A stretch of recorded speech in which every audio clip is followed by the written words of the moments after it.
from sap to strength. In nature's art, rubber forms a resilient part. From trees it flows through skillful hands, crafted strong for life's demands. It's hitting you like a puck, so swift and tough. In this game of life we've had enough. Through the highs and lows we won't back down. In this endless fight we wear the crown. Oh.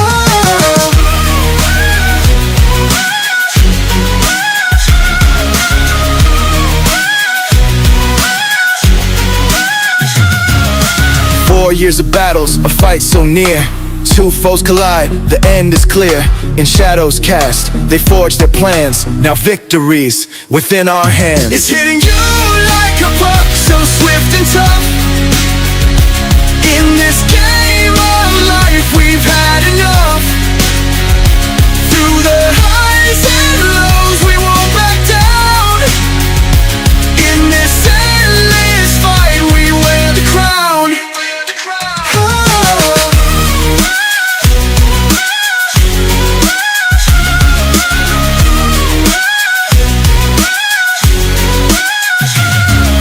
Triumphant apes, they rise and shine, ruling markets, a sign of the times. Bulls and bears, they step aside. In this kingdom now, the apes reside. It's hitting you like a puck, so swift and tough. In this game of life we've had enough. Through the highs and lows we won't back down. In this endless fight we wear the crown. Through the nights and days we fought this fight. With hearts of gold we reached new heights. Together we stand through thick and thin. In this game of life we always win.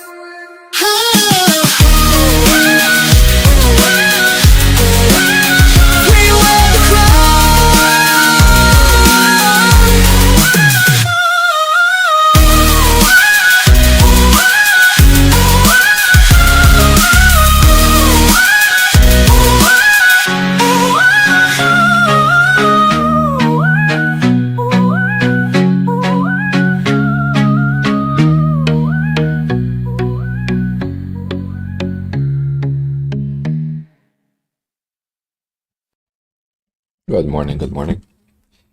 Good to have you here, Vin, Twisty Swifty. Nice to have you around. So yeah, Tuesday morning in the market, afternoon over here for me.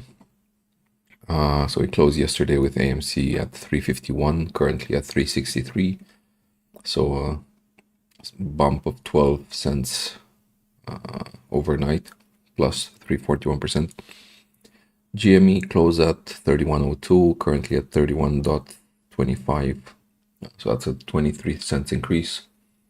So that's a 0.74% up movement overnight. Now we did see Bitcoin also going up quite a bit. So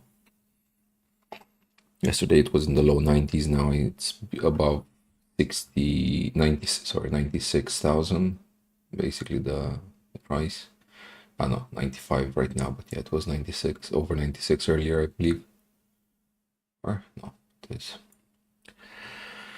So yeah, that's where we are. So let me see if I can get some background music going. Let me know if you can hear it. So, playing as of now.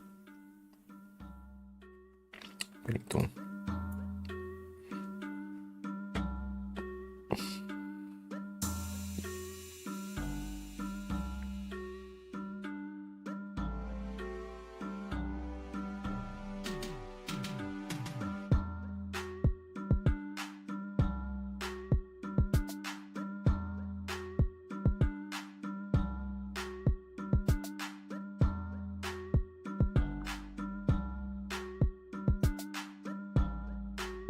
That should be working.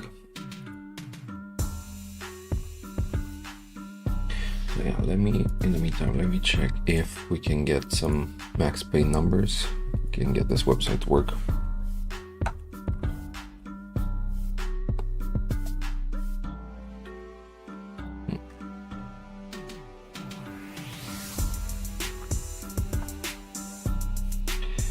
doesn't seem to want to recognize AMC.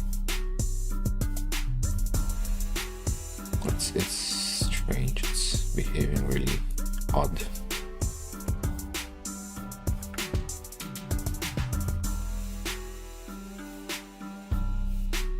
So I'm typing in AMC and it's giving me Apple, Microsoft, Google.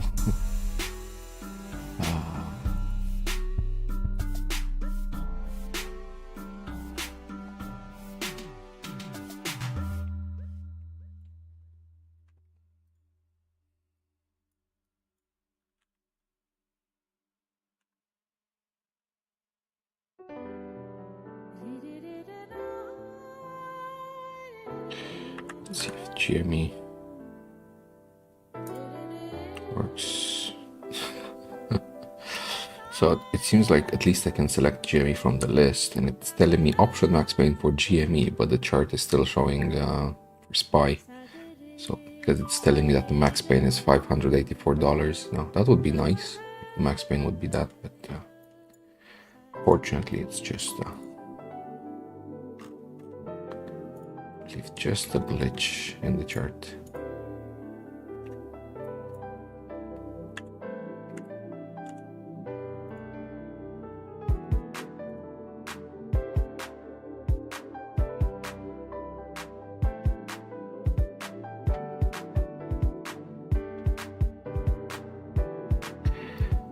Good morning, Andrew Morgan. Welcome, welcome.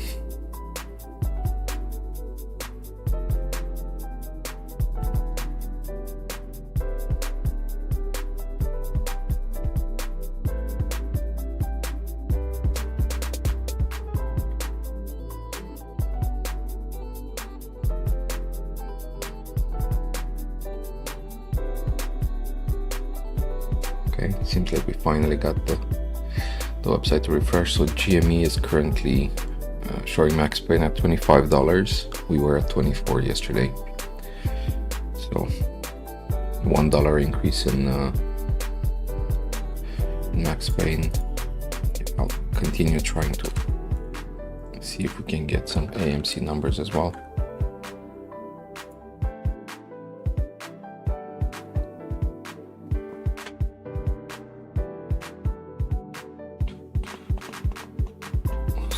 JT still showing with 21.52% up, so that was a nice investment for anybody that stepped into that.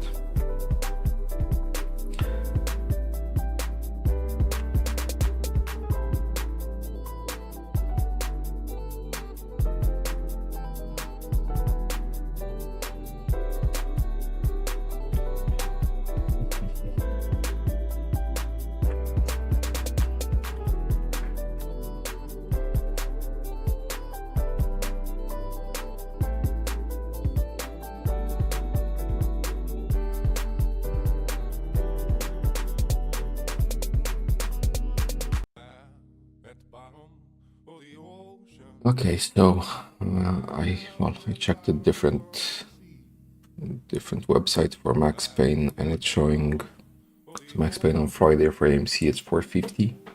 Yesterday, the other website that I was using that's not working today, it was showing AMC as $5 max pain. So if both of those websites are accurate, then max pain dropped from 5 to 450. Let me use this secondary website to also confirm GME, see what it's showing.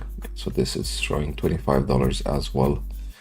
So I believe then both of those might be accurate. So in that situation, on AMC we had the max pain decrease of 50 cents, and on GME we had the max pain increase of $1.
Just having a look a bit through the options numbers. Now I'm not that versed in options data, so not 100% sure what I'm looking at.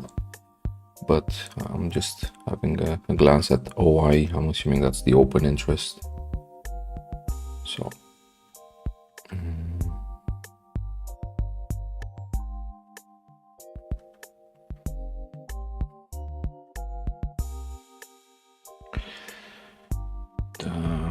strange though, the biggest open interest by a big margin. So just to give you an idea, the biggest open interest is 164,366 calls at $125 per share price, strike price, right? So that's 164,000 calls. The second lowest is at $40 with 45,315 calls, right? So the one at 125,000 strike call, it's over 3 times the size of the, let's say, of the position. So either someone's extremely optimistic or someone knows something. Looking at the other side, the open interest on the put side, the biggest position is 22,000 at $10 for GME. Everything else, like the second highest, is 14,000 at $15. Then we have 11,000 at $10. No, sorry, at $20. That's about it. So let's say the call side is a lot more optimistic. So people in calls are a lot more optimistic than those on inputs, let's say. Yeah, we're gonna see how we move. Yeah, from what I see on the call side, the open interest, so there's at $31, there's 3,900, at $31.50, 2,200, at $32, 9,000, $32.50, we have 2,900 as well. At $33, we have quite a big increase of 13,258 calls. So that would be a $2 increase for those calls to be in the money, ideally. But yeah. And then at $35, we have another bigger position of 26,500 calls. So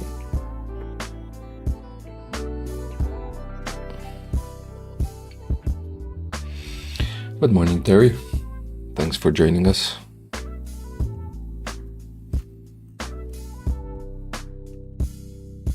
Yeah, actually, since we're looking at this, let's try to find out DJT. What does it say on Max Pain? Max Pain of $35 currently. Stock price is at 40. Basically, this 42.91. The current price closed at 35.31. So the market seems to expect it to recover. Let's get the percentages in here.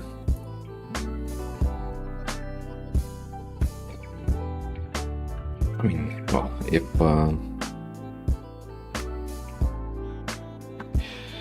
you know, if a short squeeze or a mini short squeeze is in play for another stock that's gonna, let's say, call up upon a margin call on hedges, that I think still will help us with any potential naked shorting. And well, saying potential because I don't want to get into any legal trouble for this stream. So allegedly, if anybody has a naked short position and they get margin called on another stock, the collateral, I'm assuming, will be affected and reduced. So any naked shorted position on AMC or GME will also potentially squeeze just because their collateral is being affected on other plays. So yeah, this might still be a good play in our benefit.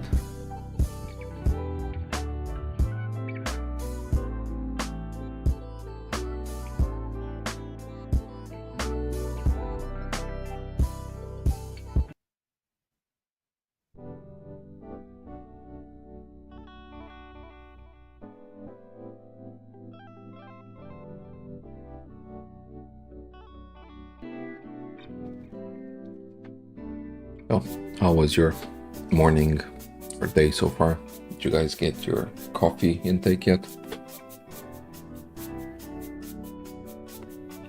Actually, let's see if we can get some activity going on around here.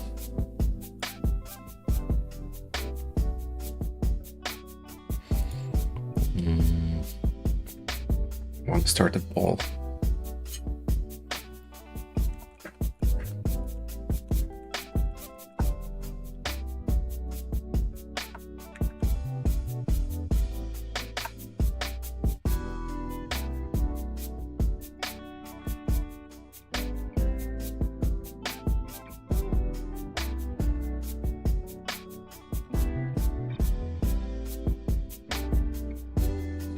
Let's see. Let's have a poll. Let's see if we have here coffee drinkers, tea drinkers, water, and I like it when Casey added let's say a curveball. So the fourth one is liquids make me rusty.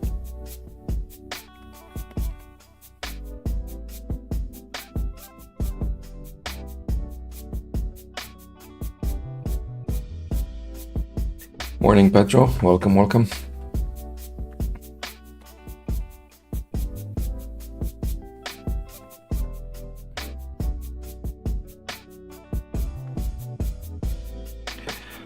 We have just over 16 minutes to go till market open.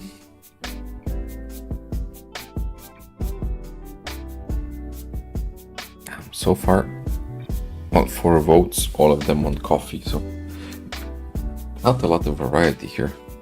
Looks like apes, the ape family is targeted a lot towards coffee.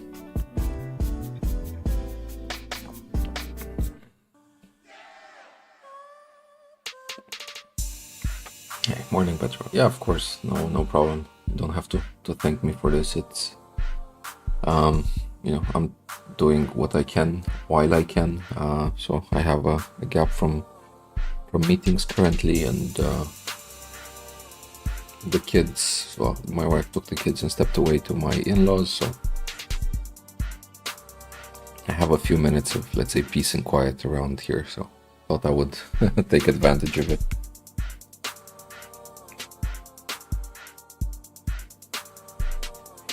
Today, no big plans. I do have to step away and do some, let's say, minor home maintenance on some relatives of my wife's, but planning to be back not for after a long time, so I will be around. So guys, thoughts. What do you expect that we see today? Do we dip more? Do we see a nice bounce up to try to convince people to move into options, and you know, for the brokers to get some nice liquidity?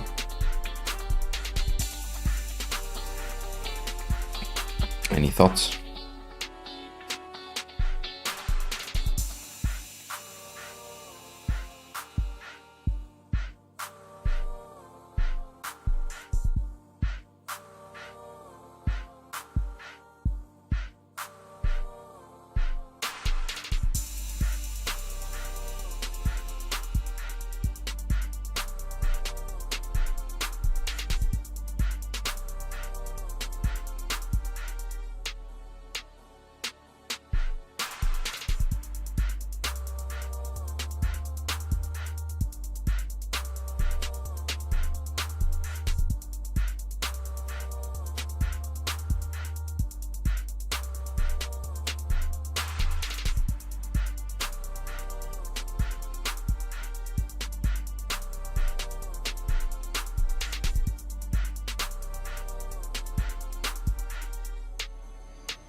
Okay, looks like we don't have any opinions in chat. Nobody is willing to take a chance.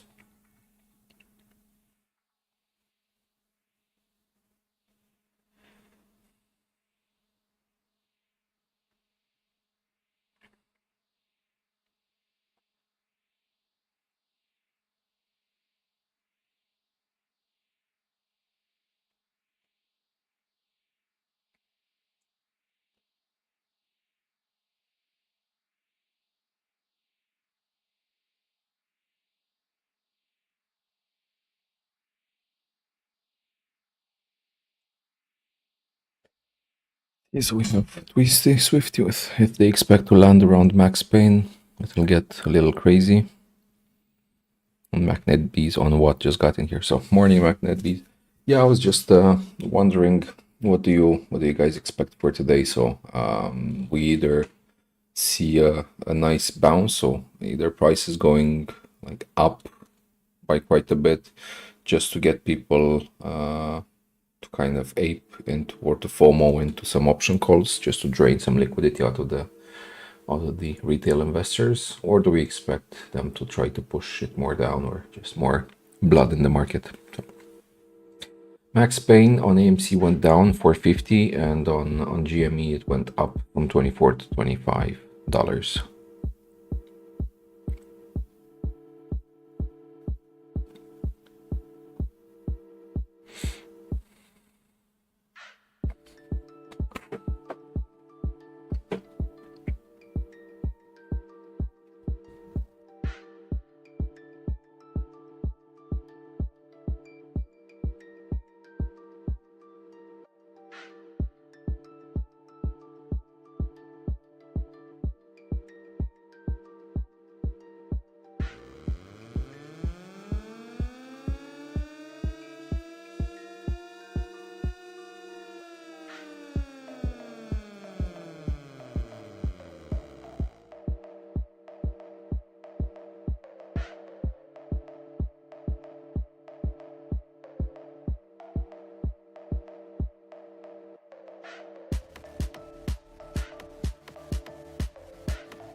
Just finished eating and I went and got myself a small chunk of chocolate brownie my wife made. Really nice. Okay, so let's see. Magnet Bees, yeah, says yeah, if we keep going higher, in my opinion, they will drop it lower to collect on their call options before moving it way up. If we go to max pain for Friday, probably because it will take longer before a big move. BNS said, if you don't drink coffee, get the fuck out. Also, good morning, everybody. Morning, BNS.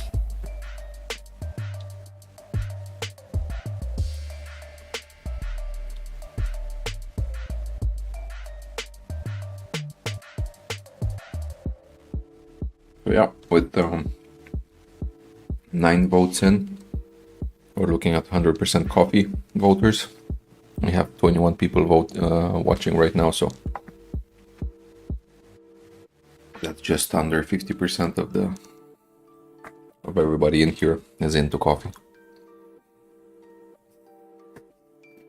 And now BNS scared anyone that might not be a coffee fan, so we're not gonna get any additional votes.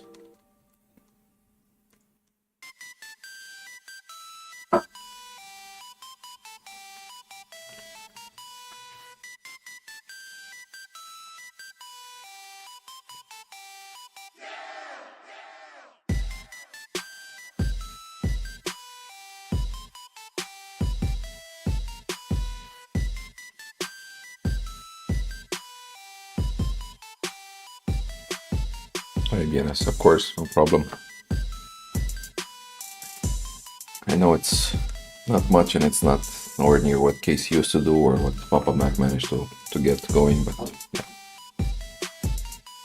I don't have a webcam outside to review the weather and I don't have the editing skills to include all of those other things. And I do only have one screen, so So it's a bit difficult to add all the bits and snaps of everything else. But yeah, actually, let's get into Discord. Let's see if we have anybody there. If not, at least give a opportunity for people to join and get some chatter going on.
Oh yeah, I'm happy to do this. I am thinking maybe to try to switch it off a laptop, but I need to check if that would work. It's like a while back I managed to get like in an auction a used company laptop. I don't know where the company it came from, but basically one of those laptops that people get for work. They remove the RAM and the hard drives. Like that's the safest way to protect from any type of data breaches, so that no information can be recovered from them. So I just got like a stick of RAM and a small SSD and put it in there, and it's a working laptop, but it's very small. However, yeah, I'll try to see if I can maybe get that as a stream. So because right now the stream is a bit intrusive. But yeah, if I manage to set it up somehow on the laptop, then I can just keep it almost always the same way Casey used to do it. Like his PC never got a shutdown. The laptop would also kind of live the same life and just be always configured for the stream. I just turn it on and off, and that's it.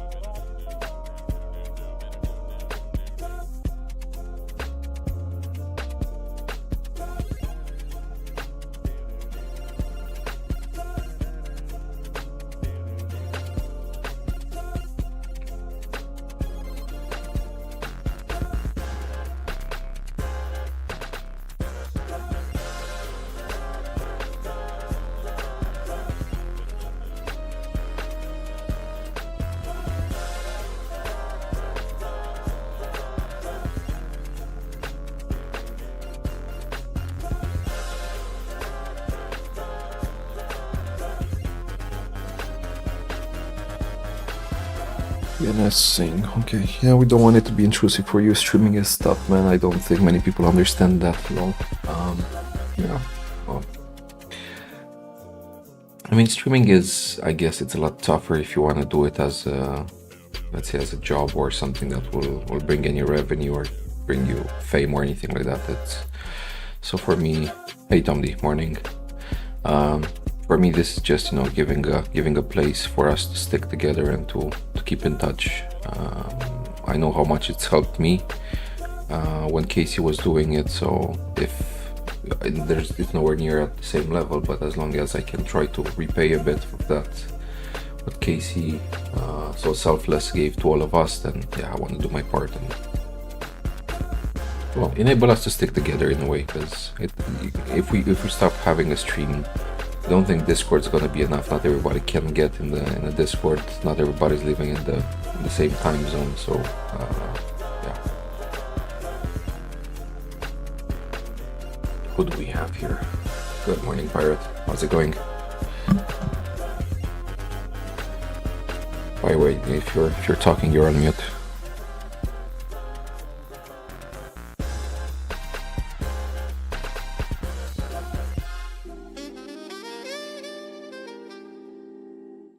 Hey. Yeah, Vin just said in chat that I know I can't talk or keep a conversation. Me neither, Vin. Like it's hard for me to talk by myself. Just to come up with topics and like just keep them going or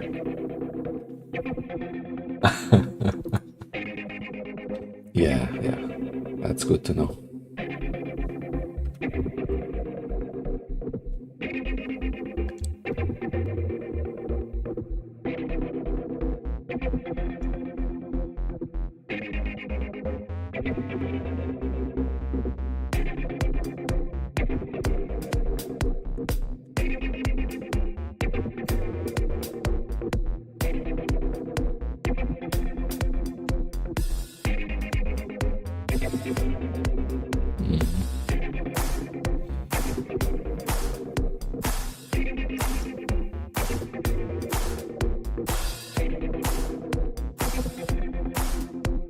What do you think we'll see with DJ Team?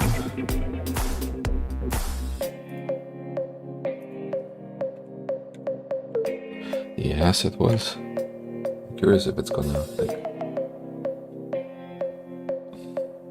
So it started from what, an average of about 34 something, 35.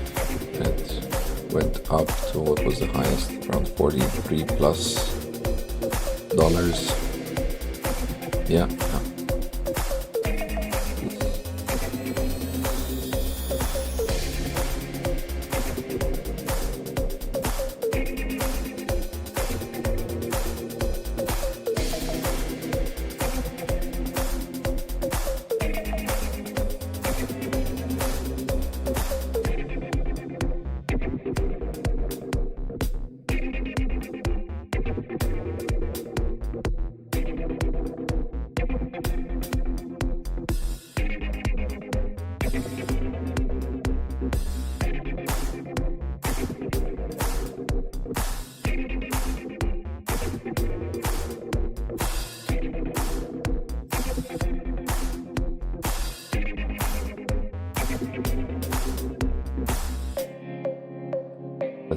If I would know for sure that it's gonna keep on going up, then maybe I would put some money into it just for a quick flip and just, you know, get some more AMC. But yeah. But the thing is, you know, yeah, there we go. We always, you know, it's a discount. My God, they're smashing Amy. 49, 350.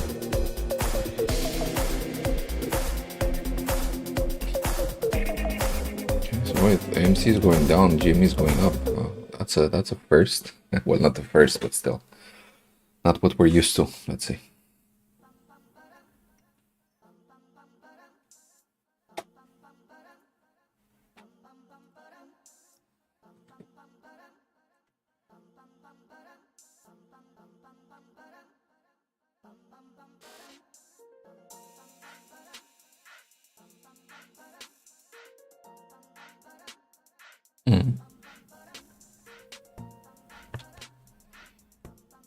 Okay.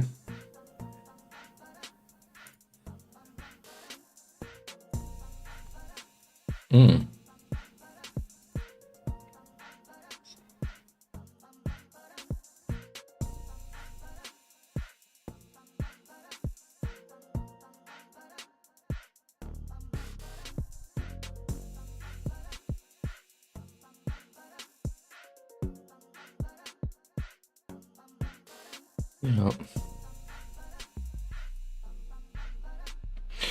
But yeah, by the way, DJT seems to be heading up from. But yeah, talking about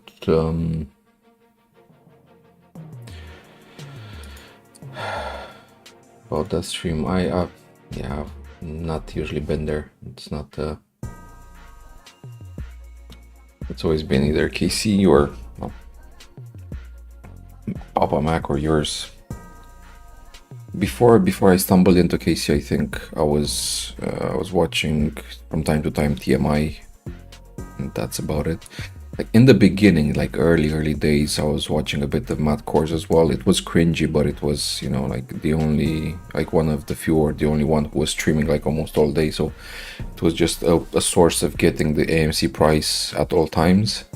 But then it just got cringier and worse. And the moment he started to, you could see the trend. You could see like when he started getting paid off and basically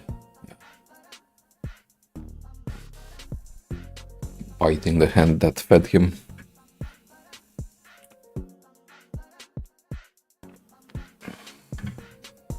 Okay, so GME saw a 31.46 and then getting pushed back down and bouncing back up. What's the volume on GME? We have quite a bit of a 251,000 so far.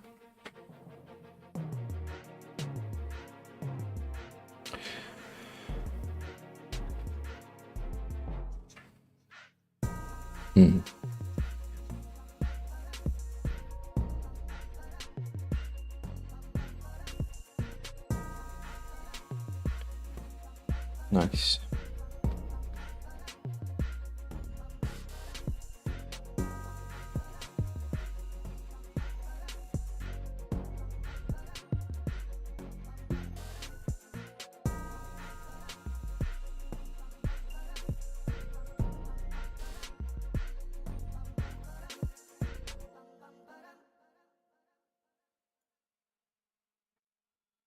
Okay, so GME, okay, new day high, 31.47. Just under a minute on this 5-minute candle. Just past 300,000 volume on GME, 309,000 I saw there. Just under a million. Okay, just past a million on the AMC and the candle.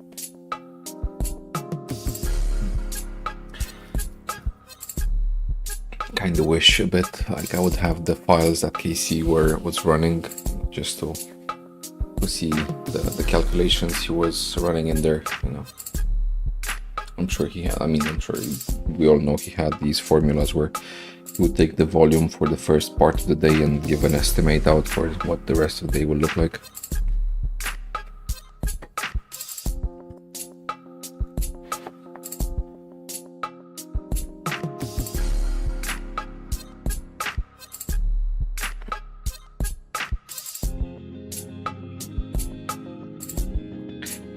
Greylift says, I used to watch STV until they joined up with that other guy and stopped covering AMC. Yeah, I think I saw him, like a few of his videos, but it just, I don't know, something felt wrong about that guy. Like, not a guy I would trust with basically anything. His face gave me an impression of a person with hidden motives all around. McNaby said STV is a hedge fund kid, so maybe that's why.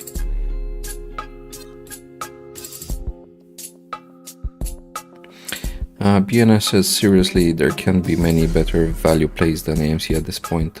Better, no, but I think it's more about plays where you can make money sooner than with AMC, right? So it's not more, but it's sooner, because with AMC, we know they've kicked the can down the road for almost 4 years, right? So in that 4 years, if you knew what you were doing, you could have made money basically in other plays. So yeah, it depends from what side you're looking at things, basically. Mhm.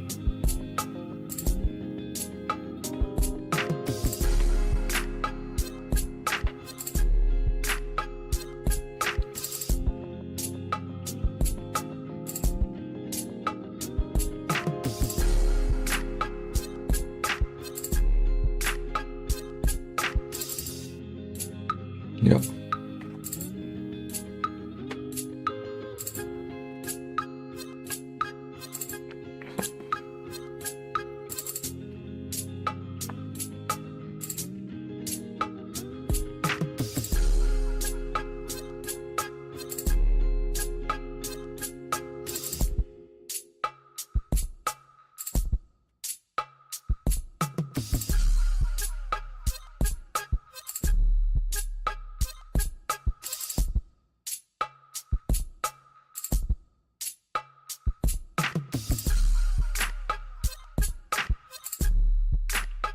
So what BNS is saying, oh yeah, there are different plays to make money quicker, including GME. I'm just saying AMC in the $3 range is insane to me. It's not going bankrupt. Yeah, and it's not.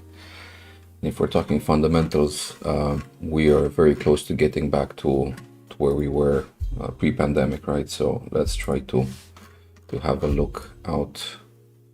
So 2019, well, 2015, 2017, that was basically the higher market price, right? So we were looking at what, 180s, 190s, right, in price, but even let's say to 2018. So 2018 was between about, what's this, 73.50 at the bottom to 97, 99 at the top, right?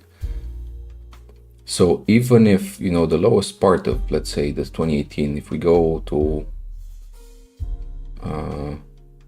this price here, around 70, right? That's a 20x from here. It's a 20x if we return to 2018 numbers from a fundamentals point of view. And I think we're stronger because we have popcorn, we have sweets. So the return on everything that's being sold, you know, not movie tickets, but everything that's being purchased in at the cinemas, all the profit on those items stays with AMC, right? Okay, of course you're going to pay for production costs, but you're not. It's not like you're selling M&Ms and whatever. All those items that are homemade now that weren't used to be, that's driving a higher profit. So where else can you find a 20x investment in the market today, right? And of course they're drilling it as much as they can, but well, at what point it's going to come back to bite them? And that's I think that's why it's a good saying, you know, like when in doubt, zoom out. It's not hard. You saw it like a few minutes, and you just take a look. Where were we a few years back, right? And that's the direction we're heading. And like for AMC to go bankrupt, they need another global level crisis, like global level crisis. You know, not a fire, not something else. Yeah, exactly.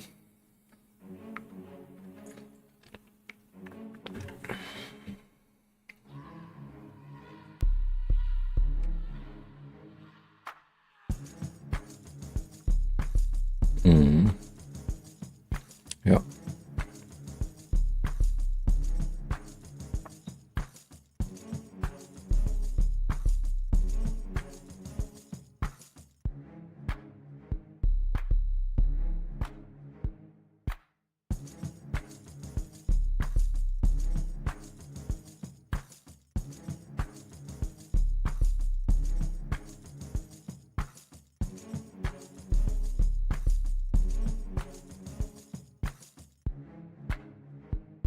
Yep.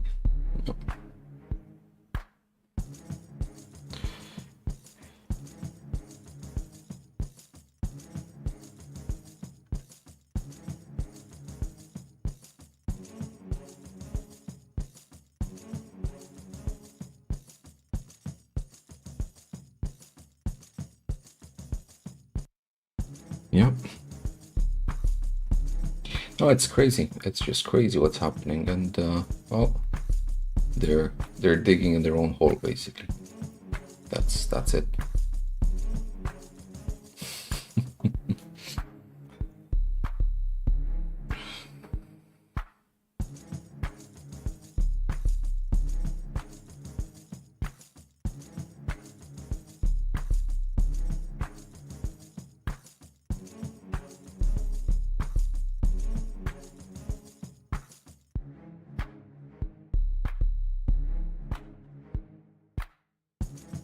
And on another side,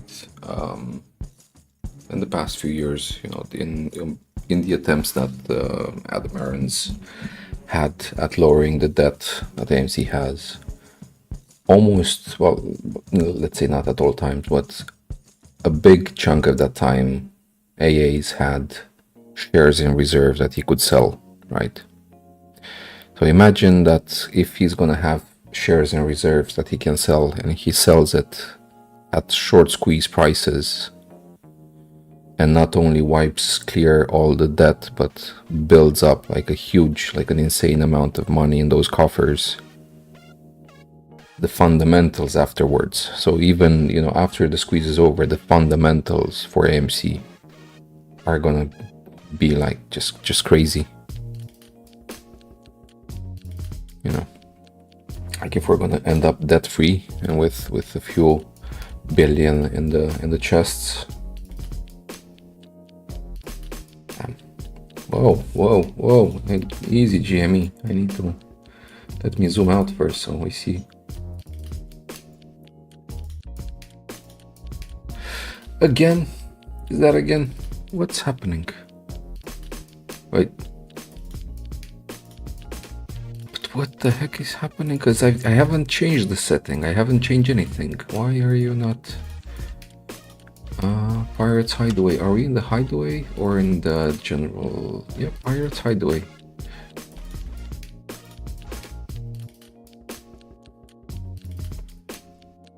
So you guys are not hearing Pirate again?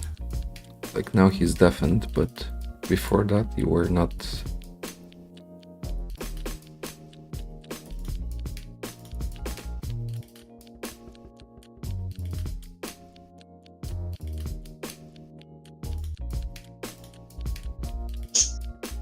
So you guys are not.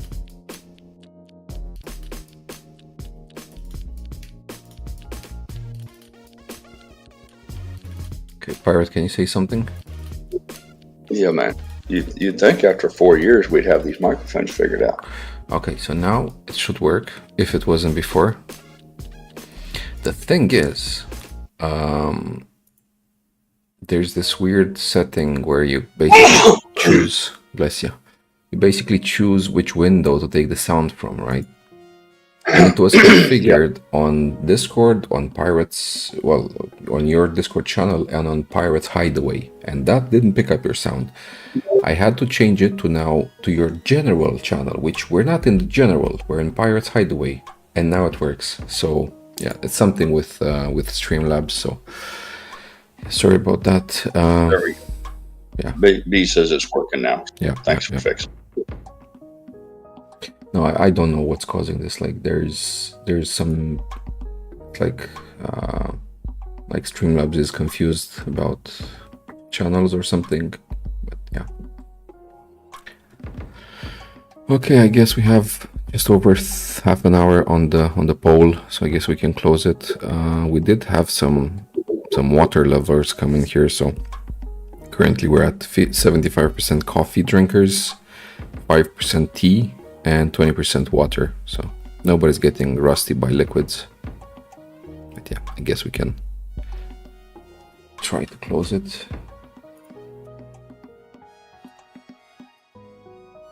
There you go. And enjoy the results. Had 20 votes. Currently 32 people watching, so yeah, well, more than half of the people voted. That's nice to see. But Donkey Kong All of you, yeah, go ahead. political wonks, all you political wonks out there, you might know that Pete Hegseth, one of my personal heroes, he's being sitting for his confirmation hearing right now. He's being grilled over by the morons in Congress on whether or not he's capable of being in charge of our defense. You know anything about Pete Hegseth? He's the kind of man that anyone would be proud to have for their son. Very well educated, very well read, served and not only just served, but served in a combat role. So if you're excited as I am, hopefully we'll have that put to bed by the end of the day. Yeah, Mackenby said the vets want him. Yeah, I think there was I don't know. I heard that there were hundreds of Navy SEALs that were going to show up at Washington. I don't know if that happened or not, but he's not part of the old gang. You know, the whole thing of you need to be a general or a brigadier general before you can be, you know, in the cabinet level and all that shit. The swamp really didn't want him. And fortunately, everybody told him to go fuck themselves. That's who we want. So, see.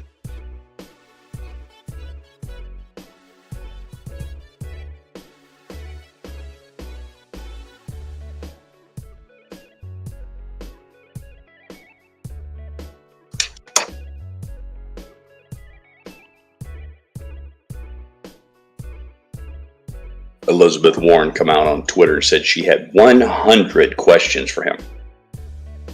One of her big complaints was that we don't need a man who got so drunk at a party he had to be carried back to his hotel room by friends.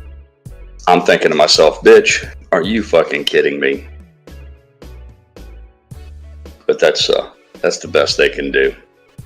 And also the fact they were beating up on it that he was somewhat of a ladies' man. I guess he was, you know, he was snatching panties at a pretty regular basis when he was younger. I'm like, now that's bad. Now that this guy was, you know, he was moving from girl to girl, and the ladies liked him, so now that makes him the devil too. I'm like, come on.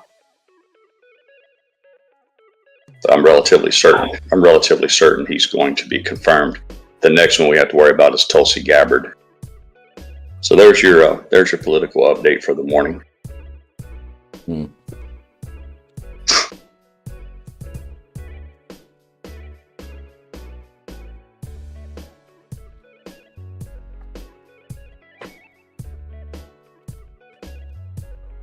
It's fun that these statements come from people that, you know, can barely stand up and. Oh yeah.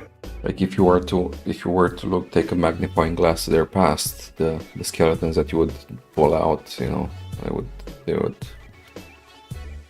make you shiver in fear. But yeah, it's a mystery to me how Elizabeth Warren kept her fucking job anyhow after she was revealed to be such a con artist.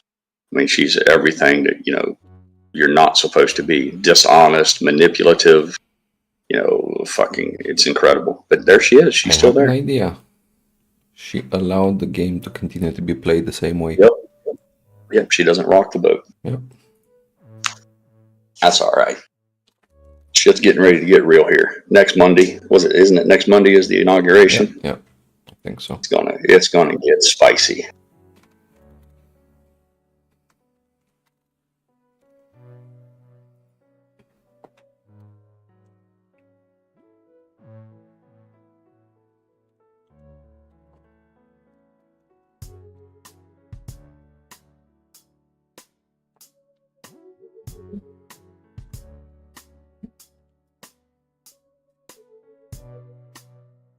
Yeah, I saw that Chuck was saying earlier that we're going at 2 again, like $2, and we're gonna have a double bottom.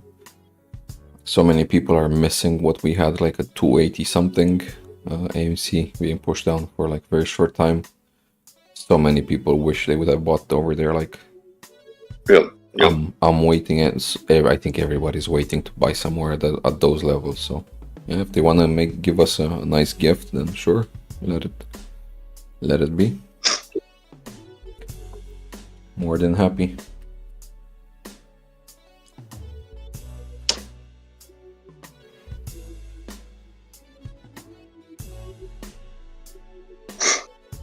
Chuck shared yesterday that he had 70,000 shares. I thought that was pretty incredible. I don't have any reason to doubt him. I take everybody at their word. Maybe that's a little naive of me at times, but I'm just curious. He never did share what his cost basis were, but I'd give anything to know. Well, not anything. I would love to know what his cost basis are on 70,000 shares.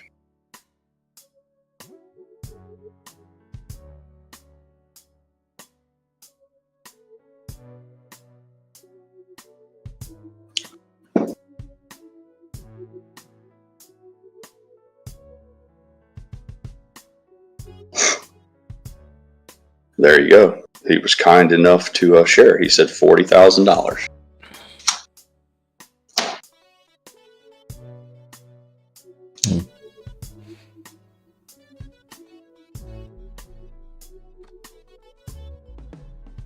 So you bought it $1.75 a share. That was some feat, Chuck.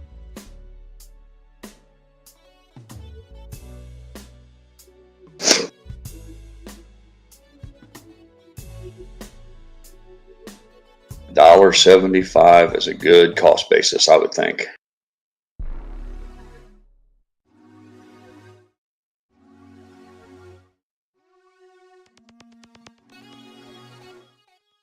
Well, the good news, Chuck, is you're still profitable. You're in heavy green ink. Unlike the rest of us who are down.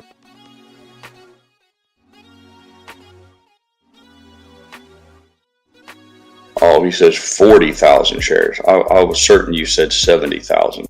My mistake.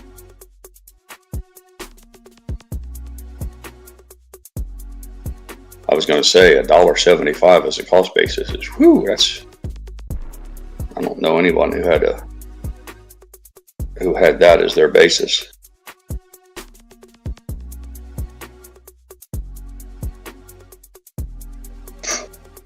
Break Nation, I don't think he wrote that kind of money off. I think he's just sitting on it. I don't mean to speak for Chuck, but I know he was expressing his displeasure that the stock price has fallen so much, but I don't think he ever said that he dumped them. There you go. Well, that was a very shrewd move. If there were some people who were smart enough to take advantage of the ape. I wasn't liquid at the time, but I know several people who saw that for what it was and took advantage of it.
Break Nation Sports said, is DJT a play on Inauguration Day? I think it's playing out already, Break Nation. I think they shorted the fuck out of True Social. And I think that if you go back and look at the chart for the past month or so, I think since Trump's victory at the polls, I think they have been slowly covering their shorts on that. I don't have any data to back that up. It's just a kind of a gut feeling I have. Nothing else would explain the increase in price on such a steady and in such a steady manner.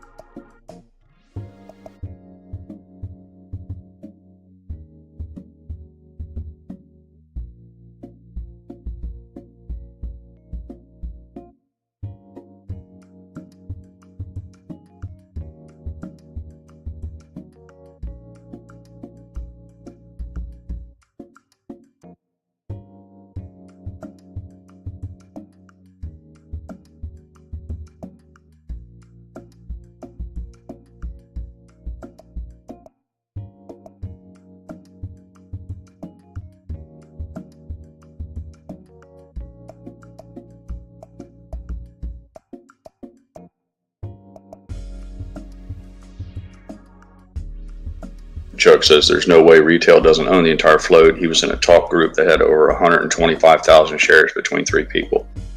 Yeah, Chuck, we've covered that ad nauseum here. I don't think there's any doubt from the people who are well educated in this play that we definitely own the float. More importantly, is how many times the float's been sold over short. That's the real question. Did they sell the float 2 times, or did they sell the float 20 times? Because that's where the difference comes in. Yep. Obviously, I hate to state the obvious, but that's just a fact of the matter.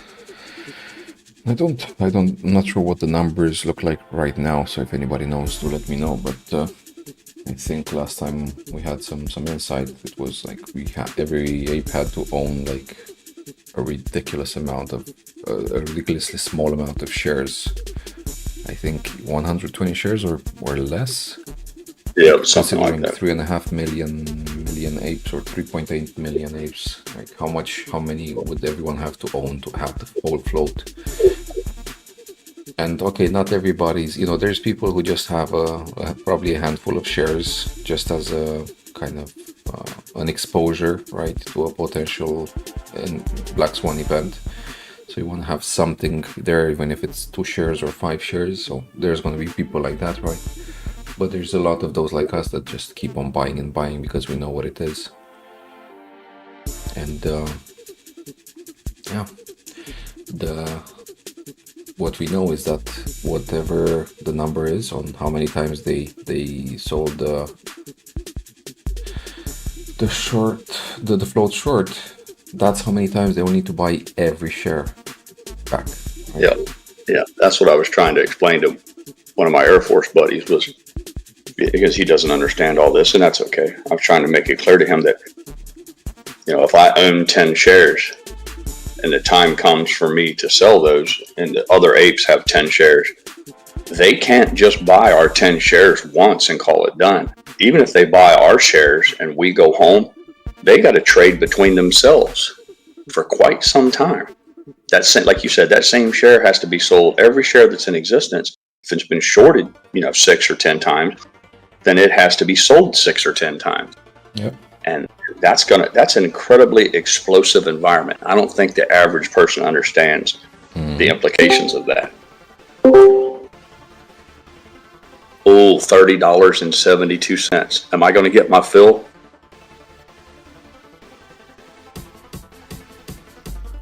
Damn it, it should have already filled. I'm at 30.89. Why did I not get filled there?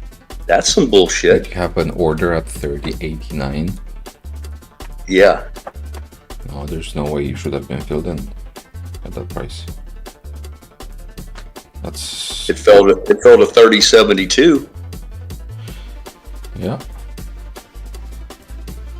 Damn. No, that's crazy. 16 cents. Huh? That's crazy. That's like unless you 30.80. See, I need to go right now and just switch the goddamn ticket to yeah. Stand by, guys. I'll go back and just buy market. I'll be right back. Twisty Swifty 128. That's what the number. Sorry, what is that number? The amount of times they sold the float short. You mean, or something else?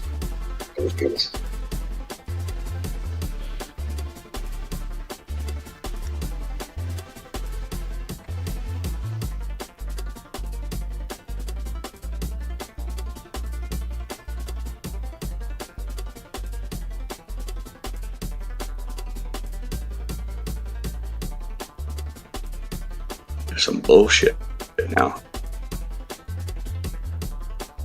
Schwab. This shit.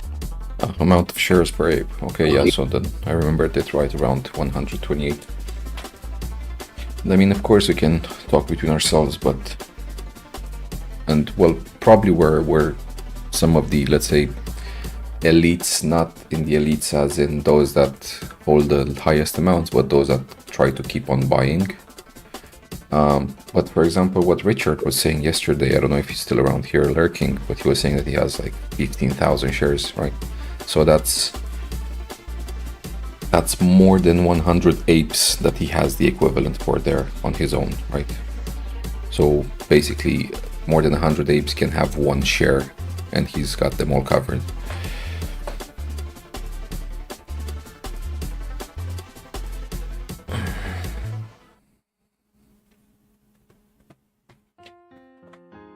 Yeah, And look, I mean, I know we know that they're shorting and they're returning some of the shares and whatever, right? But we don't really know what's happening in the dark pools.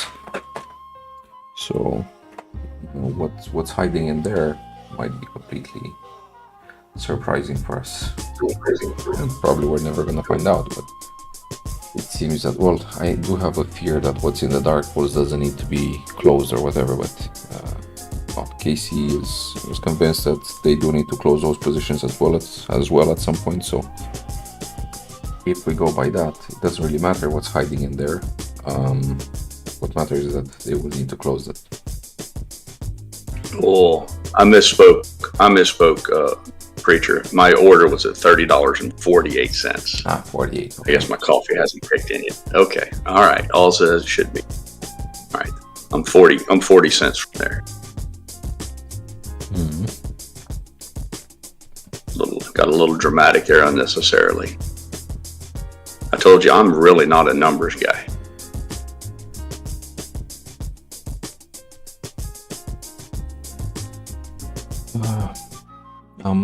I don't know. I'm not really I'm not really a stock market guy.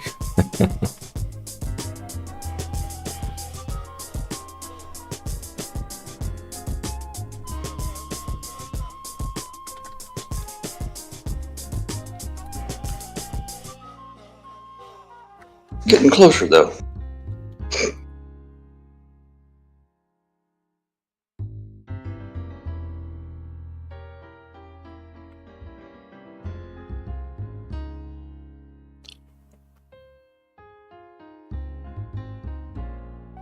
$30.72. Oh, it came so close.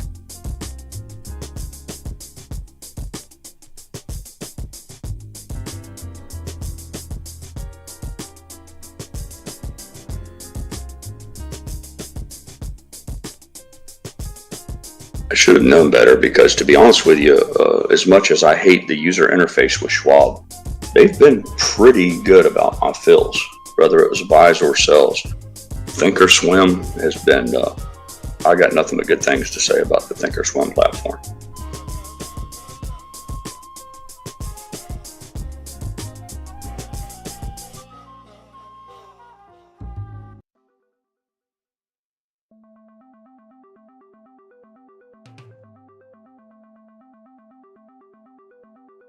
Break Nation, I can't speak for others, but I can tell you I have 6,600 and I think 40 shares.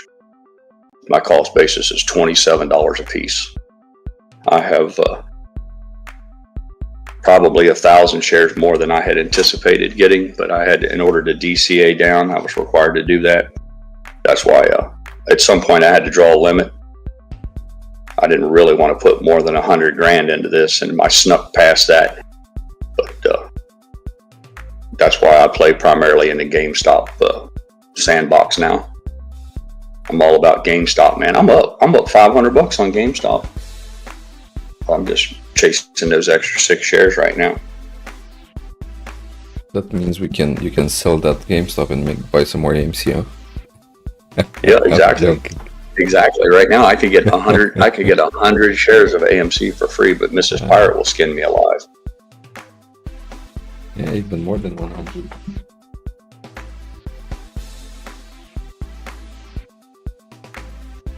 Oh, I meant if I just took the profit. I'm thinking I'm up $300 or $500. Yeah, it'd be even more. $3.40.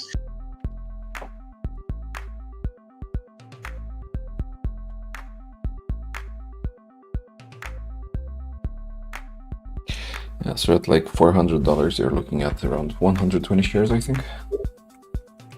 There you go. Yep.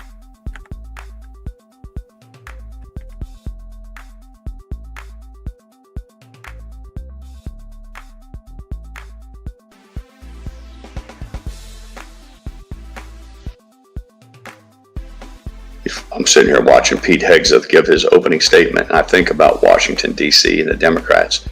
They put fucking transvestites, transsexual, whatever the fuck they call themselves as fucking birth defects. They've got them in positions of power. They've got all of these fucking weirdos at the highest levels of fucking government. this guy here is a living, walking, talking American badass, and they act like he's not qualified. I'm like, and they wonder why our country's into shitter. I mean, if as long as we as a people keep letting idiots make decisions, as long as we leave them in control, then we're going to continue. Things are just going to continue to get worse. Mm.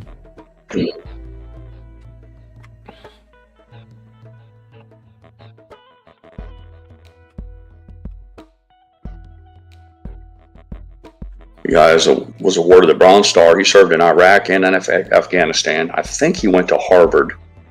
But all of those things, but their biggest thing was, well, he only achieved the rank of captain or something. I'm like, or excuse me, major. He retired as a major. They're like, he wasn't even a general. I'm like, but meanwhile, the people they put up are literally men wearing women's uniforms.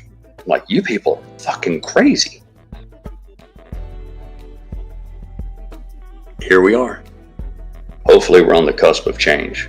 I think we're on the very edge of a new gilded age, a new golden era, where things are just it's going to take I would imagine it's going to take almost all of Trump's presidency for him to turn this aircraft carrier around. The damage is so deep and it's so widespread, it's going to take his entire presidency to at least get things back to a sense of normalcy. After that, it's going to fall to his successor. I'm hopeful it's J.D. Vance or somebody along those lines to continue the good work. But I'm optimistic that things are going to be great for the next 20 years. And I'm hopeful, if nothing else, for my own personal greediness. I want my golden years to indeed be golden.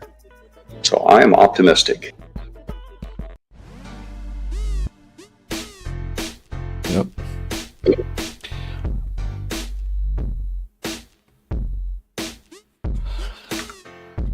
I read yesterday, preacher, that the president of the United States, arguably the most important job in the world, he makes $400,000 a year. They said the head of the engineer that was in charge of the water department for Los Angeles, where they literally didn't have water in the fucking fire hydrants, makes $700,000 a year. Imagine making $700,000 a year, and your one job is to be in charge of water, and you don't have any. I mean, and nobody calls them out on that shit. I remember seeing some post about some very rich guy who was kind of owning all the water in the area and springs and stuff like that, and the resources. Him and his wife. So, if he was placed there by someone who would, let's say, keep things as they are, then yeah, that's what he was paid for, to keep things as they are, not to rock the boat. Because I doubt anyone gets to that level by passing competence. It's either some kind of nepotism, or political connection, bribery, connections, or just you get someone who actually knows what needs to be done, but they get corrupted or they get blackmailed or whatever. They just get bought off and they go along with whatever is there.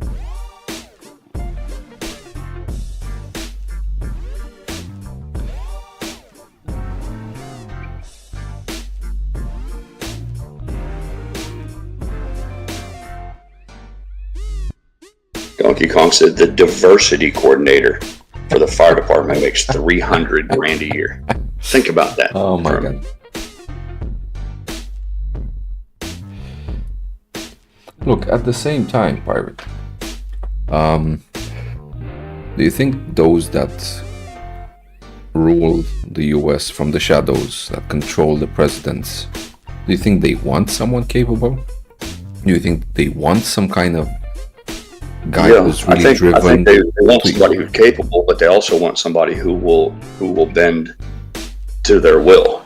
I don't know about capable, because I don't think they want anyone who can actually make good decisions. They want someone who can be good enough on the glass, who can convince the people that the lies he's saying are truths when they're not. But I don't know. Because sorry to say though, but like Bush Jr., that guy looked like he was a failed bus driver for kindergarten or something. Like, I don't know what Yeah. his IQ was, but I can't imagine it being very, very high.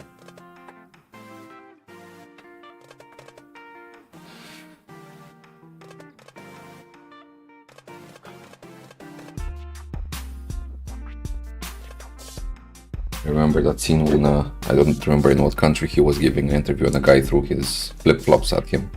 The face he had, like the face he had, like someone's attacking you and like he wasn't even like pissed off or scared or anything. He just had this dumb look on his face still. Right.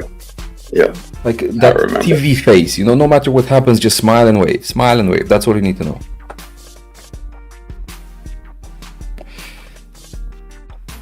Yeah, Twisty, Swifty, and Chuck, both of them, they want a puppet, a capable puppet. Yep. So if you would make the presidency a job that's very well paid, millions a year, let's say, right?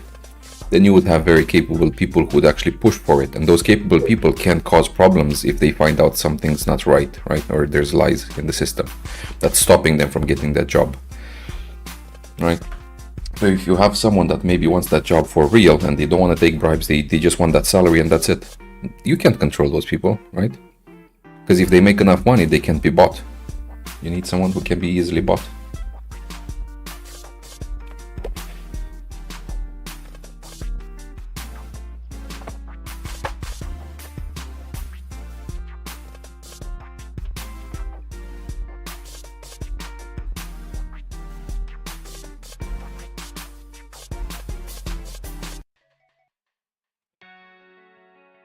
So I have a very deep respect for a friend of mine that I met a guy in college.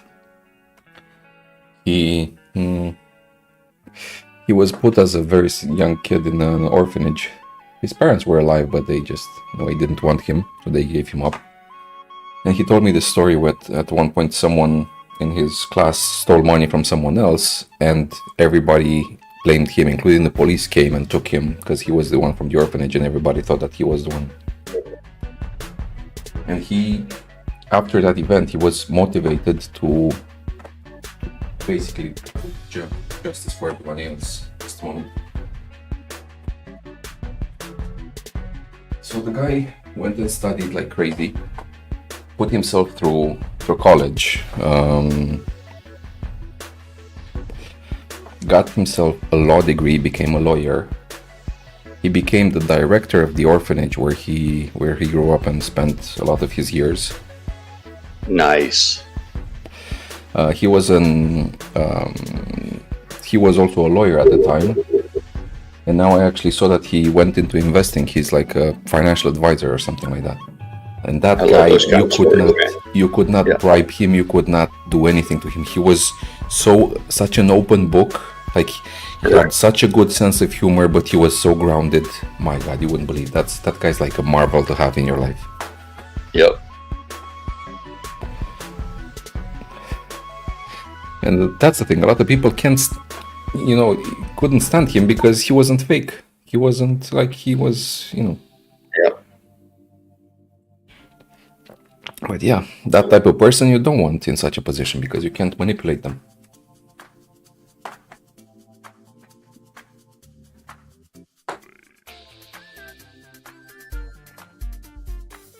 And yeah, it was, I remember, it's with great pleasure. I remember the time I spent with him because some of the things we used to do in the weekends is we were, not that I had funds, because as some of you might remember, I used to donate blood just to buy cigarettes. I was like penniless. But we would have, a church in the neighborhood, basically gathering funds and foods and stuff like that, and we would go with a few cars every other weekend to this smaller orphanage in a neighboring city, and just take them some clothes, some fruits, some sweets, spend some time with them, play football, and like the more than anything we could get to them, like all the goods we would give to them, the time we spent with them, that was what they appreciated the most. Someone to go and just talk with them like normal kids. Oh, I'm sure. Yeah, play, absolutely. Kick a ball around and play some games and stuff like that. And my God, the babies, there was the nursery part of that place. I don't know what was it, if I had something about me at the time or in general, but every time I would step in there, I would get swarmed by kids. You know, like we would go as a group and go in there and like play with the kids that couldn't even speak no nothing. And in a way, everyone would kind of get one kid to play with. I always had 4, 5, 6 on top of me. Like I would have one, like one on each lap and one in each hand, and someone on, you know, on my back, like hanging onto my neck and stuff like that. It was crazy. Like Yeah, it's your man boobs. They wanted to nurse. yeah. That was it. But it was amazing, you know. It was because all it cost me was my time, but it was such a big thing for them. And yeah, that's why you know, I'm thinking about this, because one of the biggest gifts we can give is just our time to other people, you know. And it's getting forgotten these days. So we're so focused on things and money, but yeah, just spending time with people is such a big deal. And if we manage to get out of the situation the proper way with a short squeeze, that will be enabled for us. We will be able to spend our time with those around us, and we'll be able to have a chance to help people. And you know, you can help people with a job, like a fair wage job, for them to do like an honest work and get an honest pay. And I think that's a big deal if we're going to be capable of doing that. I told my oldest, the youngest help, but my oldest was my primary helper on the jackhammer hell. And we were working, we spent, it was really the first time we spent, you know, maybe like 3 full days on a single project. He's worked with me for years on odds and ends, you know, hour or 2 or 3 or 4 hours at a time, maybe 6 hours. But that was the first time we spent 3 days on a project where we could just chat while we were working. And I told him, I said, when you're an old man and I'm long gone, long after this new swimming pool's gone, I said, you're going to remember the 3 days we spent together here. He kind of laughed, you know, sheepishly, like a young boy would, you know. And I said, no, I'm serious. I said, I know you don't think this is, you know, any sort of memory-making activity. I said, but I promise you, long after the swimming pools are gone, long after I'm gone, I said, you're going to remember the 3 days we spent together out here.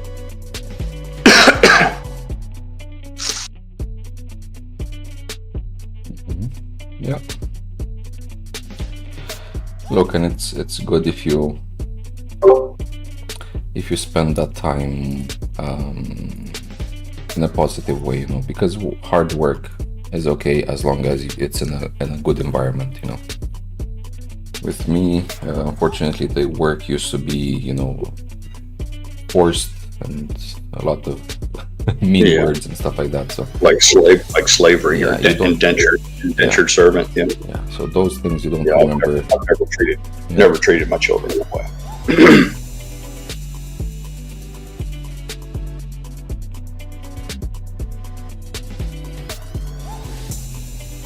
Be right back. I'm gonna step away and check in on the kids, see how they're doing. So be right back. Off you go.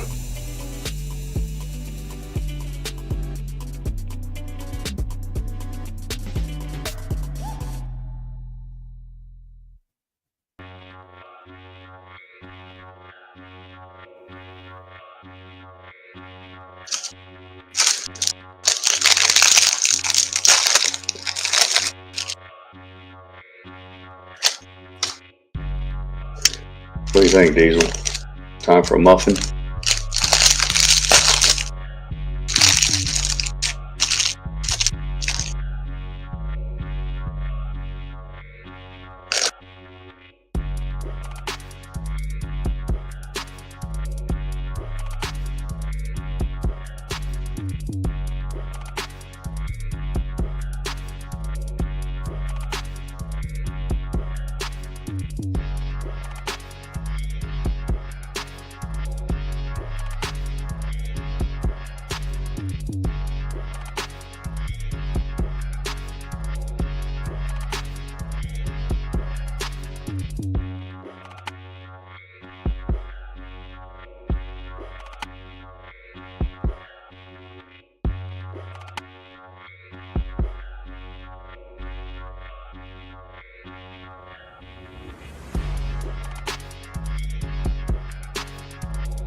Damn it, Diesel. I thought we were going to get our 6 shares, man. I was all excited. The hell, man.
Excuse me.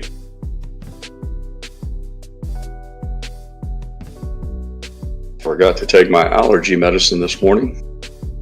I'm going to be sneezing and coughing until that chemical kicks in.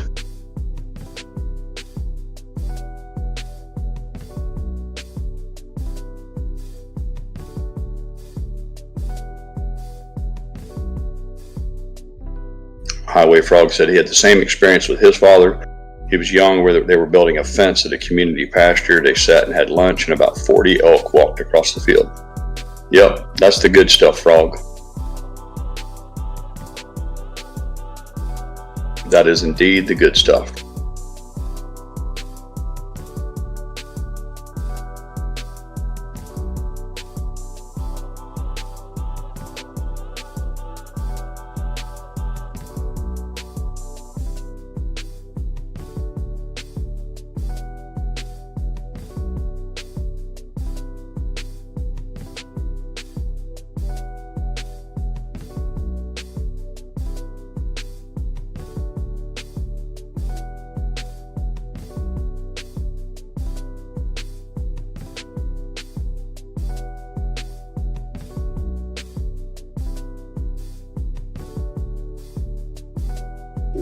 Chairman, I have several letters that I would include to the record.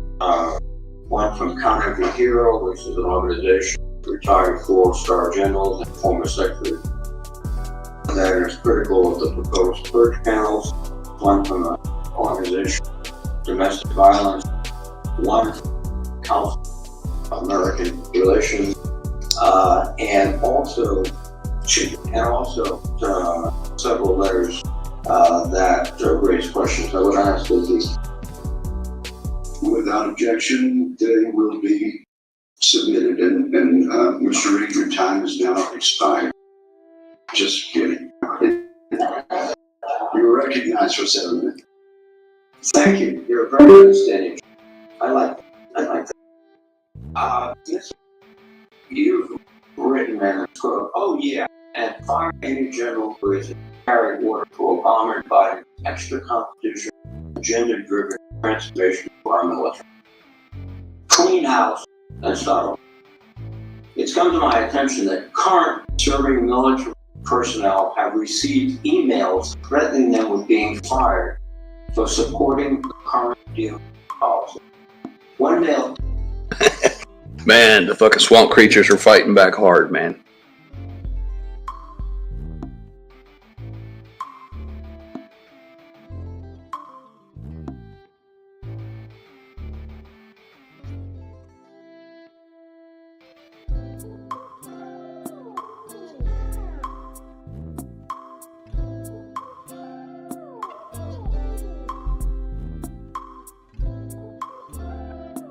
That's right, Terry. 6 more days.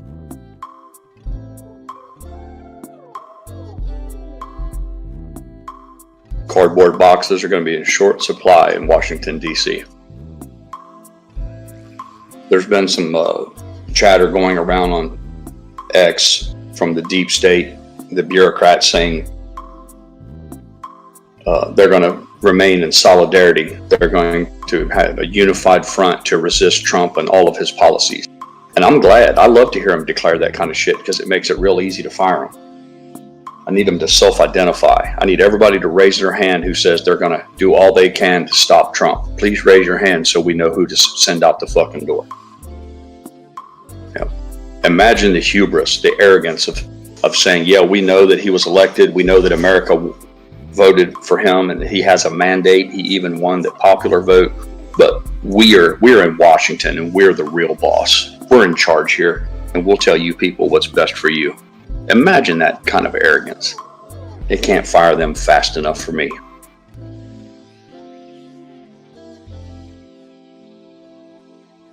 The worst part is some of them deserve so much more than just firing. Some of these people deserve to go to jail, or I could even make a strong argument some of them need to be tried for treason, and if found guilty, they need to be punished accordingly. But I think that's too much to hope for in modern times. The best we can hope for is to send them off to obscurity. They go find themselves a job in the civilian world somewhere. You know, while decent men go about the hard work of fixing our busted country.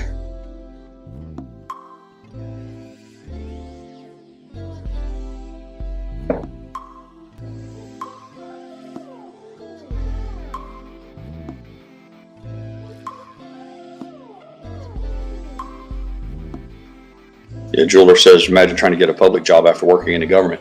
In the old days, it used to be pretty easy because what they sold was their influence. Their Rolodex full of numbers, they could get things done, go to work as a lobbyist, because that's how it worked. It was a revolving door. But if Trump turns all of that over, that's no longer going to be an option for them.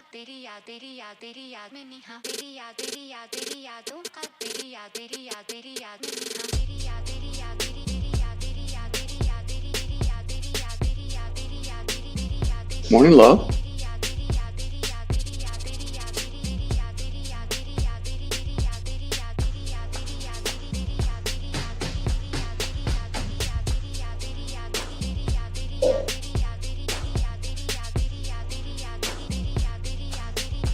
Yeah, Pro Jeweler says, when's military tribunals? The first one that pops to mind, Pro Jeweler, is General Mark Milley, a man who publicly admitted that he had communications with our adversaries, the Chinese Communist Party, and told them that if Trump was going to do anything militarily, not to worry, that they'd call and give a heads up first. That's an open admission to treason. It's incredible. In his own words, I mean, just spoken in plain English for the mainstream media. Why he wasn't immediately hauled in and charged in front of a courts martial? Well, we know why, because he had a friendly administration at the time. But I don't know. Trump made a big mistake the first time that he didn't purge all this cancer, and I think this time is going to be different, and that's what they're afraid of.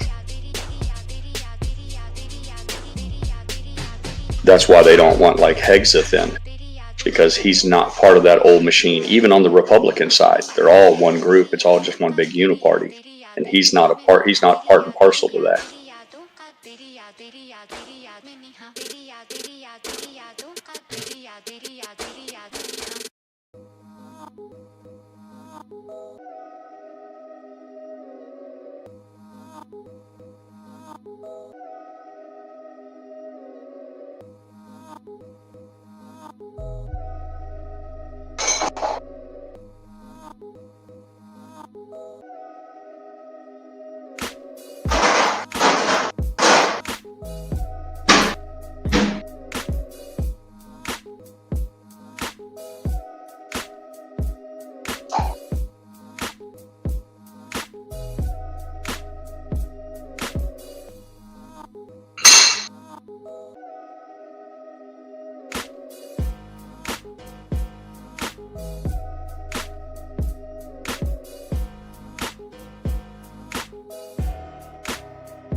She needs her stool.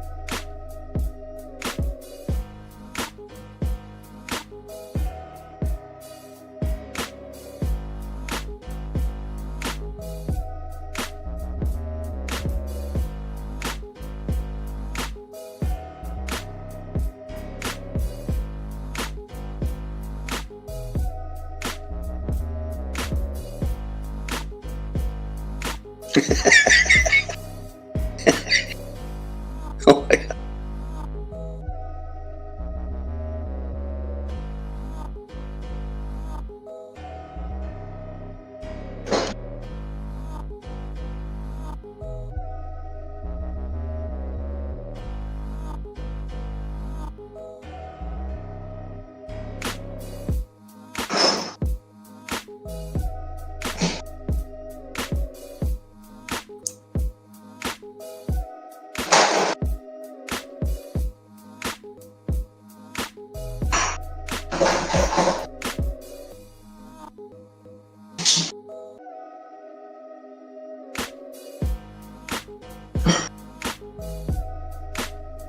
And having a safe, effective, and credible nuclear deterrent underpins our alliances and, as you know, ensures our security.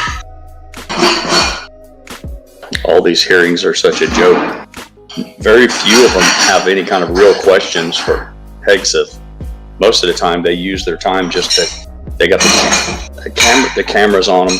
I got the camera on me, so I can talk for a while. So they make a long, protracted statement, and then usually they'll follow up with some sort of innocuous question, some vague, thing that's meant to show either support or opposition to him. The whole thing is just theater. It's such a joke. Big giant waste of time. I don't know why they don't just have a vote. If someone has a question for him, they could ask for an interview and close doors. But all of this is just about trying to capture that one elusive sound bite, hoping that maybe he'll say something or misspeak so that they can say, see, he's not the guy for the job. Yeah.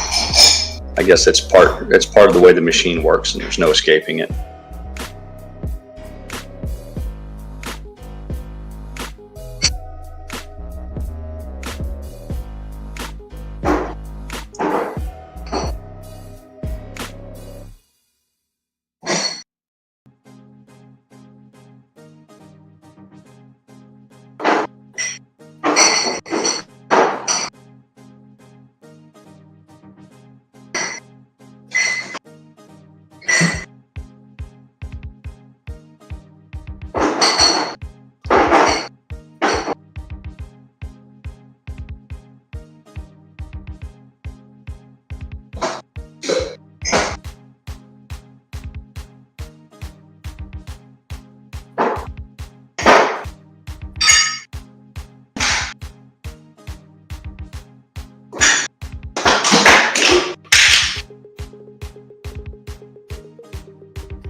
Past 9:30, 9:37 to be exact, Florida pirate time.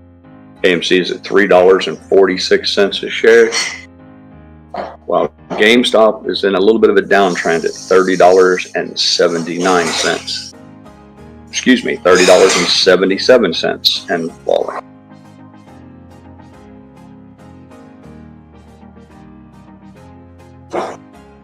I know you guys are cheering for me out there. you know, I got that order in for $30.48. So I can feel the love. I can feel the support. I know everybody's cheerleading to see me get that fill.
New intraday low for GameStop, $30.70. 70 cents even.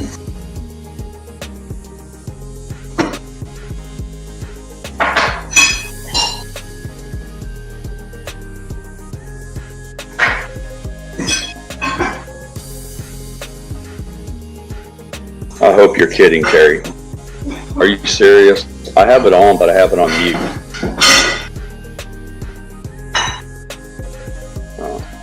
How could somebody be so ignorant? I guess I'm certain that he's called somebody a jagoff in one of his memos or a chat. So they're just trying to throw shade on him.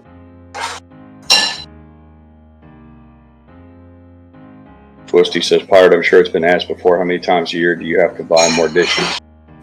No, the dishes are none the worse for the wear. I mean, is it quiet when you do your dishes, man?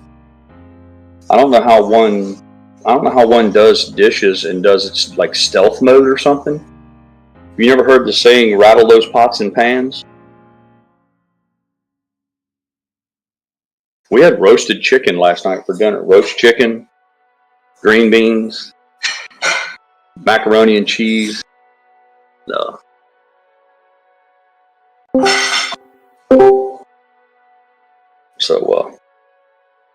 So it's her habit to load the dishwasher at night, and then of course she unloads it in the morning while it's clean, and then there's always a second load to be to dump in there.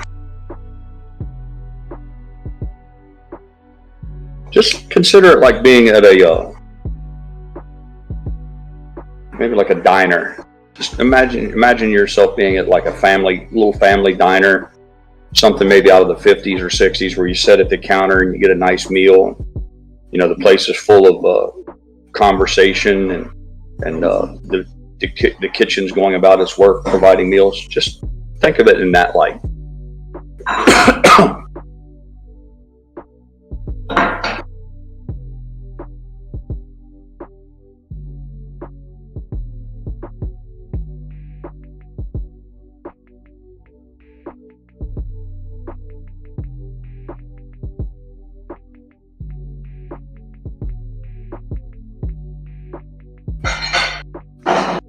I think the last time we broke dishes, my family eats in the dining room. I don't. I eat on my throne, but my wife and sons eat at the dining table. But for one reason or another, they were in the living room. I don't know if it was a special occasion, something on TV, Super Bowl or something. But my son asked me to pass him the salt, I think it was. And just as a joke, I threw the salt shaker to him, and he failed to catch it, and it broke his plate. So if there's any broken dishes around here, it's usually because of me, not necessarily Mrs. Pirate washing them up. I think that was the last time we broke a dish.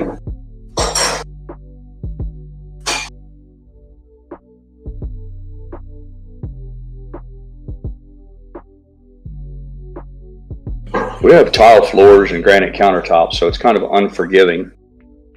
It doesn't necessarily lend itself very well to slipping and dropping a coffee cup or a wine glass.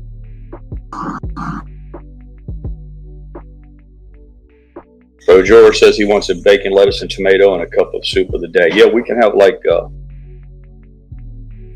blue plate special they have at those diners. I've told you many times, Mr. Fire does have a chalkboard. It's kind of cute. She's got a little chalkboard hanging up on the wall because she got tired of all of us asking her all day long, every day, what's for dinner and what's for dinner and what's for dinner. So she's gone about, when she goes grocery shopping, she takes it, puts the menu up on the chalkboard so that we'll quit bugging her repeatedly. So if one wants to know what's up, you just go check out the blue plate special.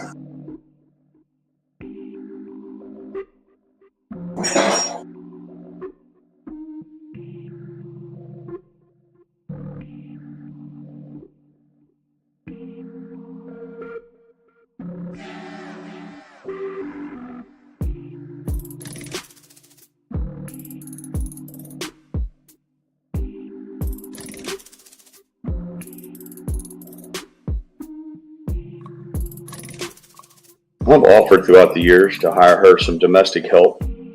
She never wanted it. From the day one, from when we first started dating, she had no desire. I had a cleaning lady that used to come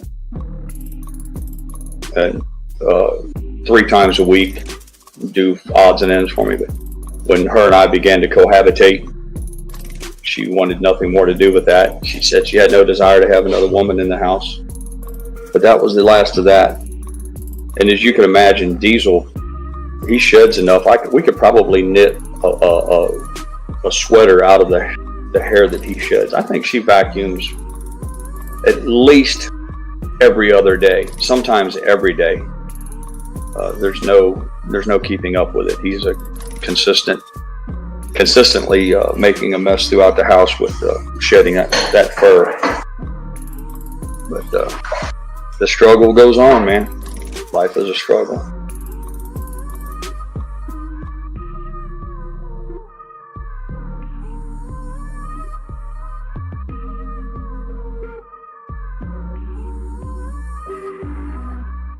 Looks like Higgs now is in a heated argument with somebody about women. She's going on about how women make a critical part of our military. Like, it's always the same with this bunch.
They have a video that's been making the rounds. I'm sure some of you've seen it.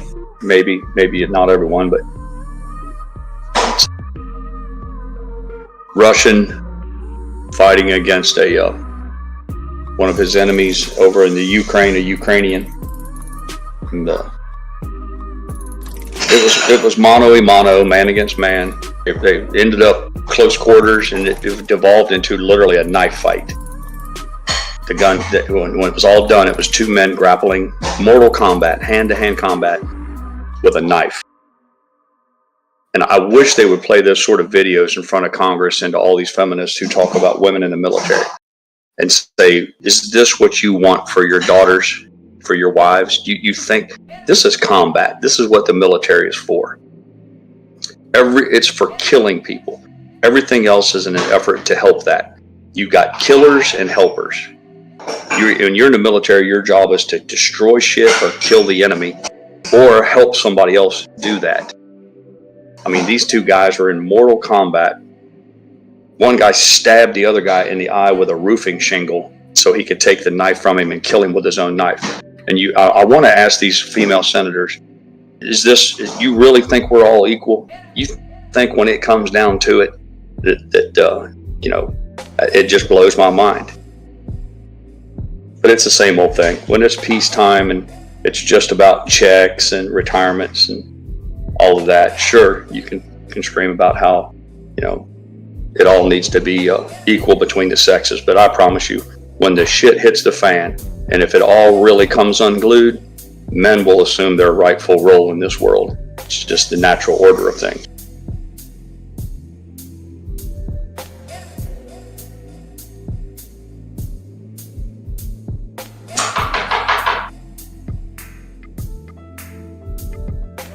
A big part of the problem is they've forgotten what the role of the military is. They think we're supposed to be going around the world winning hearts and minds and making friends and helping build communities. And then nothing could be further from the truth. Your military has one role: kill your enemies. The sooner we get back to that, the better off we'll be as a nation.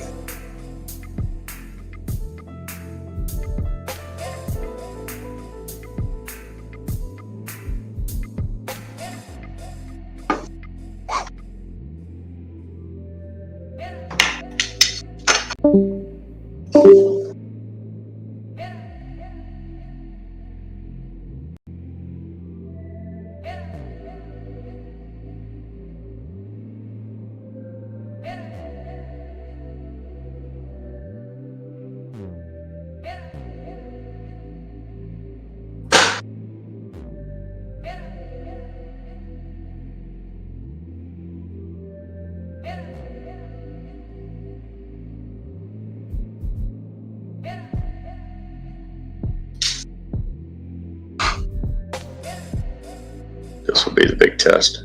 Did she eat any of it out there? Oh, okay.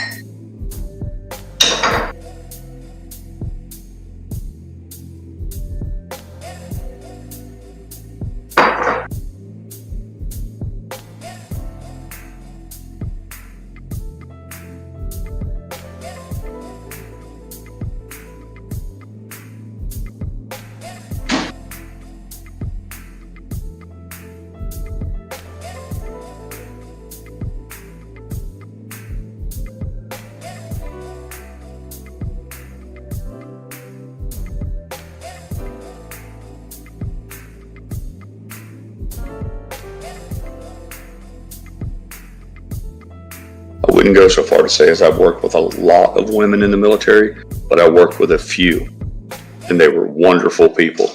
Smart, dedicated, patriotic. Each and every one of them was a value added to the unit. But I can tell you, they weren't killers, natural born killers. They weren't warriors in the classical sense. So, I'm aware of the role that they could play in the military. But for me, I've always viewed it as a ancillary or a support role. Someone needs to do all the things, whether it's administrative or otherwise, in furtherance of the eventual combat. But they need to keep it real. When it gets down to it, when it comes time for the killing to begin, the women don't have a role in it.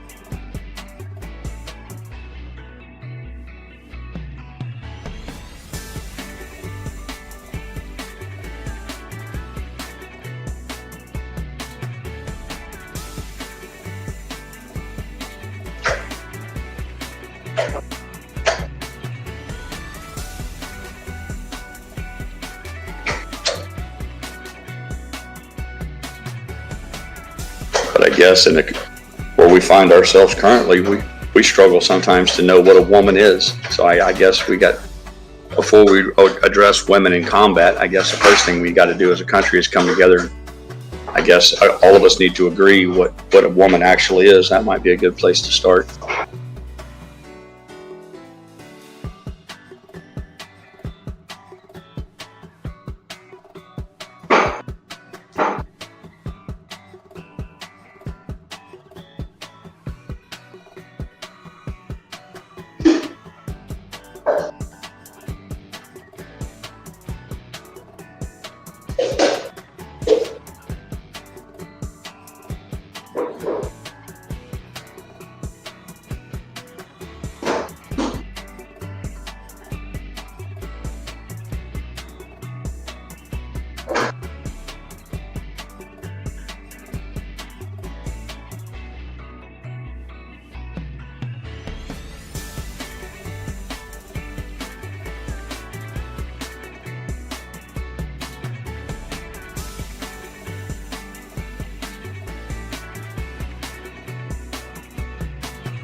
Twisty Swifty says, have you ever seen the videos where someone asks a trans person if their dog is a boy or a girl? Then the follow-up question is, how do you know? Yeah, that's some funny shit. I see it all the time, Twisty. I saw some that they were showing t-shirts that were like, the t-shirt said something about, you know, there are 25 genders, you know, you get to choose. And then at the bottom, under the ordering instructions, it asked you if you wanted women's size or men's size.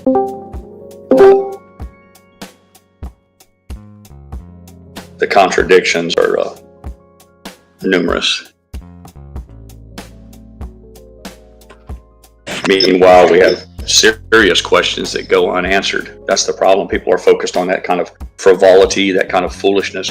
And then you have real serious issues that go unaddressed. What's that, honey? All right, so that's what they want you to concentrate on. Good morning, gentlemen. Morning, quack, quack.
You're pirate.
$30.62.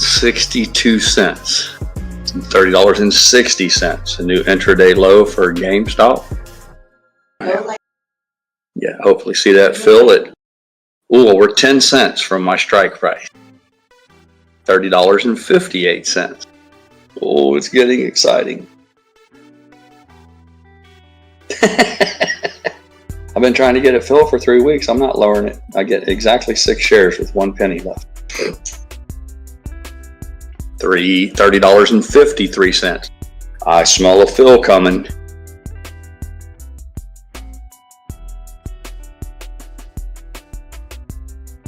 Come to Papa. You can do it. You can do it. Buyers are stepping in though.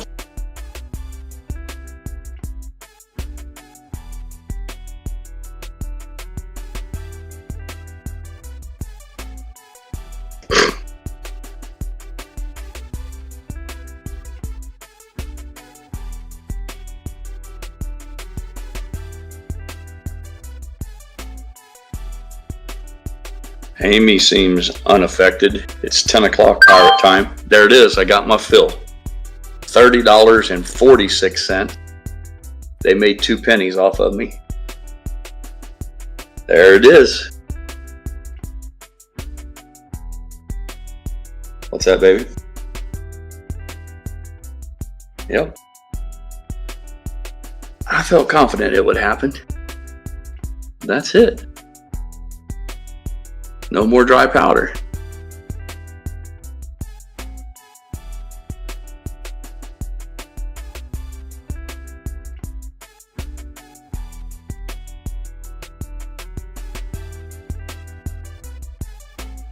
$30.46.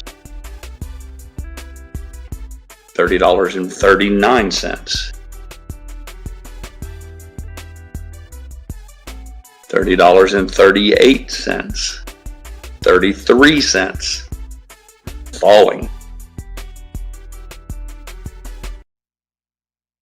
Buyers are stepping up though. $30.25. $30.17.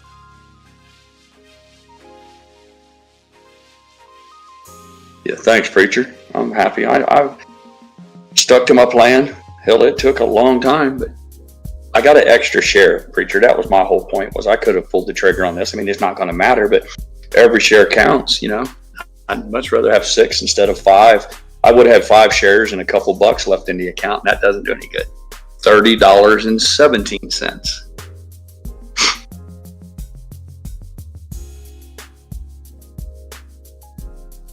Preacher said he's got to do some work. He'll be back when he can. That's right, man. Do your chores before you can play with your friends.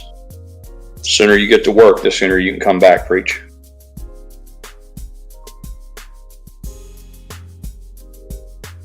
$30.06.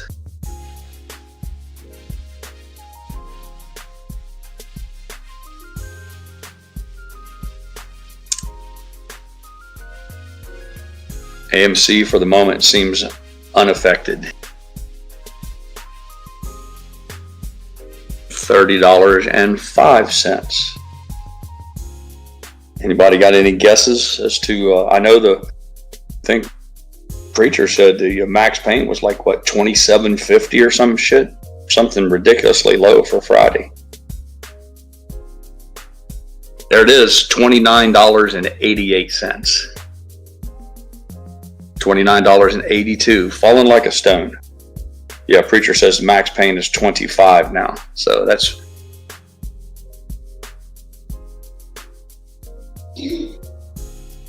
Whoo, fallen.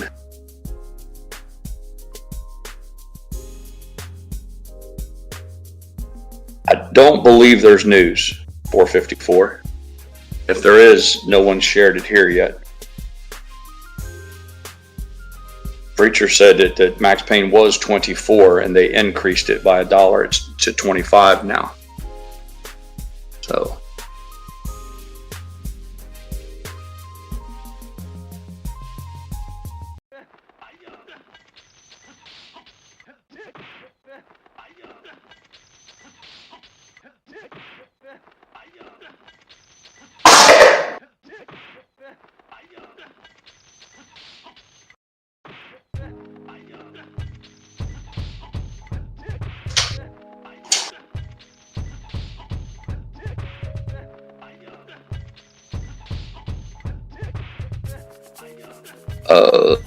Volume is for the moment it's still elevated compared to what it has done all morning. Highway Frog, for the last 6 minutes we saw an increase in volume.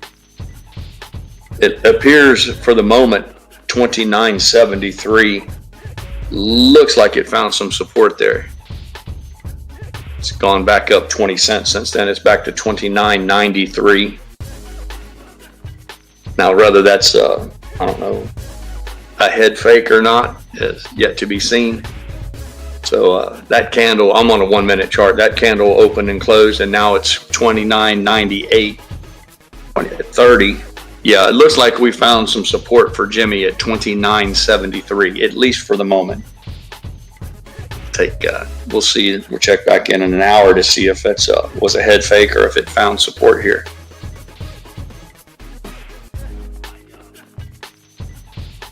Yeah, the volume's falling back off.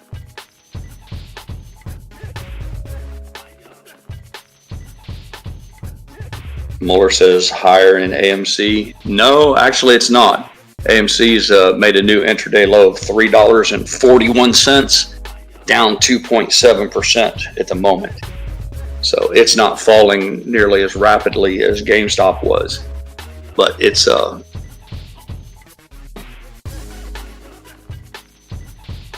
certainly pulling back a little bit more.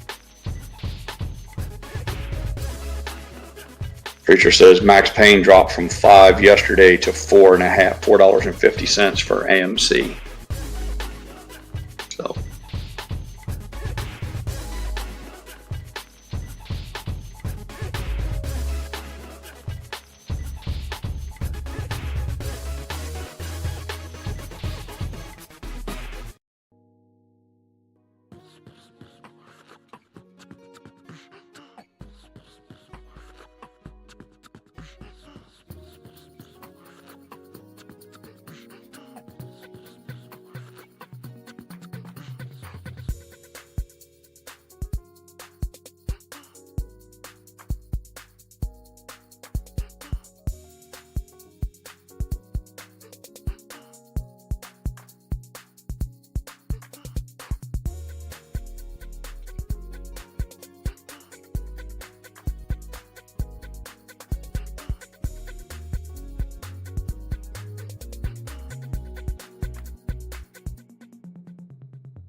heard him jump on that wood out there. To hear it bonk. It's a big game now, ain't it? My damn dog's such a coward. We pulled all that concrete out from the screen enclosure, and it left obviously a big ditch. And his dumb ass is scared. It's only, I don't know, 12, 14 inches deep and 18 inches wide. Full-grown dog. You think he'd just jump across it, but he's terrified of it. I laid a piece of plywood over it to make him a little ad hoc bridge or impromptu bridge, temporary, if you will. And he's scared to walk across the plywood. I had to practically beg him to go across it. And then when he finally made it across, he acted like he just summited the Himalayas or something. Huge accomplishment.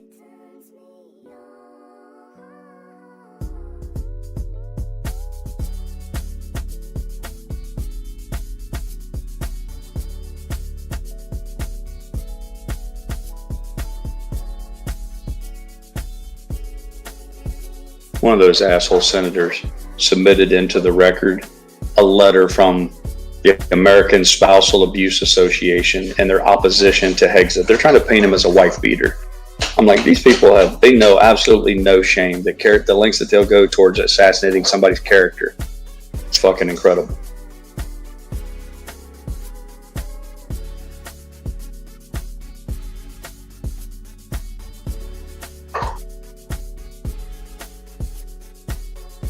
Cold out.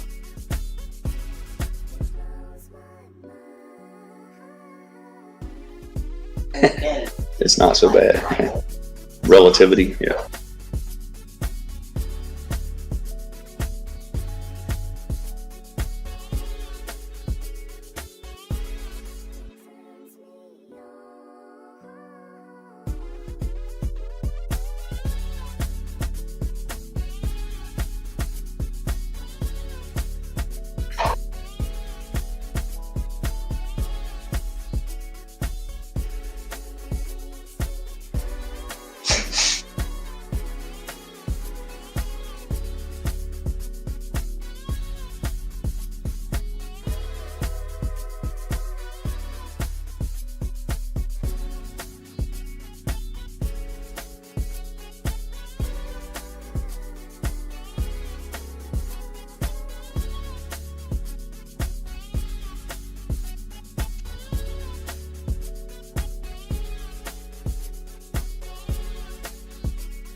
Bill Hegseth come right out and said it. I support Israel destroying Hamas.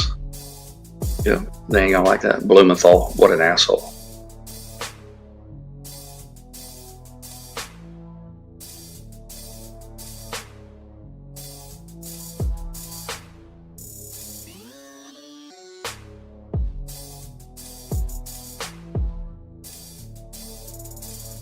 We spent tax return from that organization. I'm glad that I am going to ask to be entered into the record, Chairman. Without objection. These tax returns are yours. They have your signature. And I'm going to ask the members of the committee to review them because they're the only documents. I've asked for others. I've asked for the FBI report that would presumably should have documented this kind of financial mismanagement. And these are the 990s from that ordinance. By the year of 2011, donors have become so dissatisfied with that mismanagement, they in fact merged that organization with Military Families United, and thereafter you joined a second organization as executive director. I want to ask you questions. I want to ask you questions about Concerned Veterans for America. So you won't let him respond. Typical bullshit. 990 organization. I asked they be part of the record. Without objection, those returns are now part of the record. 2011 to 2016. At the end of 2013, shortfall of $130,000. At the end of 2014, shortfall of $428,000. You had a surplus the following year. Then another How much? How much was the surplus? Yeah. See, Sandy, they put it. They hang a number on the deficits, but they never talk about that. It's typical bullshit. Including credit card transaction debts of about $75,000. That is the kind of fiscal management we want. The Department of Defense, we can't tolerate at the Department of Defense. That's an organization. Yeah, he's a piece of garbage. They run out of money for their budget. No, not 10 or 15 million, which was the case at those two organizations. And it has command responsibility for 3.4 million Americans, the highest. I can't even stand listening to him. He's such a buffoon.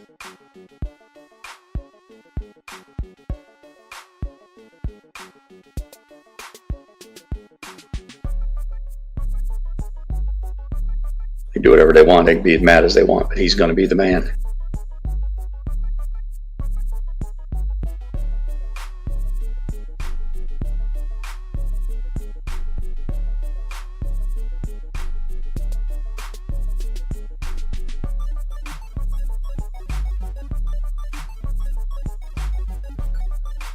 Very intentionally and focused to create policy that bettered the lives of veterans. Mr. Hegseth, I'm asking you a very simple question.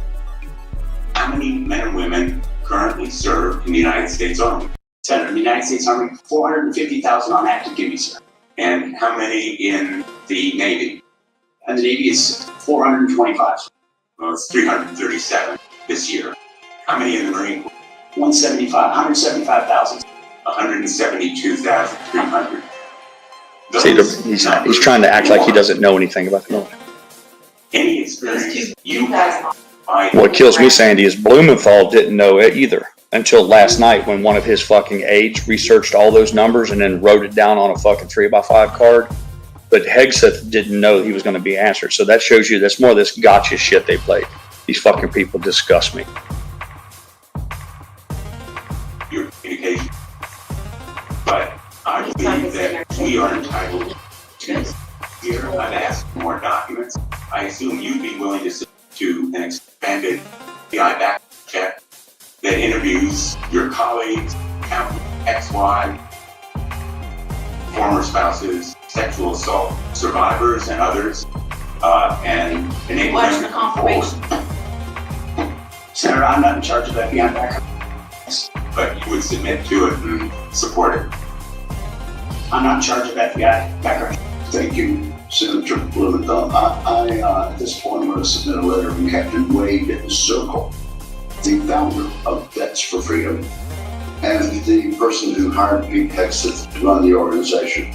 Although the 2008 financial crisis dried up fundraising for nonprofits, Captain Zirkle says, and I quote, Pete responded to this crisis with decisive action by reducing staff and renegotiating all debts with creditors until they were fairly resolved. And impressive feat.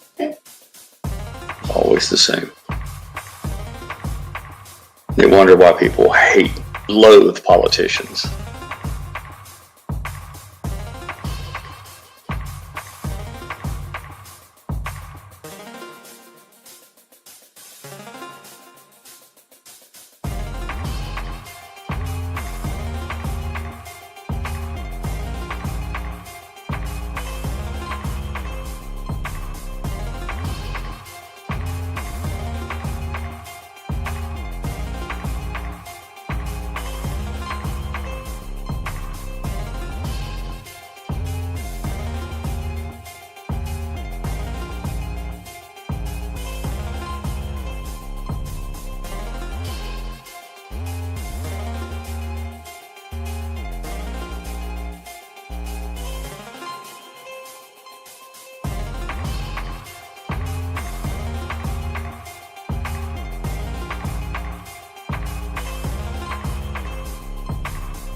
I'd be more than happy to turn up the interviews for Pete Hegseth that's happening on Capitol Hill Live right now, but I'm not sure that the 25 people in Discord want to listen to it nonstop.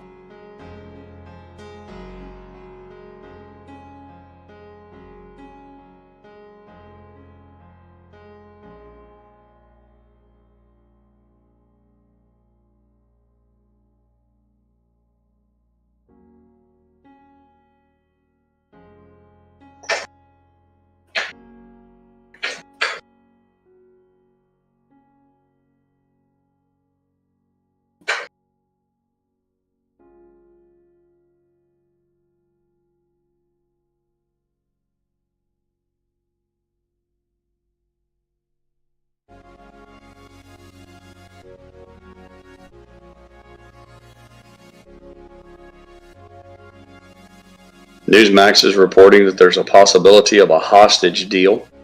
I think they're talking about the hostages from the Israeli crisis. I'm assuming that's what that's all about.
See, he brought it in to me that I brushed him with it, and then I give it back to him and he carried it off. I don't think he's been shown on.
Hegsa told him that women will have access to ground combat roles, but he knows he has to tell them that to keep the feminists fucking happy. What they should say, though, is that if you want to be in ground combat, that you have to meet the same requirements. If you can't do the 20 pull-ups like a man, they shouldn't say, well, if you're a woman, you only do 5 pull-ups, because when you're in combat, they don't say, oh, we got different bullets for the females. No, it's one combat zone and one criteria works for everybody. So yeah, if they want to play with the killers and the heartbreakers, they should be held to the same standards. I don't have a problem with that.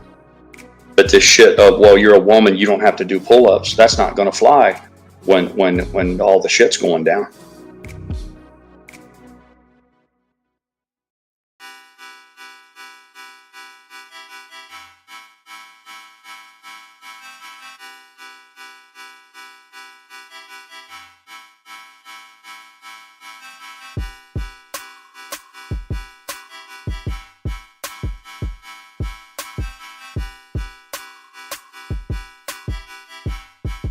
Your overall qualifications to do the job. And I do appreciate Ranking Member Reed with his concerns regarding your nomination, because share his concerns. As part of my responsibility as a member of this committee to ensure that all nominees before any of the committees on which I sit, I ask them to initiate the question first. As you became on this bill, have you ever made favors or any verbal or physical harassment or assault of children? No, sir. Are you a rapist? I love it. Someone relating to this kind of fun. So you're right. 2017, he was doing that. And I was. I don't think how completely clear is active, but like. There you go. Fucking more character assassination. Right.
You can tell he's disgusted by her, but he's keeping this cool.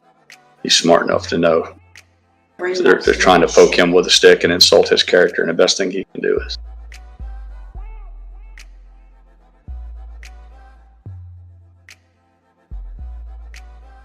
I love it when you see, you don't even have to have the sound turned up. You can see him start to answer, and then she just interrupts him. comply with such an order, you will shoot protesters in the leg. Moving on. President Good has attacked our ally, elite, refusing to rule out using military force to take over Greenland and Panama Canal and take Canada 51st. Oh, he was trolling about Canada, bitch. Order from President Trump to Greenland, a territory of our NATO ally, by force, or with an order to take over the Panama. Senator, I will emphasize that President Trump received 77 million votes from lawful command. We're not talking about the election. My question is, would you use our military to take over The correct answer is I'll do whatever my commander tells me to do. So good actions never his hand. I would never in this public forum give one way or That sounds that you would find but basically, and that's your opinion. Take over. I don't know, Twisty Swifty. I've been clicking it on and off the Senate hearings at Capitol Hill for the confirmation for Pete Hegseth.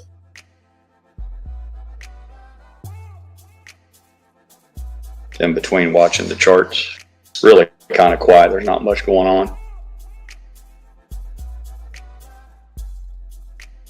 I probably should refrain from it because all it does is make my blood pressure go up to watch a decent, good-hearted man who's lived his life in an exemplary fashion. Anybody would be proud to have him as a son or a husband, father. I mean, every single thing about the way he's lived his life has been outstanding. And he's had his normal missteps along the way, like any human being has. But to watch the character assassination that they engage upon, it's just the most repugnant shit.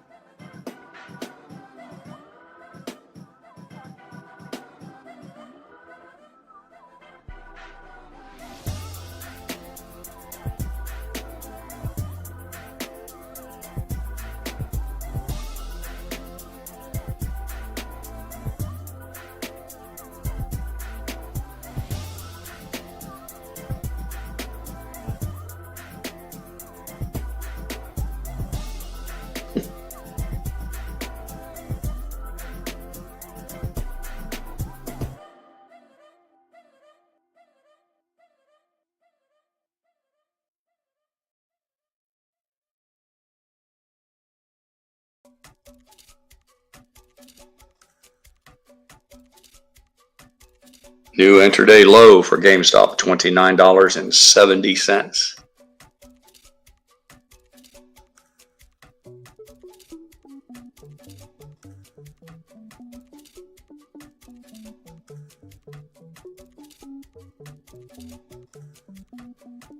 Talking now. They take turns. Democrat, Republican, Democrat, Republican. Hey, Pirate, did you follow up? What's that? Did you get your fill on GameStop, or you're still waiting? No, it filled, man. I got my 6 shares. Took long enough, but I got them. Awesome. Yep. I'm glad now because there's a few times there I almost said fuck it and just bought the 5 shares. But it was so close. I'm like, if it just falls another 30 cents, I can get an extra share. So it was fun. It just gave me something to occupy my time with.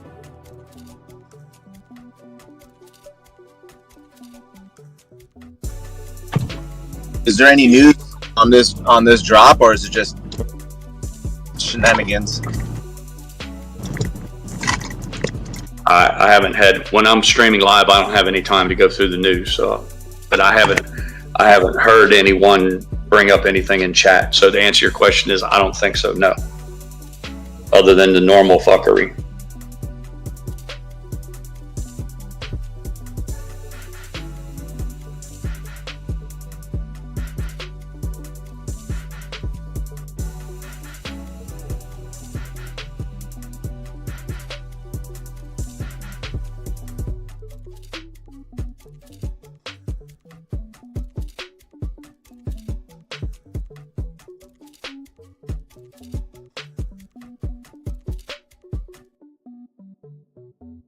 Then says, breaking news, Pirate bought 6 GME. That's right. Look, Mrs. Pirate's sitting on about 100 large, man, for a swimming pool project. Maybe we could talk her into just putting some sod in the backyard and rolling the rest of that into GameStop. We can get a pool like 2 years from now, but I don't think she's that committed.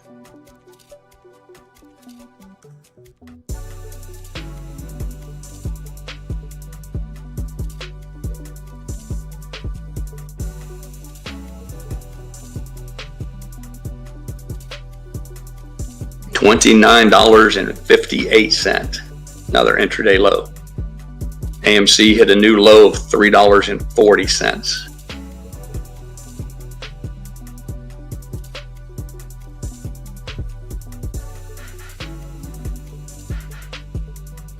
Yeah, I'm down almost $6 then. I'm $6 in the red on my down $5 in the red on my buy today. I had a plan and I stuck to it. I was happy. I just wanted 6 shares instead of 5, and I got them. That's a cause for celebration.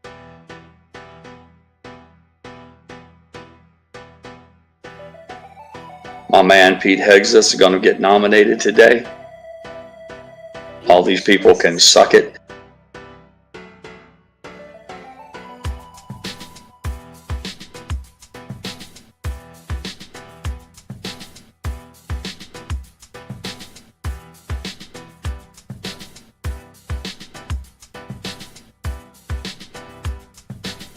I've got several tons of rock that be moved, and it has to be moved by hand. But I'm on parts hold now. I got a new wheelbarrow coming, and Mrs. Pirate did try to buy me some new gloves yesterday, but all they had at Walmart were large, and they're too tight. I couldn't even close my fist. I need extra large, but my son's able to use them, so there's not like they won't get used. But I've got a good excuse today not to be on the Flintstone program out there, Operation Flintstone, moving all those rocks. Ooh, AMC just fell to 337. This might be it, folks. I said that we'd have to see a capitulation, the final puking, if you will. And I thought that 338 was going to be the number. 335-ish, and we're there. We're at 337. Now this is where it gets a little unnerving for me, because I didn't expect us to fall below 335-ish. So this is where I get a little bit nervous if it continues to fall, but that's all right. There's nothing wrong with being nervous. It's a natural human emotion. It's how you deal with it that counts. GameStop's still falling at $29.45. So maybe this is it.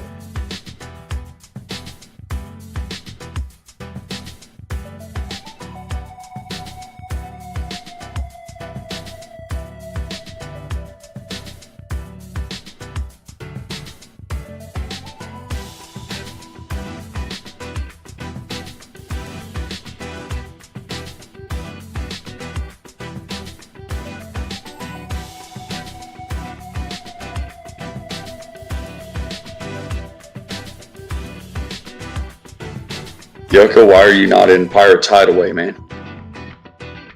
I see you're in chat. What's up? You too busy to talk with us? I get it if you are, no pressure, but we miss you, man, when you're not out here.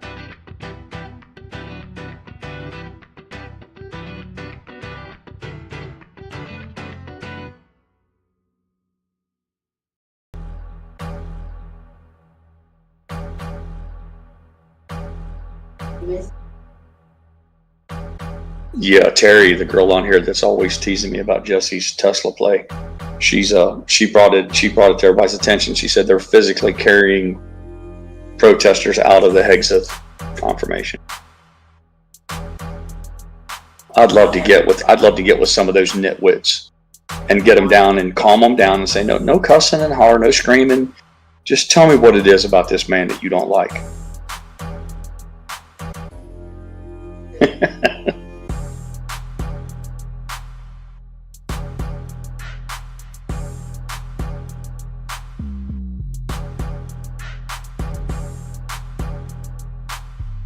Yep.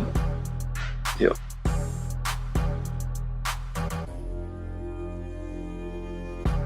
That's what kills me. You have these people who will show up and carry signs and spew all sorts of venom about this good and decent man. And if you were to corner them and do a deep dive into their lives, honey, they're fucking scum. Every one of them. No, I'm talking about those protesters that got thrown out before. The people.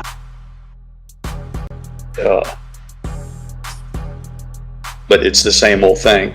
These people that they want to, like I said, spew venom about his character and talk about, you know, sometime that he got drunk as fuck at somebody's retirement ceremony and had to be carried back to his room, like somehow or another that offsets all of the wonderful things he's done throughout his life. And then you go to these people and say, well, tell me a little bit about you. Tell me how you've lived your life. Tell me about some of your accomplishments. And all of them just look at you like a deer in the headlights. When what they really should just say is, thank you, sir. Thank you for everything you've done for our country.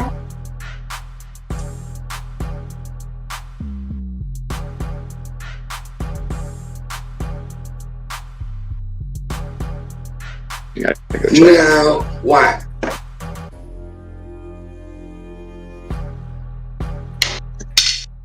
Hello. It took you long enough, Russell. Where you at? Sorry, I was listening to another streamer. It's a show that I'm gonna be going next week, a trade show out here. So we're just figuring out where we're gonna meet. Nice. Yep. It's for, you know, like printing and stuff like that. A trade show out in Long Beach. So he just finished streaming. Good deal. Well, I hope you pick up some work out there. Yeah. Yeah, we're gonna have the Olympics in 28, I believe, right? California is having the Olympics, and trying to see how I can get in there. You know, even with that, or even how can I get in there with the rebuilding of the those properties, some signs, something. You got to meet a contractor or a builder. That why they burnt down LA so they can rebuild it as a. I don't know. Probably it sounds like it. I don't know. So many conspiracies, but that's what they put. They put a title. If you can't figure out a way to make money off of that out there, Yucca, you need to hang it up. Yeah. There's going to be so many opportunities. If you can't figure out a way to get it, I don't give a shit if you just sell sandwiches on the side of the road to the fucking construction crews. That place is going to be a gold mine for the next 10 years. I mean, well, they got to have it ready. They got to have something ready for 28. So, I mean, damn. I mean, I've seen properties now getting built within like 6 months. We're talking about like within 6 months prior. Like they built like three houses next to my apartment building, empty lot. It's pretty much done. It's been like 6 months. So these guys work pretty fast. Obviously, the permits, right? That's the thing that takes long. Yeah, it's not the actual building of the houses that take time. It's getting the approval from all of the parasites, all of the government. I went on a Twitter rant last night. They're talking about now that because of the emergency, the exigent circumstances, we're going to put a pause on all of the red tape. We're going to streamline the process for building houses. And my question is real simple: is if you can pause it, if it's so critical to have all this red tape, how can you pause it? Just because you need 50,000 houses doesn't mean, if it's critical for safety, if it's so critical, because my argument is it's all bullshit. None of it's fucking critical. So if you can pause it now, why do you even have it in the first fucking place? But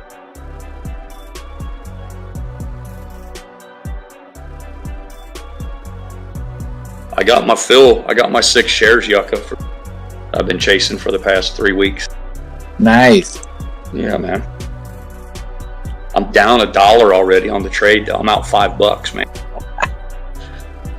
I mean, right now is a good time to load. I mean, what can we do?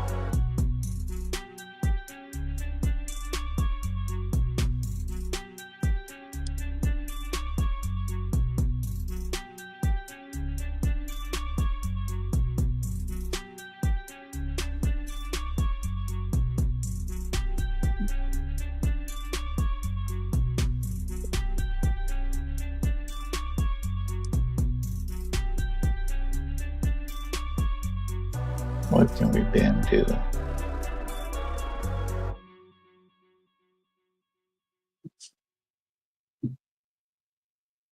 I think they lost 125,000 houses to that hurricane that went through the Carolinas.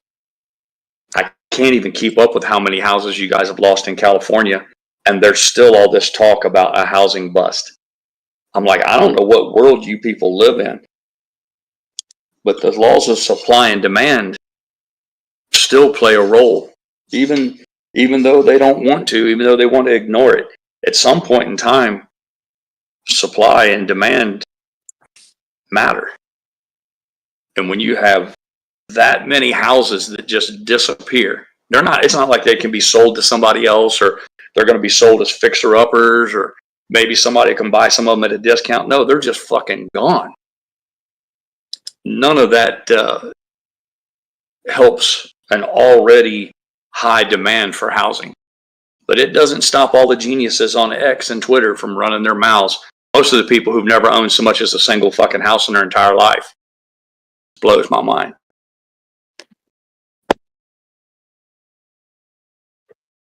Juke Joint Jordan says AMC is going to $2.90 and then reverse split.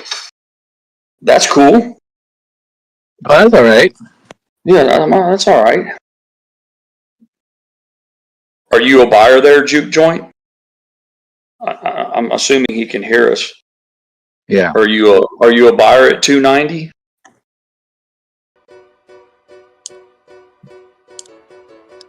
Or are you going to wait for the reverse split and then buy?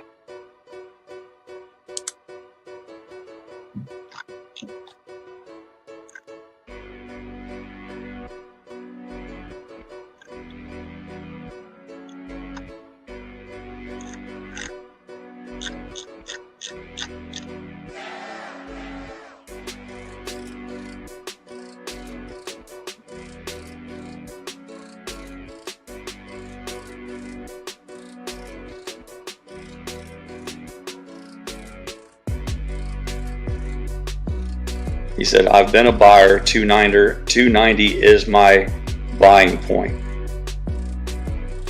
Well, you wouldn't, but that doesn't make any sense, Juke Joint. That's some dumb shit. If you believe it's going to reverse split, you shouldn't buy at 290. I mean, if you really believe it's going to reverse split, you should wait until after the reverse split and then buy. Why would you buy and then have half of it disappear? I'm just curious, man. Maybe I'm missing something you can help me understand.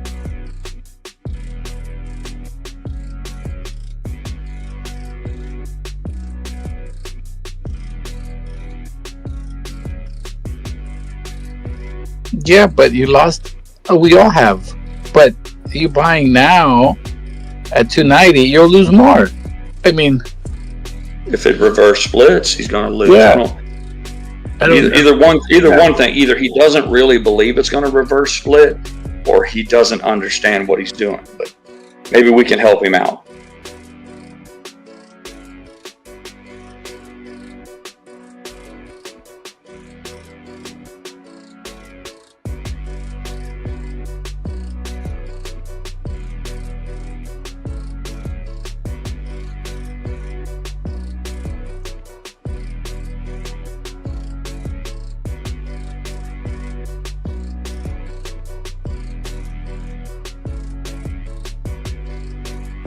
Yeah. I mean, the only way you lost is maybe because you sold. Yeah, I didn't ask him that, Yucca. Yeah. Juke Joint, you don't lose anything until you sell and book the loss. Just being down on paper doesn't mean you're gone. It's just an accounting thing.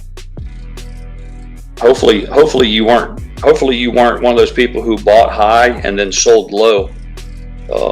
If that's the case, you might want to do a little research on how this whole thing works.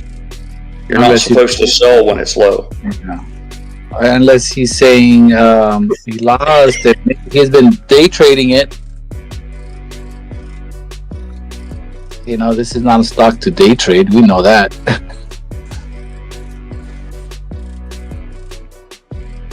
AMC new low 336. GameStop low, $29.21. AMH Trace, another one of my fellow veterans. It's in a nosedive today, man. We're watching them down. We're watching them fall. I'm hopeful that this is a final capitulation. I've said for some time that before we saw any appreciable increase, that it would have to do, they would shake the tree one last time, get all these people out who bought in at, $9, $8, $7, all that shit. Those people who've been in this 6 and 7 months, a year, relatively new, I would say. They're gonna try to frighten those people off, and I'm hopeful, I'm optimistic that that's what we're watching play out right here. I could be wrong, but that's what I believe we're seeing.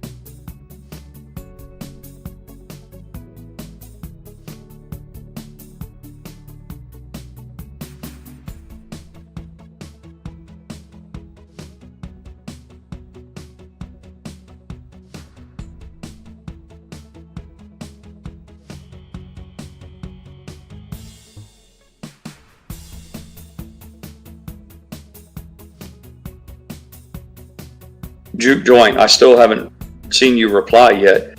You do understand you're not supposed to sell when it's down. You know that, right? I don't know if you're aware of that. If you do that, then yes, the money's gone. But you're doing it backwards. You're supposed to buy more when it's cheap. You're supposed to sell when it's up, I think. But if you're just talking about paper losses, then that's no big deal. Everybody's in the red that's been here for 3 or 4 years, because it's a battle against the shorts. That's the way the game's played.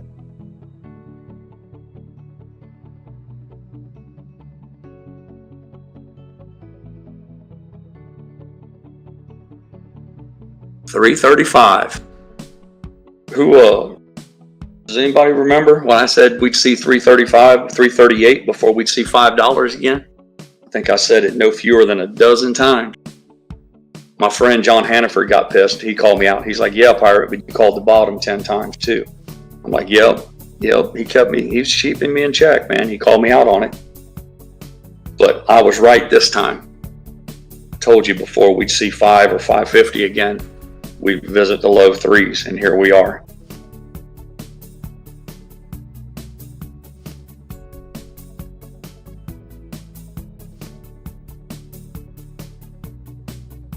Juke Joy says, "I know that, but I'm not certain AMC will come back." Well, there you go, man. So you gotta sail your ship as you see fit, Juke Joint. You are the captain of your own ship.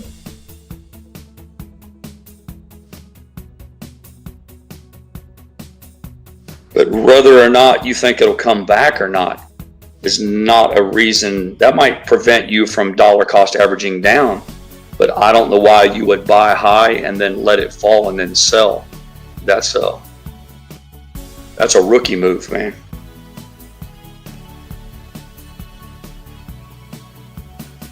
There's another penny off for AMC, $3.34. GameStop at $28.92, falling. Yep. I ain't gonna lie, guys. I'm a little excited by this.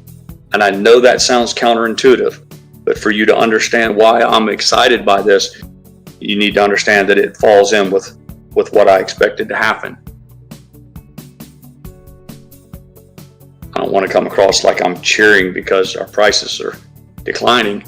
It's not the case. It's just that I saw this. I smelled it like a fart in church, and I've been waiting eagerly for it to happen, because as sooner this happens, the sooner we can go the other direction. I don't want to spend another year chattering along at $5.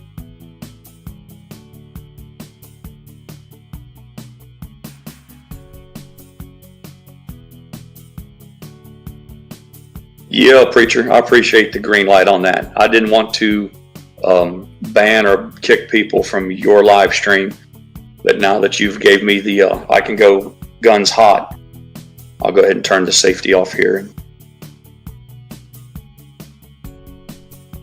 do my thing.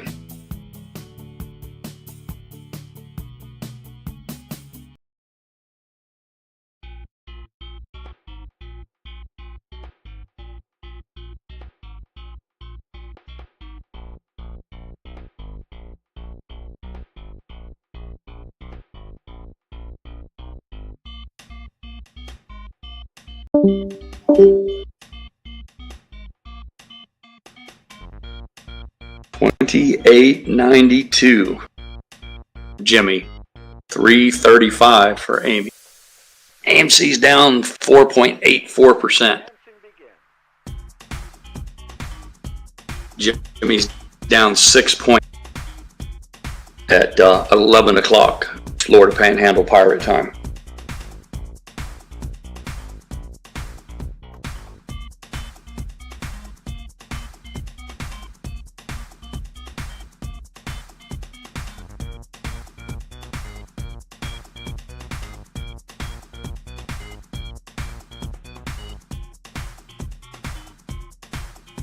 $28.83.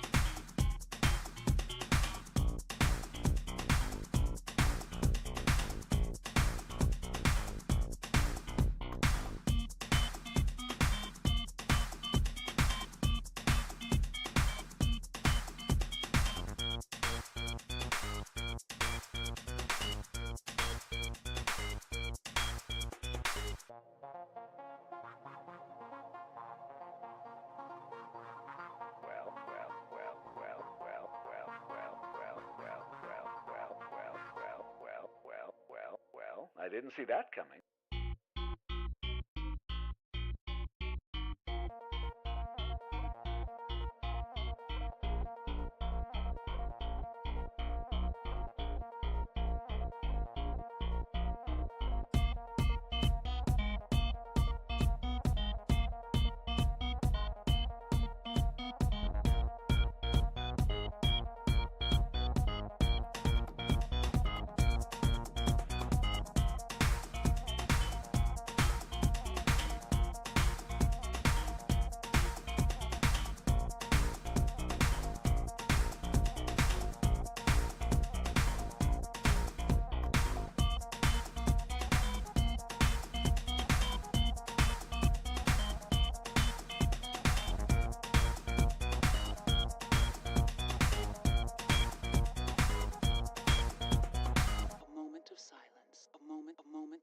Hey, Juke Joint Jordan, how many shares you sitting on, man? AMC, if you don't mind sharing. I don't need your account numbers or anything like that, but just if you don't mind, share with the rest of the class. How big is your position?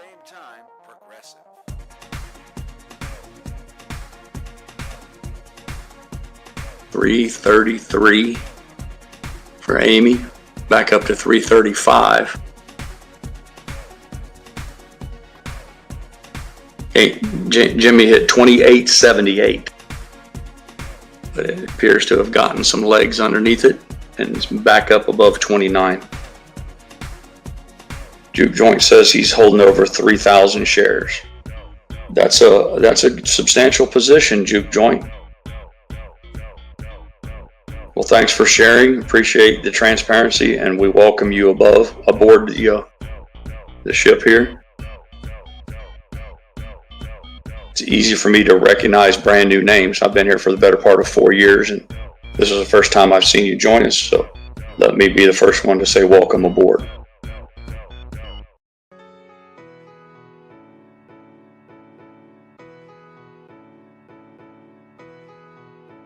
Attendees, I don't know, brother.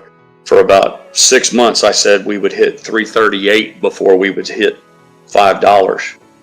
That was the closest I could come, that spread. And here we are. We didn't see the 5 or 550. We're back to 333.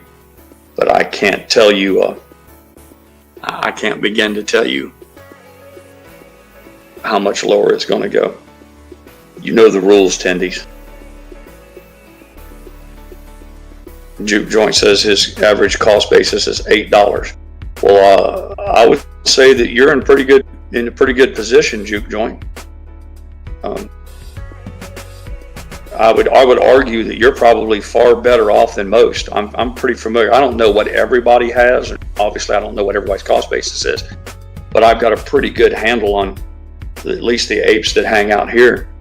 And I can tell you that if you want to judge yourself on a curve with the rest of us, I think you're in much better position. specifically, not so much over having 3,000 shares, but if your average is $8, you're fucking golden as far as I know. But then again, I'm just a drunken pirate, so take it for what it's worth.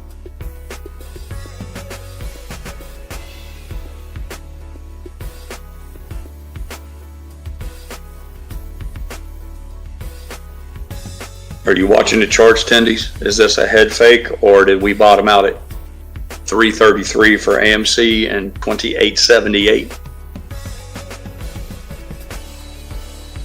I know it's really hard to read the tea leaves, especially on a 1 minute chart, but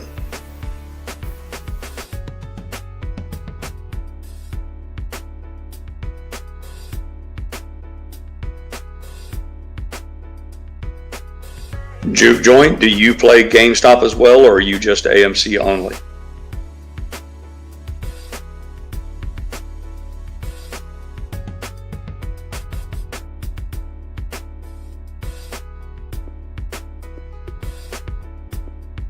God damn, Mace Trace is flexing. He's north of 500 shares, but he's at a 363 average. God damn, Mace, I'm jealous as fuck, man. I'd give anything to see my cost basis to be 363. That's pretty fucking awesome, dude.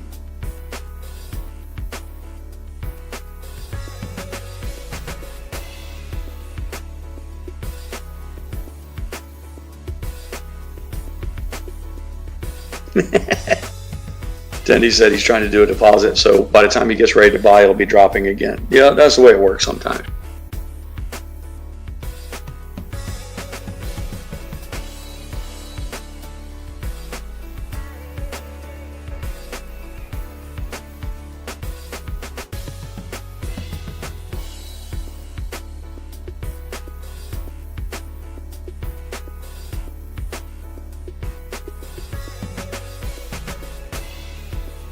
Mace said he's been swing trading it. I don't have a problem with that, Mace. You know, I'll tell you specifically why. And KC and I just disagreed on this, and that's okay. He's my friend, and I respect him like no other, but we just have a disagreement on it. The whole thing of buying and holding just didn't work. So if a guy wants to trade it to make a few bucks, I don't have a problem. Now, I think what Casey's talking about is more of a, I don't mean to, I shouldn't speak for Casey. All I'm saying is that it's one thing if a guy is going to move 10,000 shares in and out, 20,000 shares in and out, but I don't see how somebody swing trading, 10 or 100 shares is going to move the needle.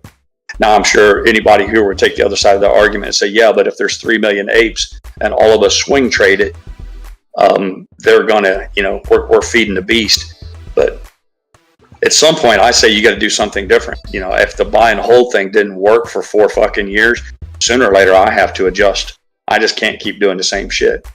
So now I haven't had the opportunity to swing trade it a whole bunch because it just fall every time I've dollar cost averaged in, it fell farther. But if people are down here at these lower levels, you can snag them, 10 or 100 shares and trade in and out of it. I guess they call it trading around a core position.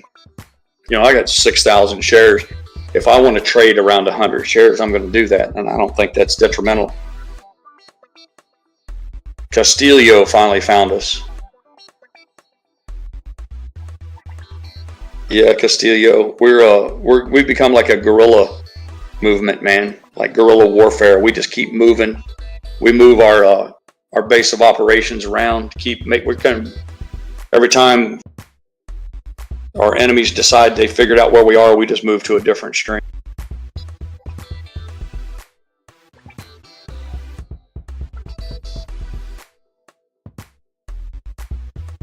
Yeah, May said that's what he's doing. He's swing trading 500 shares.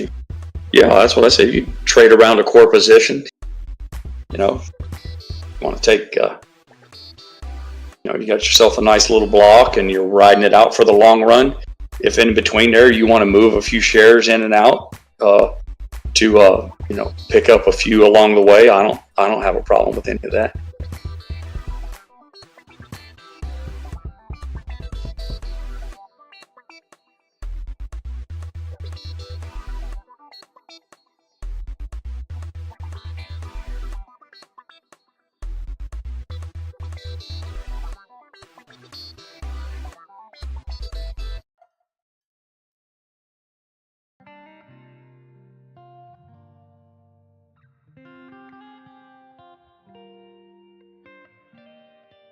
I'd love to know. It's probably a zero-sum game for them. They're certainly they're scaring off. They're shaking out some weak hands. The people who bought at 6 and they see it fall to 3. They'll lose their nerve and bail, take a 50% loss or what have you. But the other side of that coin is there's your hardcore stalwarts, the old guard, who's just going to continue to buy regardless of how far it falls. So I don't know which one of those opposing forces will have the biggest effect on the price, but I'm certain that they both exist at the same time.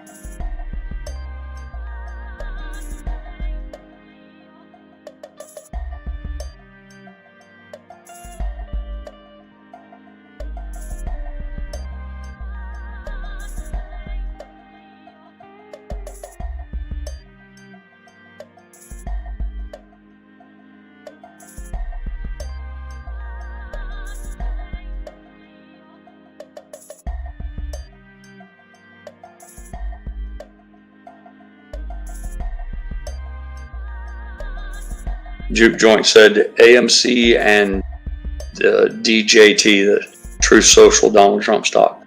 So he's not playing any GameStop currently.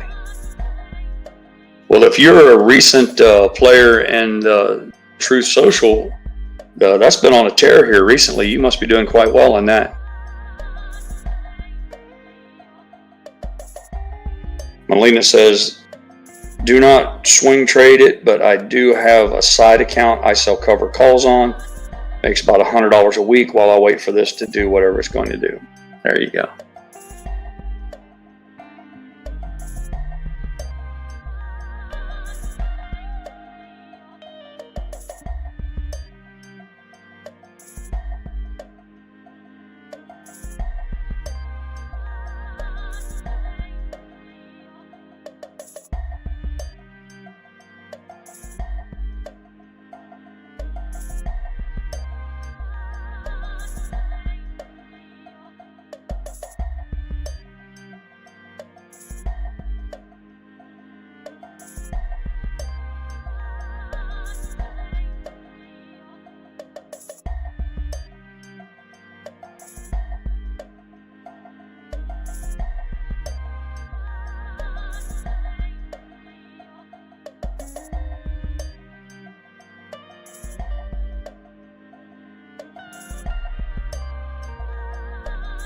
Castillo says, I agree with Pirate. This only makes me excited. The spring's getting tighter.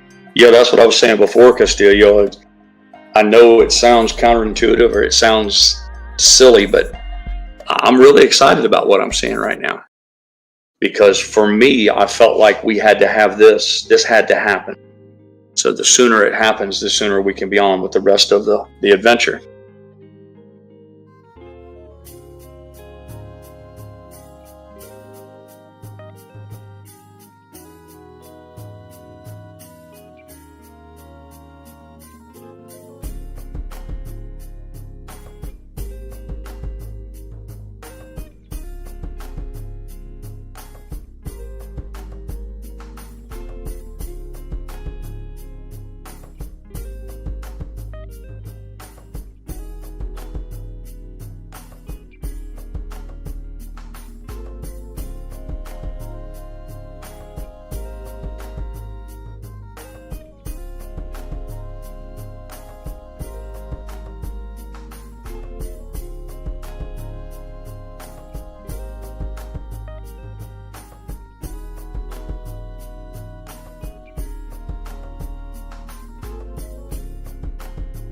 Who's working on that full table cover?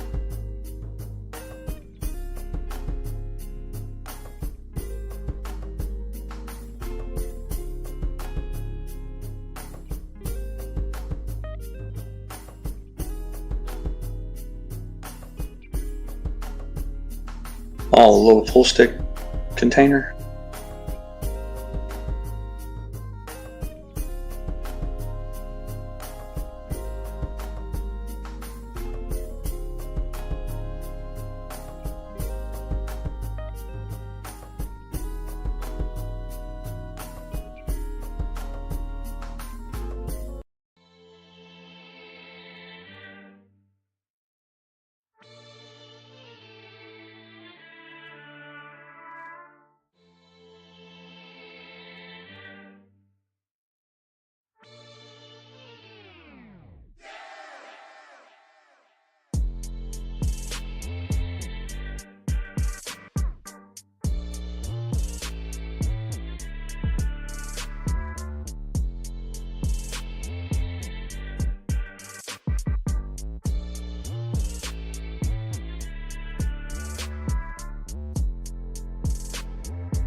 Damn it! I should have put my motorcycle on Facebook Marketplace. I could have got another 1,000 shares right here.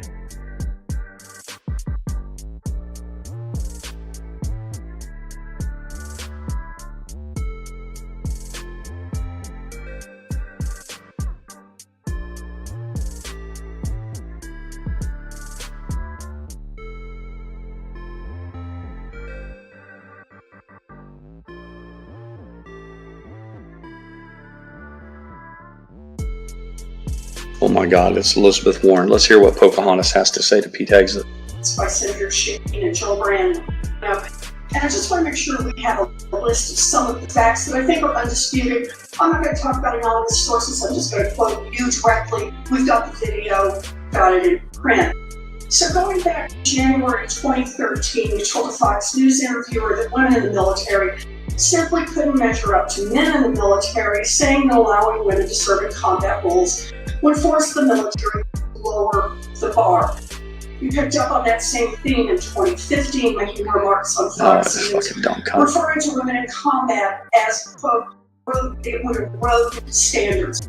June 2024, you said on Ben Shapiro's podcast, quote, women shouldn't be in combat at all.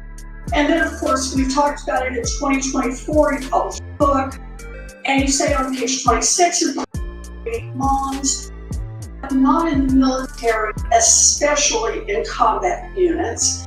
Because it's all true, you vacuous cunt. Women should not be in combat roles. Because men are distracted by women.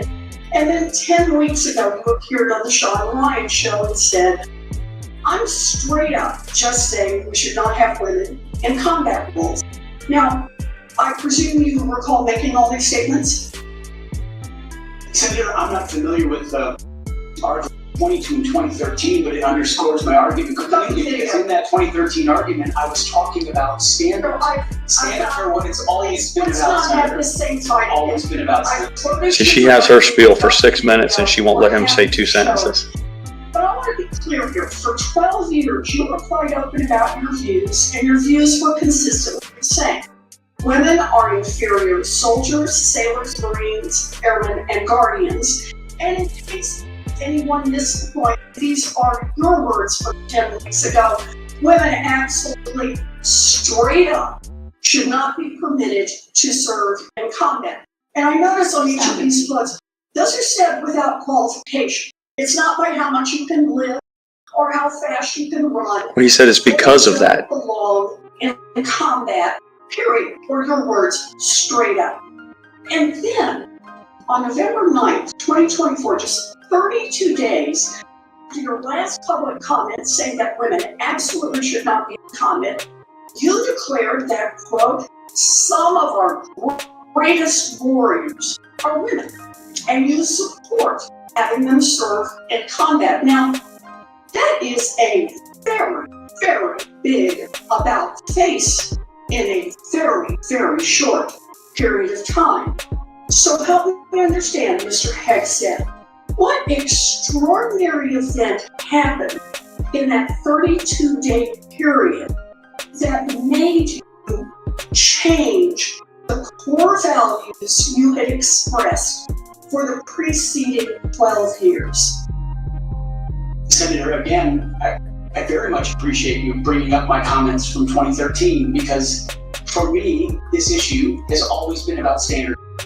And unfortunately, because of some of the people that have been... Here comes the interruption. Here comes the interruption. Couldn't get one sentence out. Not one fucking sentence. I'm quoting you from the podcast. Women shouldn't be in combat at all. Because of the standards. The standards that they should be there if they can carry, if they can run. I don't see that. Well, because he knows they can't. Because they can't meet the standards. There's a 32-day period in which you suddenly have another description about your views of women in the military. And I just want to know, what changed in the 32 days? Go back to the standards. The song you sang is not the song you come in here today to sing. Senator, the concerns I have, and the concerns that many have had, especially in ground combat units, is that in pursuit of certain percentages or quotas, standards have been changed. And that makes the combat more But difficult. let me make a for suggestion everybody. about what happened in that 32 days. You got a nomination for President Trump. Now, I've heard of deathbed conversions, but this is the first time I've heard of a nomination. See, she's not interested in hearing what he has to say. She just wants to blather on and on. But many women serving in the military right now might think that if you can convert so rapidly your long-held and aggressively pursued views in just 32 days, that 32 days after you get confirmed, maybe you'll just reverse those views and go back to the old guy who said straight up, women do not belong in combat. Now, Mr. Hegstaff, you've written that after they retire, generals should be banned from working for the defense industry for 10 years. You and I agree on the corrosive effects of the revolving door between the Pentagon and defense contract. It's something I would have liked to talk to you about and been willing to visit with me. But the question I have for you on this is, will you put your money where your mouth is and agree that when you leave this job, you will not work for the defense industry for 10 years? Senator, it's not even a question I've thought about because it's Think not about it right now. It's not one, my motivation for this job. I understand that. I just need a yes or no. What he should say is, I'll play by the same rules that everybody else plays. Change. In other words, you're quite sure that every general who serves should not go directly into the defense industry for 10 years. You're not willing to make that same pledge? Why should I be different than everybody? You'll be the one. He said, I'm not a general, Senator, and the whole place erupted in laughter. You're saying sauce is certainly not sauce for the internet. I would want to see what the policy. All day. Anyway, thank you, Senator Warren. Senator Tucker. Thank you, Mr. for your hard work. Hard work, Chairman. This is going well. I'd like to submit this letter. Topic: conduct at vets for free. Hegseth. I'd like to submit that for the record, please. Without objection. General Hegseth. Mr. Hegseth. Oh, we called him General Hegseth. That's fucking funny. With your family. I know this is tough. That's what it's all about, though. You're a tough guy. Been here for a while. Never seen this people here for support of a nominee. Impressed with a lot of you today, and they are very passionate. So thank you for willing to this. Congratulations on your nomination. I'm worried about recruiting.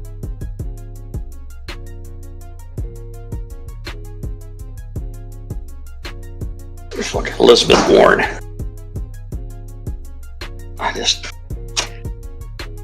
I struggle to understand. I struggle to understand my countrymen. How a person like that rises to power in my country will forever, it will remain a mystery to me. I just don't get it.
Telling you, the one they're really going to come after is Tulsi Gabbard, because they view her as a traitor. She was a Democrat from Hawaii.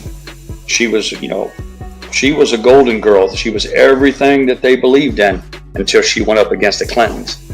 And the minute she went up against the Clinton kill machine, the big Clinton war machine, they came after her with a vengeance. And unfortunately, the Clintons don't hold the power in Washington that they once did.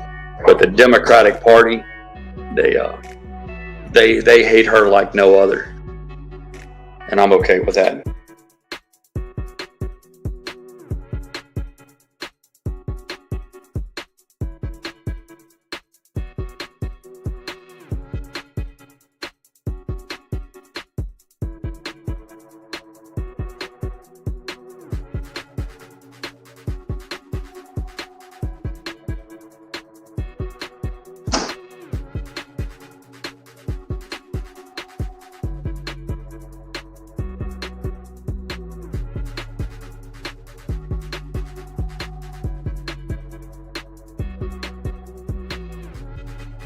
Elizabeth Warren represents everything in Washington that I abhor. She's a person who's never held a real job, not in anything to speak of. I think she was a teacher for a brief period of time. But for the most part, these people, all they've ever done is politics. They've never worked anywhere, and they've never run a business. None of them have ever signed the front of a paycheck to where they've had to make payroll or decide who to hire or how to make their businesses grow. They've never been a builder. They're always a taker. They've always been in Washington, sucking out that tax dollar money for themselves. And I don't know what more evidence you need that somebody is ill-equipped to be a leader.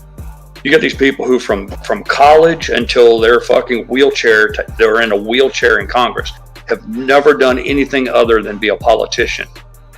And then everybody thinks that they're knowledgeable and that they're well equipped to make decisions. It's like we're committing suicide.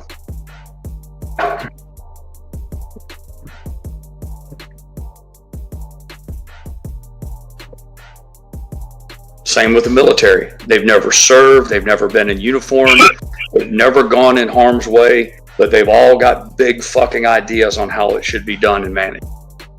And I get it, we have a need for a civilian controlled military, but that's only insofar as deciding who we go to war with. They shouldn't be tasked with deciding how the military is structured and how it operates because they're ill-equipped to do so.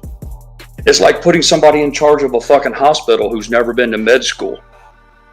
We do so much self-harm in this country by putting people in charge who have zero knowledge about what they're doing.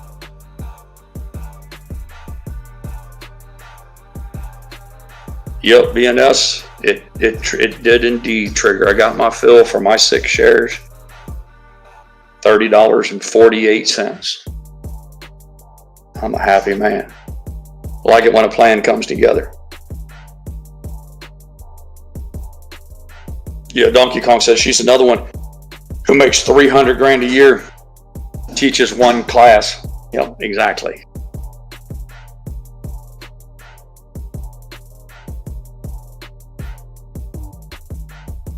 It's all right. Take heart, me mateys. Inauguration is just around the corner, 1 week away. Oh, please. Mrs. Pirate's making a sandwich up for me. Inauguration is a mere 6 days away. And they all better get to stepping and fetching. Hey, just a heads up, KC just tweeted about 12 minutes ago.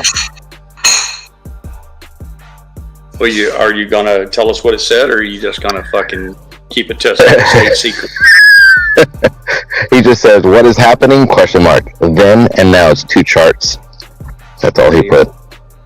Nice. He must be on his lunch break. Yes. I'm around. Back for now. Good. Yeah.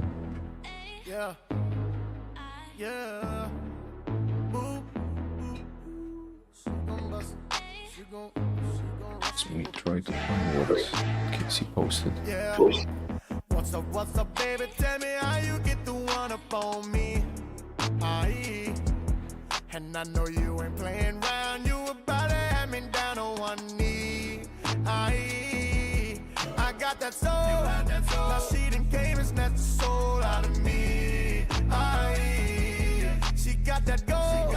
She close enough. She opened up. you go to sleep. Aye. Now if you ever get to meet her, better keep a shot about to make a supersonic man out of you. She go below the belt, you better go for help. Cause shot about to make a supersonic man out of you. I wanna be her man.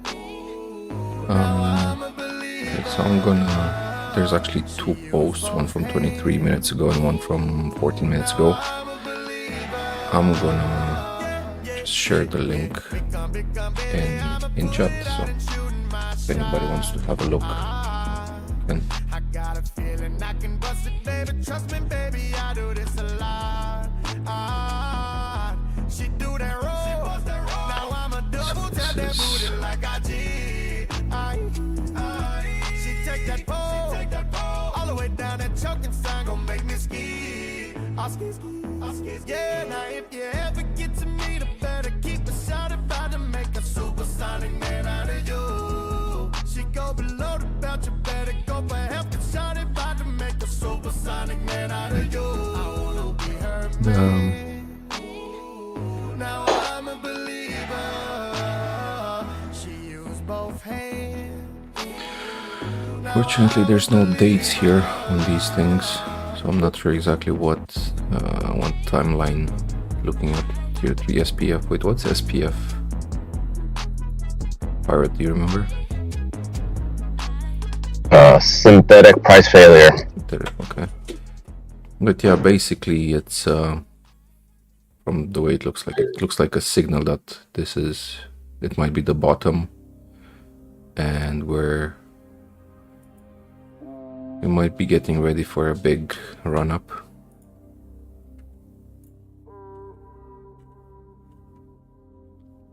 Which, I mean, we all kind of know it's coming, we just don't know when. That's it.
That was a nice compliment, Mace Trace, but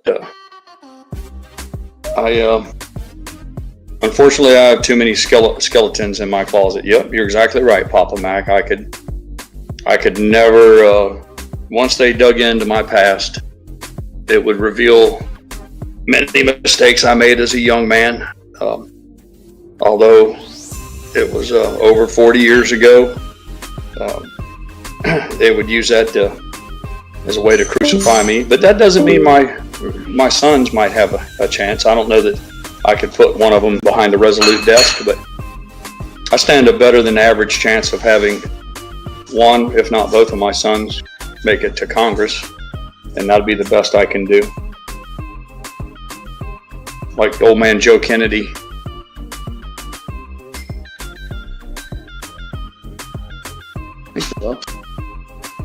Damn, man, I got a roast beef sandwich on rye with Swiss cheese and stone ground mustard. Bless you. Lettuce and tomato with bread and butter pickles on the side.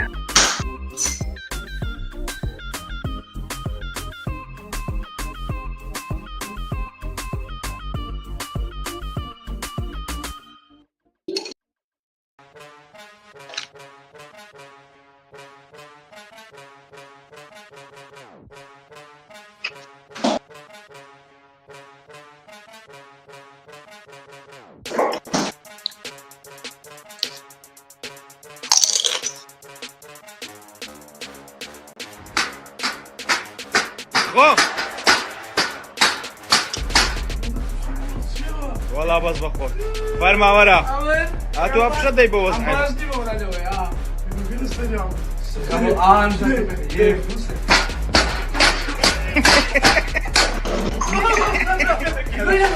ولا ده بيبقى شوي سريع مش سريع مش سريع هيك كاكا ده بابك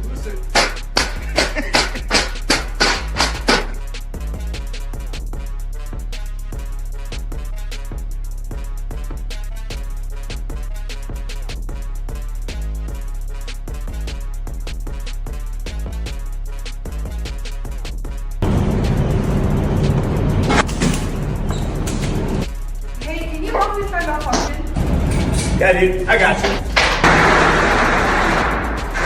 Give me a minute.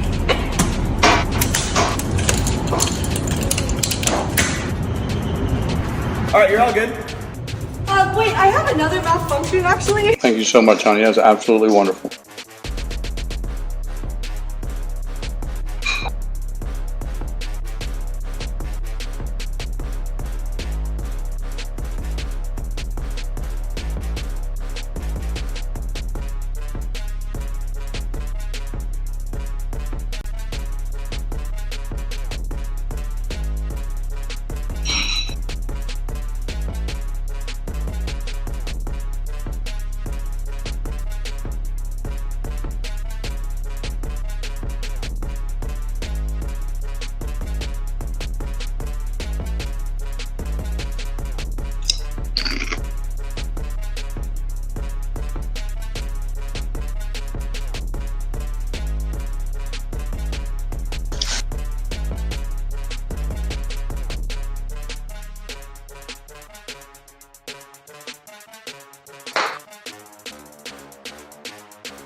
We had to vote on a waiver because he stepped off the Puerto Rico.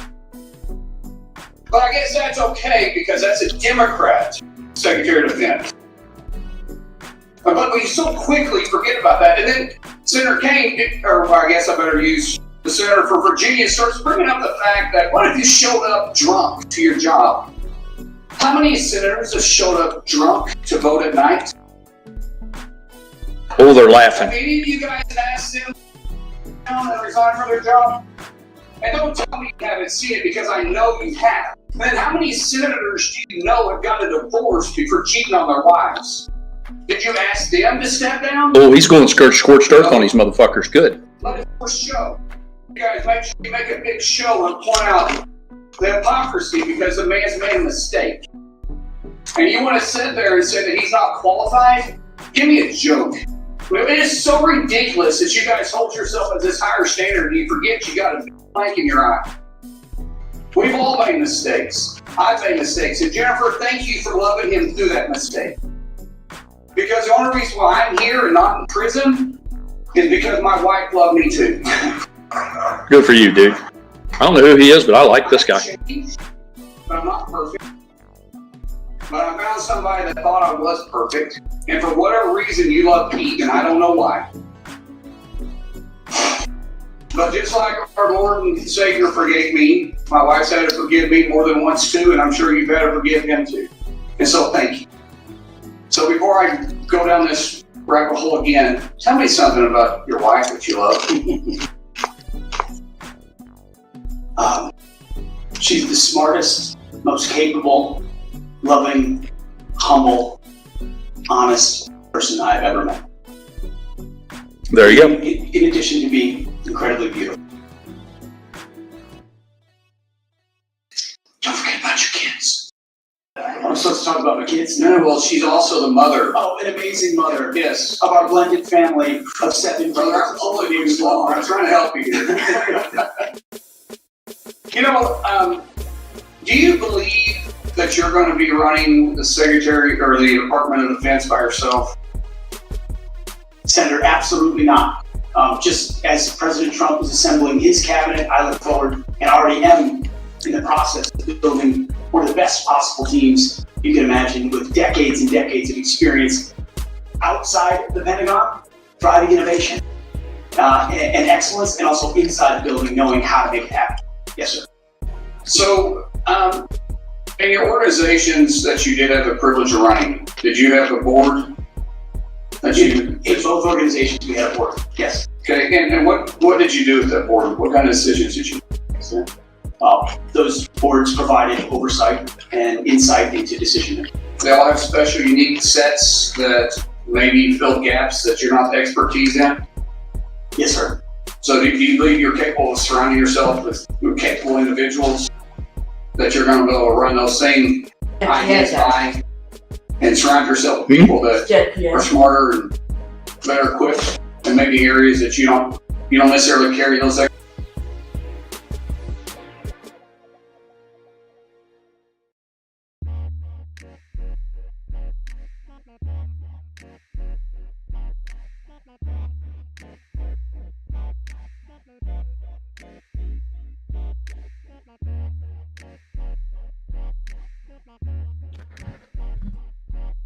Yeah, in the meantime, while watching AMC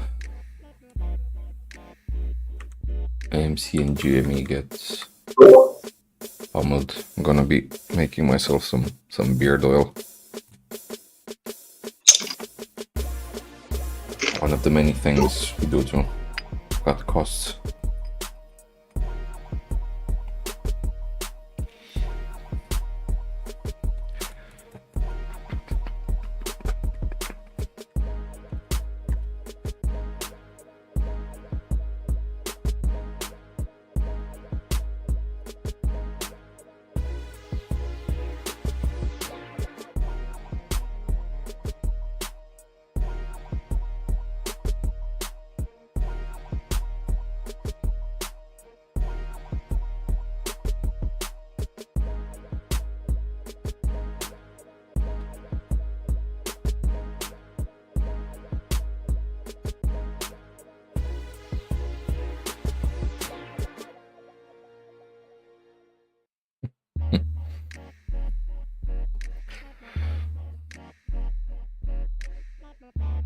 Thinking if to try to show you guys a bit of making beard oil. I don't know if anyone's interested. I don't know if anybody's considering to make your own.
Wait, let me see if I can arrange the webcam, bring you a bit into the world of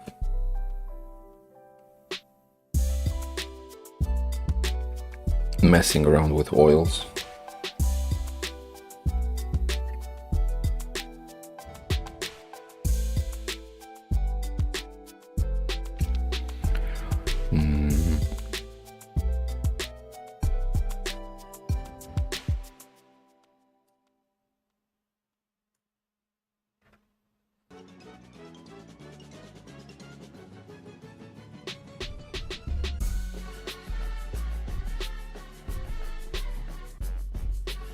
I have 2 bottles that I usually use oil.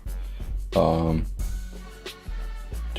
I mean, not much going on currently with AMC and GME, so feel free to mute yourself if you're not interested in what I'm doing right now. So right now, the main ingredient that I'm using is this jojoba, whatever way you read it, oil.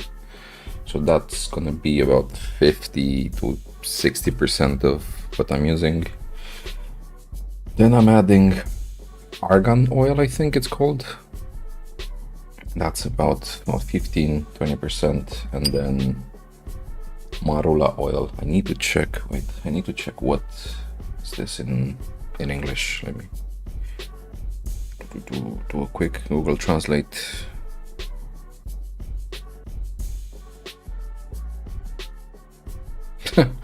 Okay, it's giving me marula oil, so I don't know if it has a different name in English or it is actually marula, but yeah, that's it. And here, well, I have this box with a lot of different essential oils and stuff that I was getting along the way. I'm not using all of them, but I do have a few favorites that I'll be mixing in. Okay, so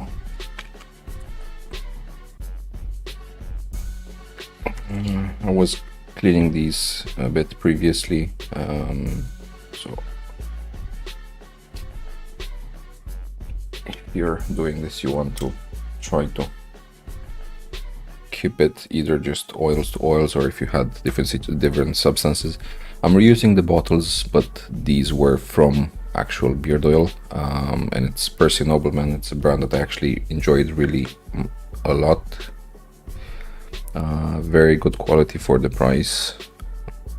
I think still they were about, what I would say, $25 per bottle, which, comparing to, at least here in the Polish market, comparing to what else you can get, it's a very good price for the quality you're getting. Of course, you can buy something cheaper that's gonna feel and smell nowhere near as good.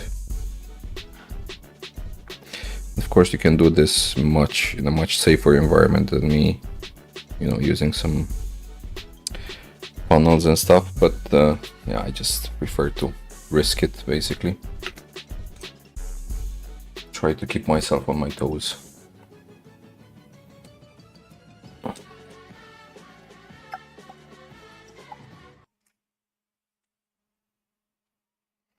Okay, so that was jojoba oil, adding some argan. Apart from this, I think I'm gonna add some macadamia oil. I think that's has some really good skin properties. And well, just in case you guys have, well, I mean, if anybody's has a beard but it's not using oil, or you're thinking of growing a beard,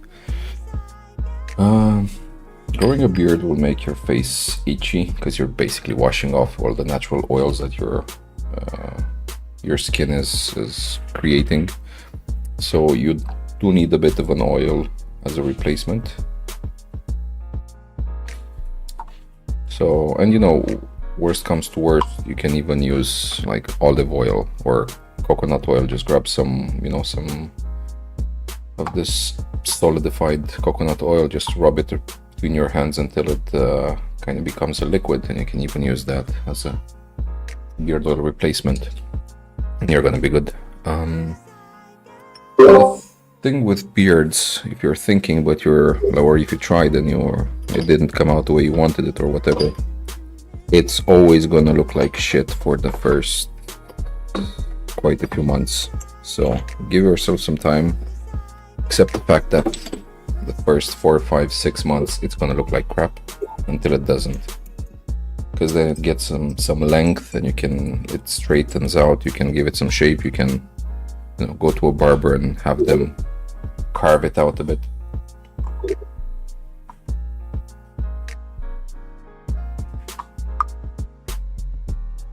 Okay. I think I might need to step away for a bit. I think my son woke up and he's in a bad mood. I'll be right back. You got it, man.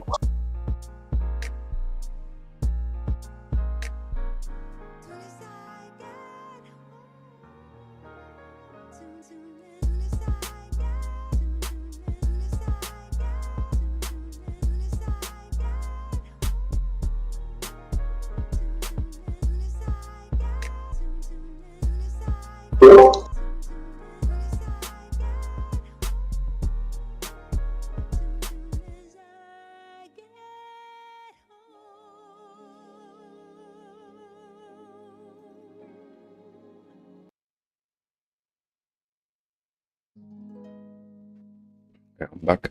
Let me see if I can. Okay.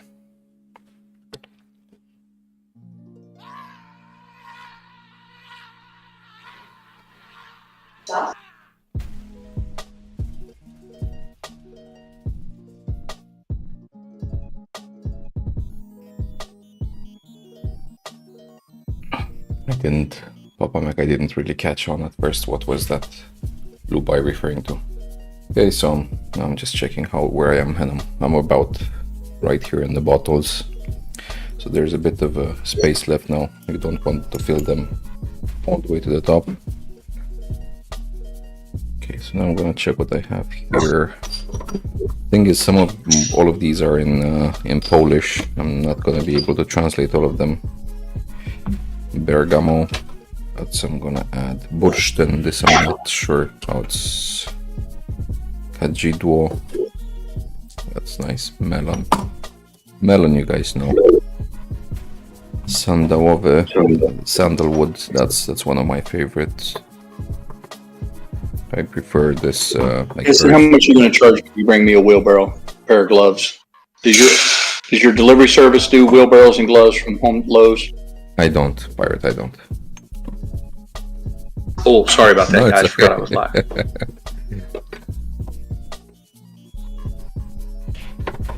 I think that might be about it. Lemongrass, no, that's a bit too much. Cedarwood, like Virginia cedarwood again, it's a bit too intense. Nope. I might stick with these. I did have a different, well, let's say from the same brand as this. I had some sandalwood and I liked it a lot. Now I'm gonna start a new bottle from a new brand, which I'm not sure if it's gonna be exactly the same, but yeah, we'll see. So basically with beard oils, the base oils, something like this, is usually going to be pretty cheap to buy in big quantities and make your own. These aromatic oils, that's where the cost is. Now the thing is, one of these bottles, you need a few drops. A moment.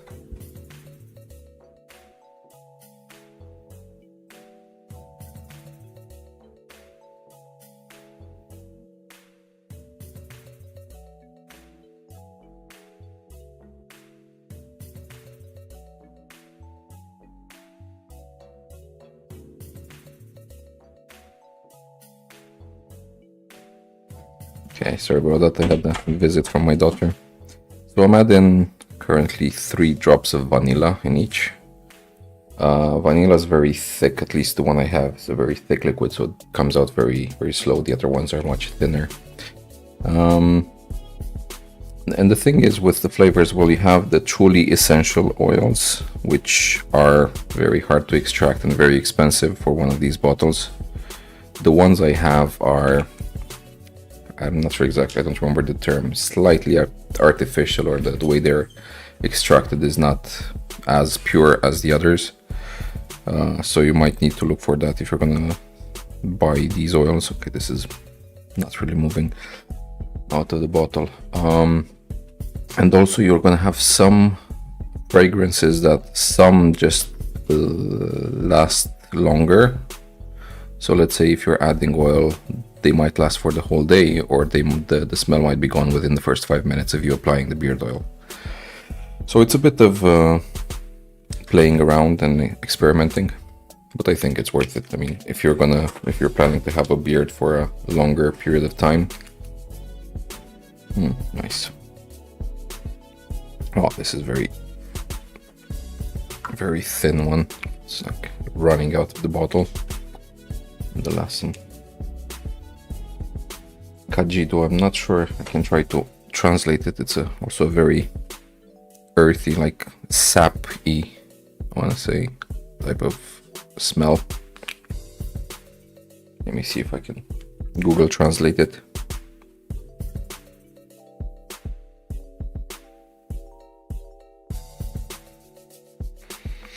Frankincense, apparently. Okay, and that's about it. We put back the tops.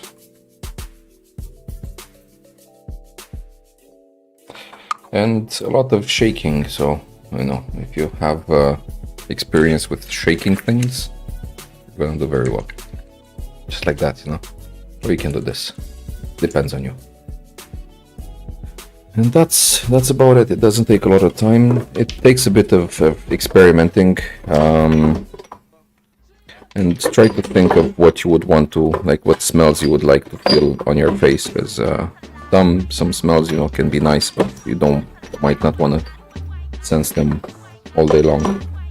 For me, it's the woody types, like wood, earthy types of smells that I prefer. And yeah, that's about it. Now I have 2 bottles of, well, for me it's 100 milliliters. That's how many they have.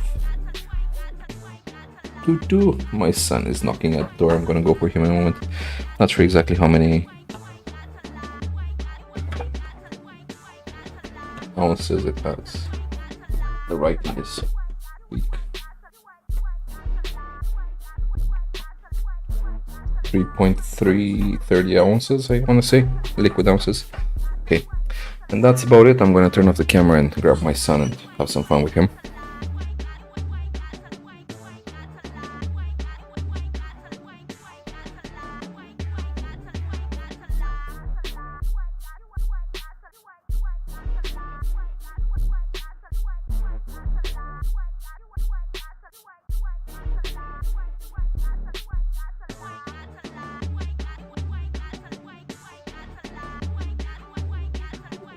Hey BNS, I was showing basically how I make my beard oils.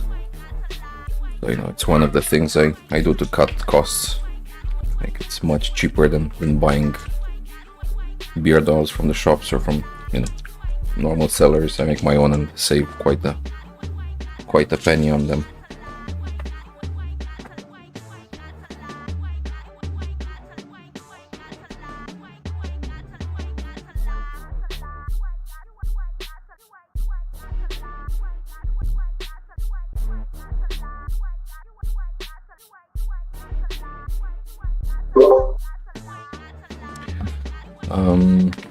Break Nation, I mean, it depends. First of all, do you want to grow your beard or keep it short? And if you don't want to grow it, the other question you need to ask is, does it itch? Like, do you feel the need for something? Do you get like an itchy beard? And you don't have to answer to me. It's, you know, it's everybody's skin might be different.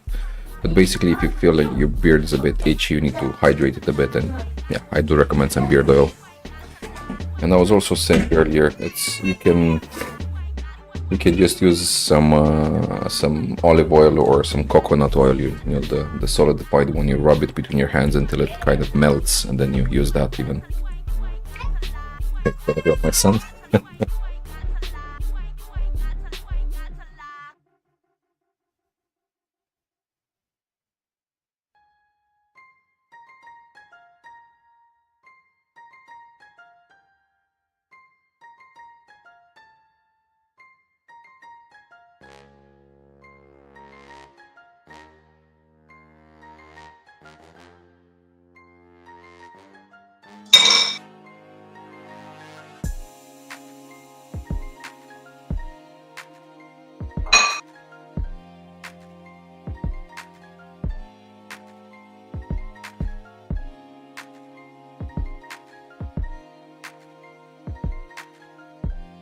If you don't have a beard, you can use it for taint butter.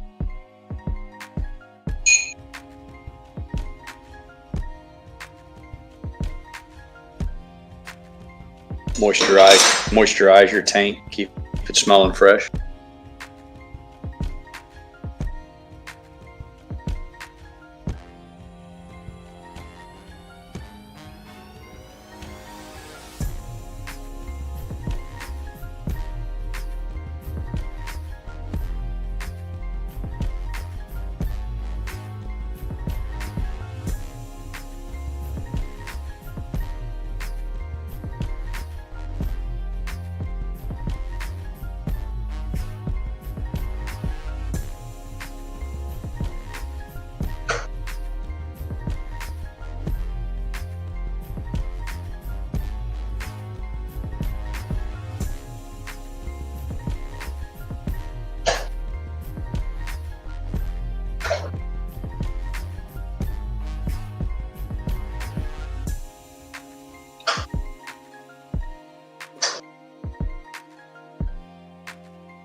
It's just amazing to me that we live in a world where a guy can go through school and study and hit the books and get good grades, get accepted to an Ivy League college.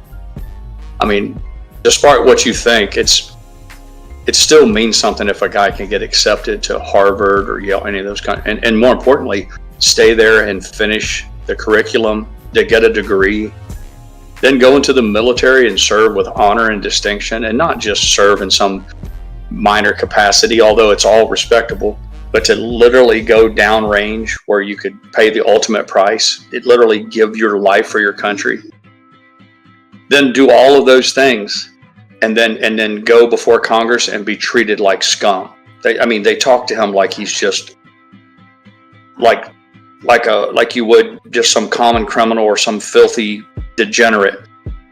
And I want to say, who raised these people? And I'm sure that if you were to ask them, the first thing they'd say is, well, you don't understand, Ronnie. This is politics. I'm like, well, that's the problem. It shouldn't be this way. These are the best and the brightest that our country has to offer. They're good and decent people. And when they're put forth as a nomination for these jobs, they try to eviscerate them. And I'm thinking, if Pete Hegseth is a piece of shit, if he's trash, what does that say about the common man, the average everyday Joe Sixpack? If he's garbage, if he's just a walking failure, what does that say about the rest of us? These people just fucking make me furious.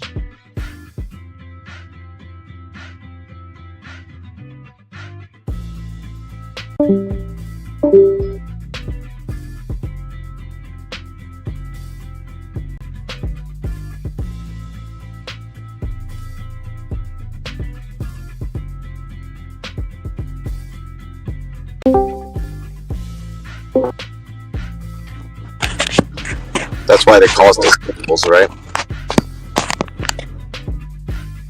Why they call them what? But Clinton said despicable. Yeah. Deplorables. Yeah, deplorables. There you go. Yeah. And it's always been my argument that if you took every one of these people and set them down and grilled them, you'd find out that they're not half the man he is. They're not half the person by any metric. And it just goes against everything that's supposed to be good and right.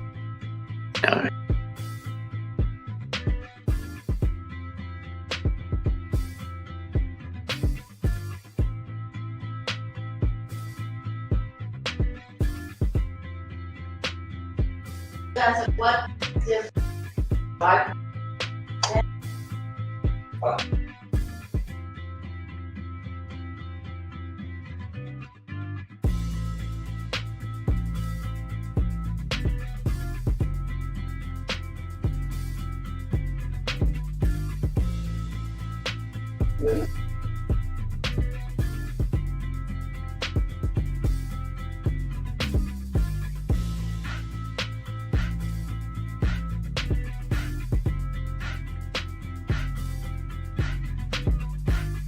We're going into the part 2 of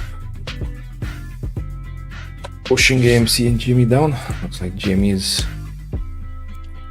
getting kicked again, 28.84 currently.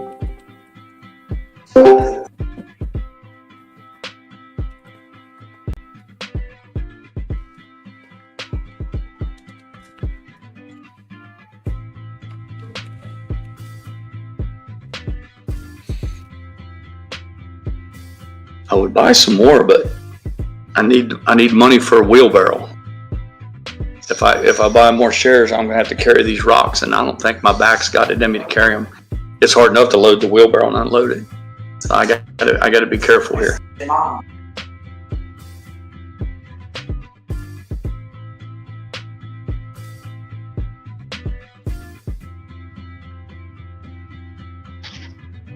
Yeah, but if you invest 2 weeks, you might be able to buy a golden powered wheelbarrow.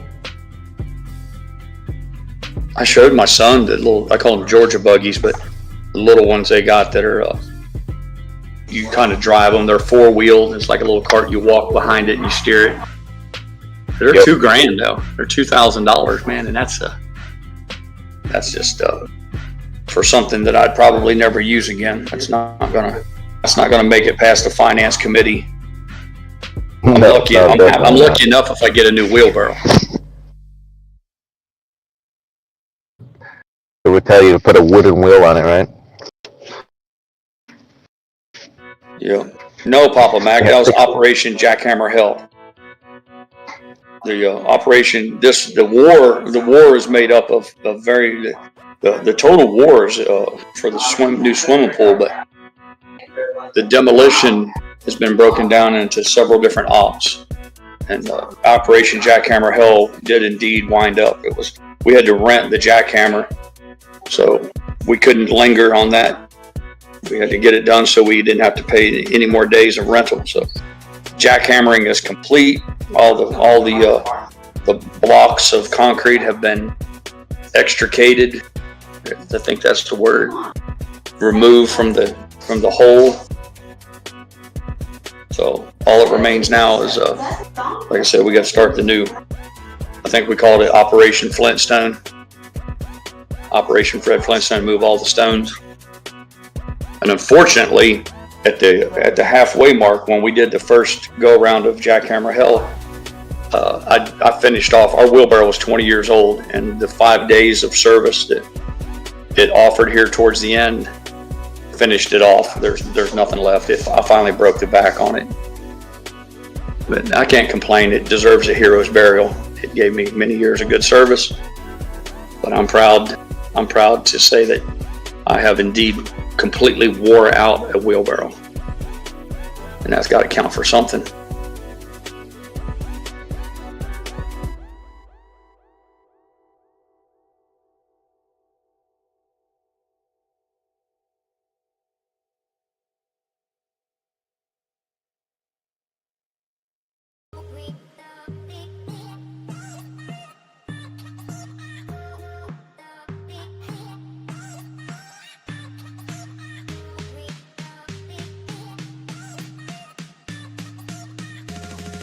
Oh, that also must mean that you took care of it properly, like a wheelbarrow. You can kill it quite fast. Yeah. I tell you what finished it off was the tub was plastic. It was one of the dual wheel ones. I'll take a picture of it for you guys later. I'm too lazy to go out there right now. It has the 2 wheels in the front, which if you don't have the 2-wheel wheelbarrow, you're going about it wrong. It really prevents a lot of tipping and all that. But it had a plastic tub and then of course the tires. But the frame was wooden. The two big handles were wood, and all the years at the farm I kept it in a barn, and then we kept it in the garage here in Florida. But for the past year, it's been outside because I've been using it so much, and quite frankly, my garage was overfilled. And it's amazing how fast that wood rotted when left out into the elements. The wood underneath it finally gave way. If it was just the handles, I could probably fashion some handles for it. But the plastic tub has been busted up for quite some time. In fact, it was no longer effective for moving sand or gravel or anything like that. You could carry a chop saw around in it. For many years, I used it as a way to ferry tools down to the boat dock and back. Since then, she found me a wagon for that. But yep.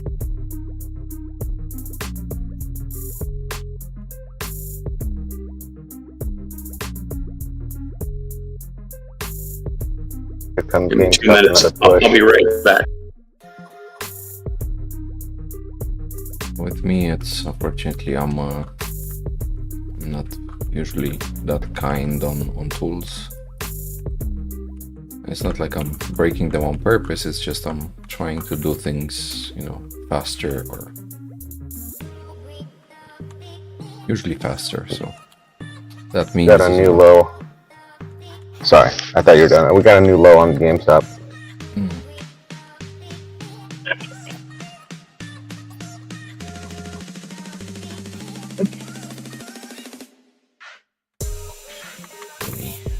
Highlight GME then 2874 right now.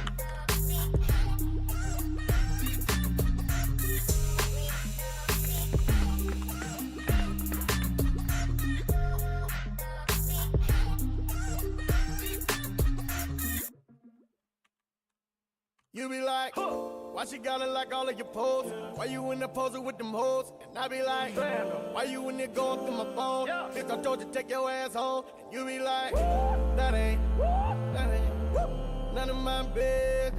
That ain't none of my business. And I be like, go, do it then. Go do it. I'ma let you go, do it then. Go do it. I'ma let you stress yourself out. Move on to the next, for the best out. This ain't no test, cause baby, if it was, you would have to confess that you don't know shit. Do you, babe? You be getting wrong answers. You be getting wrong answers. I see that Molly got you gone, cause you don't know shit. Do you, babe? You be getting wrong answers. You be getting wrong answers. I'ma move on to a slow day. Baby, I am all about your pussy. But your pussy really ain't gonna make me chill, is it? Looking at you like, oh really? Having real hair, that don't make you real. Can I hit you with the sauce in the morning? Let's try to switch over to something else.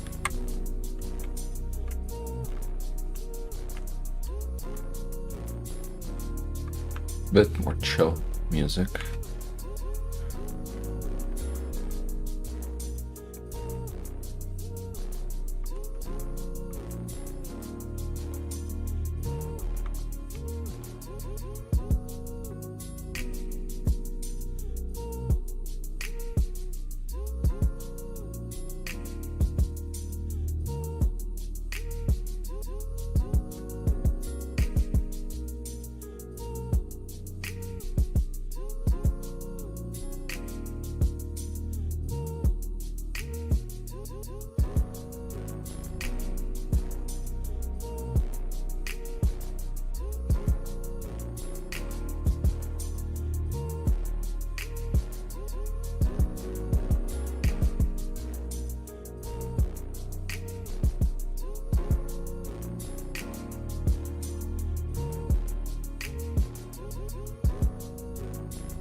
He's excited, man.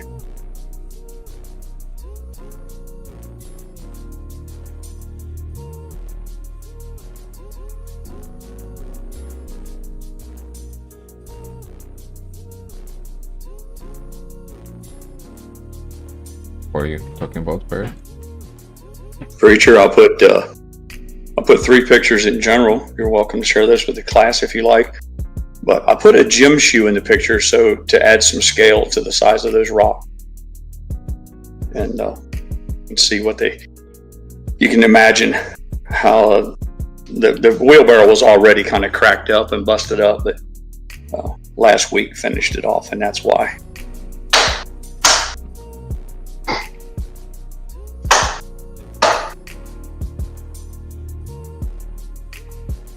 Finish something up, and I'm gonna try to get it up on the screen. Yeah, one of these days I'll get a proper computer. Good morning, how are you? Okay, good. Be able to use Stream. Yeah, Okay. so the gas is off. Lock the gate. Okay, you wanna lock it? Is the trash guy pushed outside? Yeah. Okay, he didn't have the right truck, he just had one of those, the regular truck. That's why I leave the gate open, let him pick it up, you know? Yeah, but they're probably gonna pick it up later, but he probably wanted to put it outside. Yeah, put it outside. He was here and we just yeah? picked him up, put him outside and kept going. Okay, good. Okay, I'll move outside. All right. Thank you. Yep.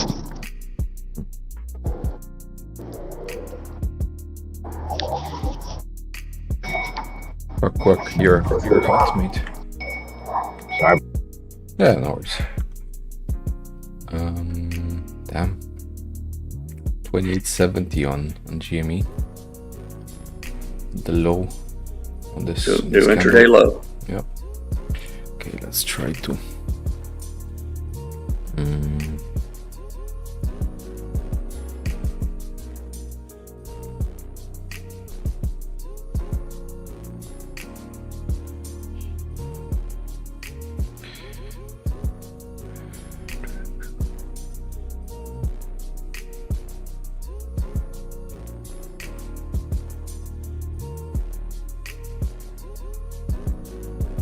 It's actually quite nice out there.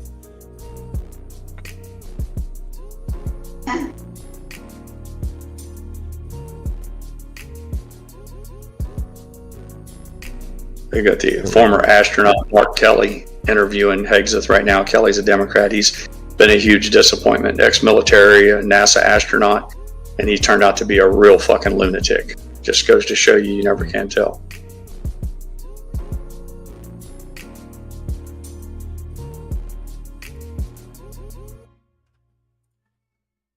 Yeah, that picture doesn't do real justice there, but there's like 4 huge cracks. Of course, when you put weight in them, it opens up even further. So the tub is junk, and that's the subframe. It finally gave up the ghost. So time to bust it up and put it in the dumpster. Not gonna give it a proper burial? Hero, man. I should play taps for it. I thought about saving the wheels and tires off of it because I just filled them full of Fix-A-Flat slime. The problem is the new wheelbarrow she's buying has run flat tires on it. It has airless tires, so I'll probably just pitch them because there'll just be something else to clutter up my garage. Yeah, but those tires look very cracked. Like I wouldn't keep them. There's not much life in them left. Yeah, just something else to clutter up the garage, so it's all going in the garbage. By the way, just because I saw a bit earlier an X post from the butcher saying Citadel is issuing 5 and 10-year bonds notes to raise 500 million. And Citadel I read that last night. Yeah, Citadel is rated Baa2 and BBB by Moody's and S&P Global. That's 8 steps below AAA investment grade. Could those 60 billion in securities sold but not yet purchased put them at risk? Could this have something to do with GameStop and AMC? And it's a screenshot from, not sure exactly what, Bloomberg, I guess, saying Citadel looks to raise at least 500 million from bond sale. And then subtitle, asset manager may sell notes in range of 5 to 10 years. And then another subnote, banks arranged calls with credit investors on Monday. So, yeah. They are desperate.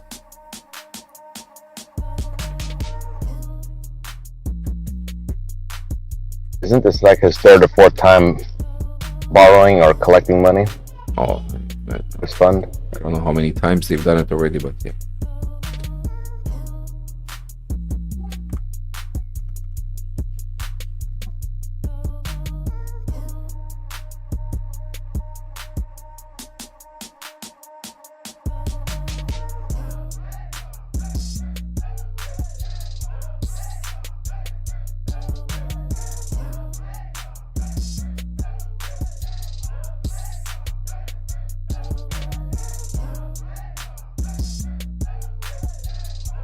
I hit the wrong button. I was trying to send a picture of the wheelbarrow to Jesse. I hit it to you on accident. I'm sure you can't live another day if you don't have a picture of a wheelbarrow in your photo album. I wish you the airdrop.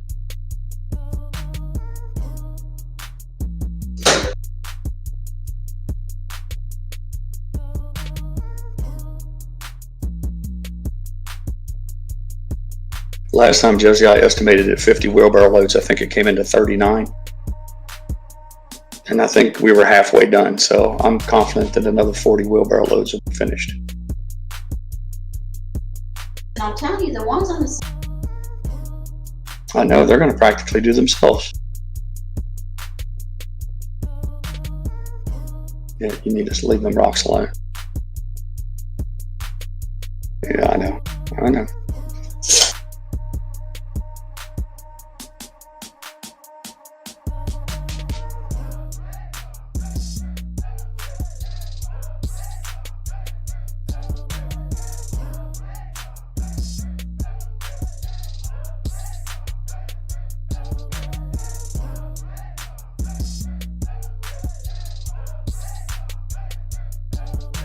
$28.70 for GameStop, new low about 5 minutes ago. Great.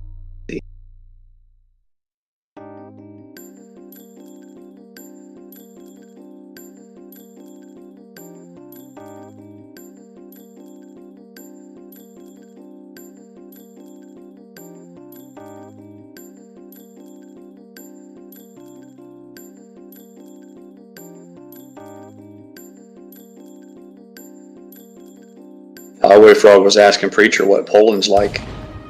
And I don't know about Poland, but I saw some videos from Romania yesterday. I know Preacher's from Romania. And I'm telling you, Preacher, they were giving those guys hell with a water cannon. There were a bunch of immigrants trying to sneak across the border, and those Romanians, they weren't having it. They were blasting their ass with a water gun. It was some funny shit, man. Are you sure that was Romania? Because that's similar. Yeah, the police in Romania or the Gendarmerie or the army can use water cannons as well. But on the border with Belarus, I know that the Polish army were using. Yeah, they were using it too. Yeah, it was beautiful, man. Non-lethal, but nobody likes to be wetted down, and they were hitting some of those guys with those 3-inch water cannons right in the chest. It was knocking them back 20 30 feet. I was like, that's how you do it. Well, what's Poland like? Well, currently it's very good. Comparing to other countries in Europe, we don't have this wokeness in here. Most of the people are down to earth and grounded. Maybe even a bit too much, but I don't think that in today's world you can be too much unwoke or whatever. But yeah, there's apart from the language, everything else, well, and the food, maybe everything else is good. And I'm only talking about the food because Poland also has very good food, but I prefer Romanian food. It is a thing, I think, with Latin countries where the food is a lot more important on the food chain. And to give you an example on that, cooking a meal in Romania usually is an activity that takes between 2 and 4 hours, like cooking a family meal, right? In Poland, it's like 30 minutes, maximum 45 minutes. So, you know, the flavors don't have as much time to just combine and get things like this. So. No. It don't take that long to boil a pierogi, does it? Yeah, exactly.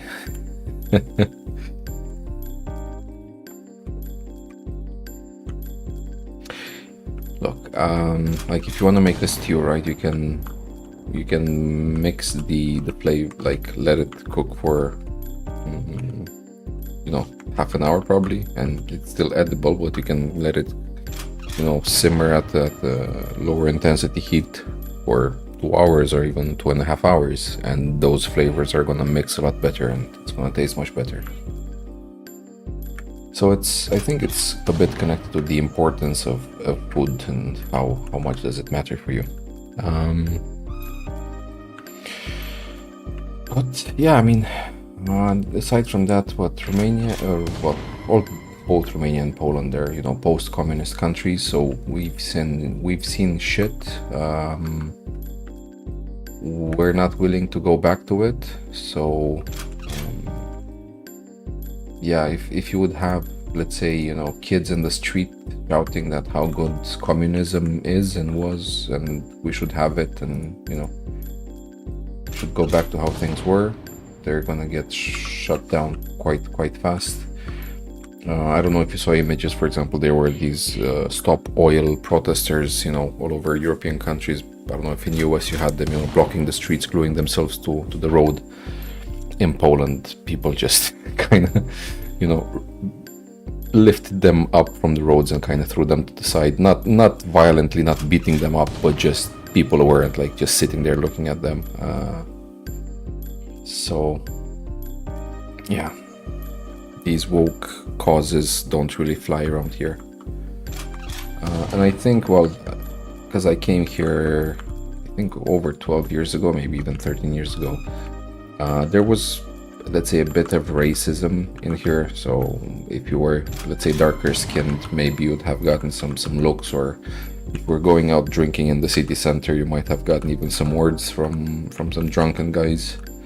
But that's not, like, I haven't seen anything like that in the past few years. So things have gotten much better. People are a lot more understandable of the situation and accepting of people basically migrating into Poland. And there's kind of a mentality that if you're here to work and want to like assimilate to what's here, then you're welcome, right? If you want to be one of them and just pay your taxes, do the work, not, you know, not cause problems, you're more than welcome, and everybody's going to be happy to have you. But if you're going to, you know, come in here and act like you're special and expect special behavior or whatever just because of that, or like we see in UK and other countries, for example, there's masses of basically Muslim people who come in, and there's stages to this where from what I noticed at first, they're like, oh, we're so, you know, pity us, we need help, we're in such a bad situation, when there's few of them, and then the numbers increase, and then they just take over and they claim everything, and you know, they get Sharia committees and things like this. Something like that won't fly in here. So if someone thinks they can come in here, for example, and have something like the child raping gangs that we see in UK, where the police is protecting them, they're gonna have a bad time in Poland.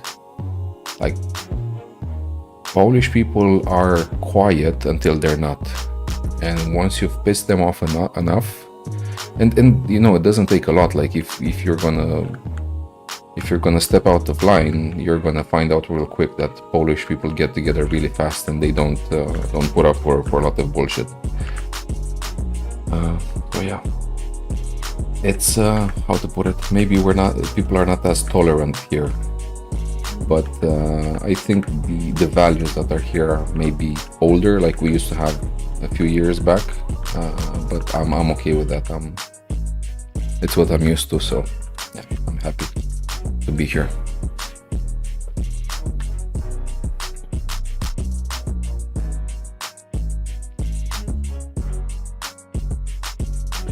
Yeah, Papa Mac said, I had the privilege to visit Poland in the 90s. My host/co-worker was very gracious and proud of his city and country. He gave us a personal tour of Warsaw. What happened in Warsaw during World War II was unimaginable. Yeah. And people still remember it, and once a year on the date when they, well, let's say not celebrate, but remember what happened in Warsaw. There's basically the alarms go out in the whole country, and everybody just stands still. Traffic stops, people stop in their tracks, and just it's like a moment of silence. To celebrate the liberation. Yeah. But it's a moment of silence for all of those that died, that fell in Warsaw. So people remember here. There's the I forgot what it's called, but there's this emblem that represented basically the activities that were going on in Warsaw at the time, and people are still wearing it to these days. You still see it on cars, on t-shirts, on hats. Yeah. And it connects people a lot.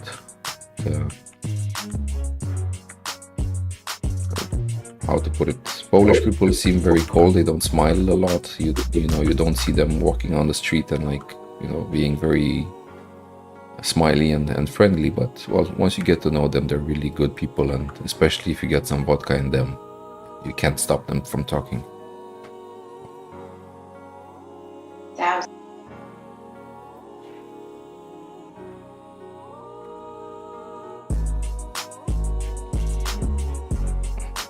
From my point of view, if anyone's thinking about Poland, it's a big yes for me. I don't regret coming here, and I wasn't expecting to remain here. I thought it's gonna be a stepping stone, basically. Like I was like, okay, I'm leaving. At the time, I was thinking, well, I'm gonna leave Romania just because I thought there's gonna be more work opportunities in Poland and then probably in another country. And that was the case, actually. But yeah, with time, I was thinking about maybe the Nordic countries in Europe or even Canada. But yeah, as the years passed and seeing how the situation looked in these countries, I'm now happy that I am and stayed in Poland and didn't move on. Maybe there's better money to make in Germany, probably in UK, and especially the Euro countries. But with the way things are right now, where you're put in jail for speaking or for posting on Facebook, I don't want to live in a place like that where you can't even speak. You don't have even freedom of speech, which is sad because it used to be that, well, you were free to speak anywhere, and like freedom of speech, it was like a kind of thing that I was even joking when I was hearing that people were saying, oh, in the US we have freedom of speech, and I was like, well, you have it in most other countries, but now it seems like that's no longer the case in some countries, and it's sad.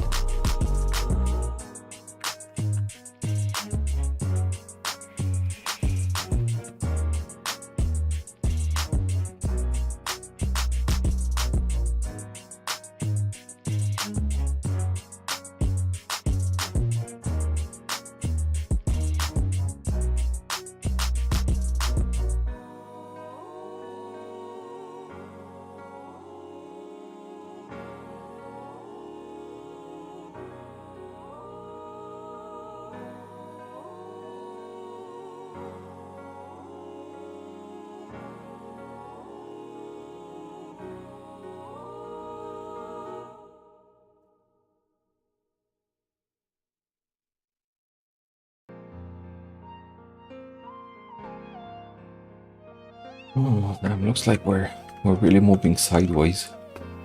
You're trying to bore us to death. So let's...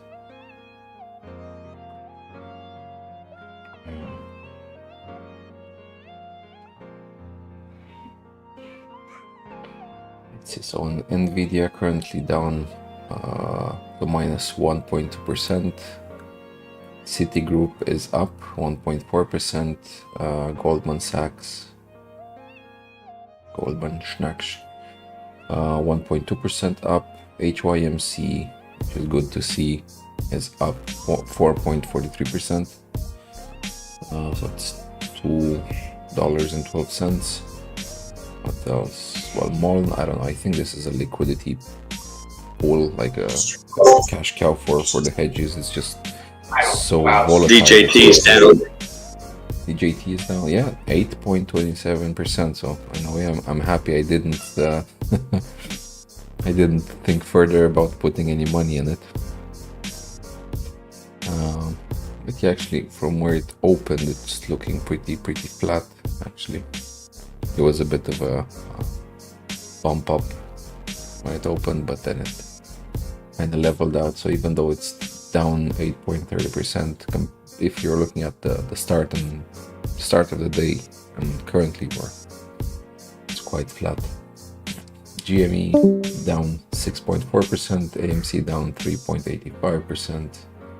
Bitcoin it's up 1.76.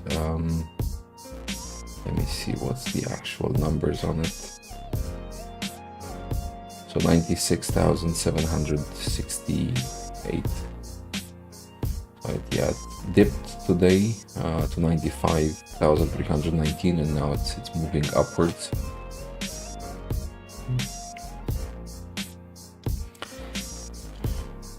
VIX dropped 1.62%. Let's see, what is it right now? It's 18.88.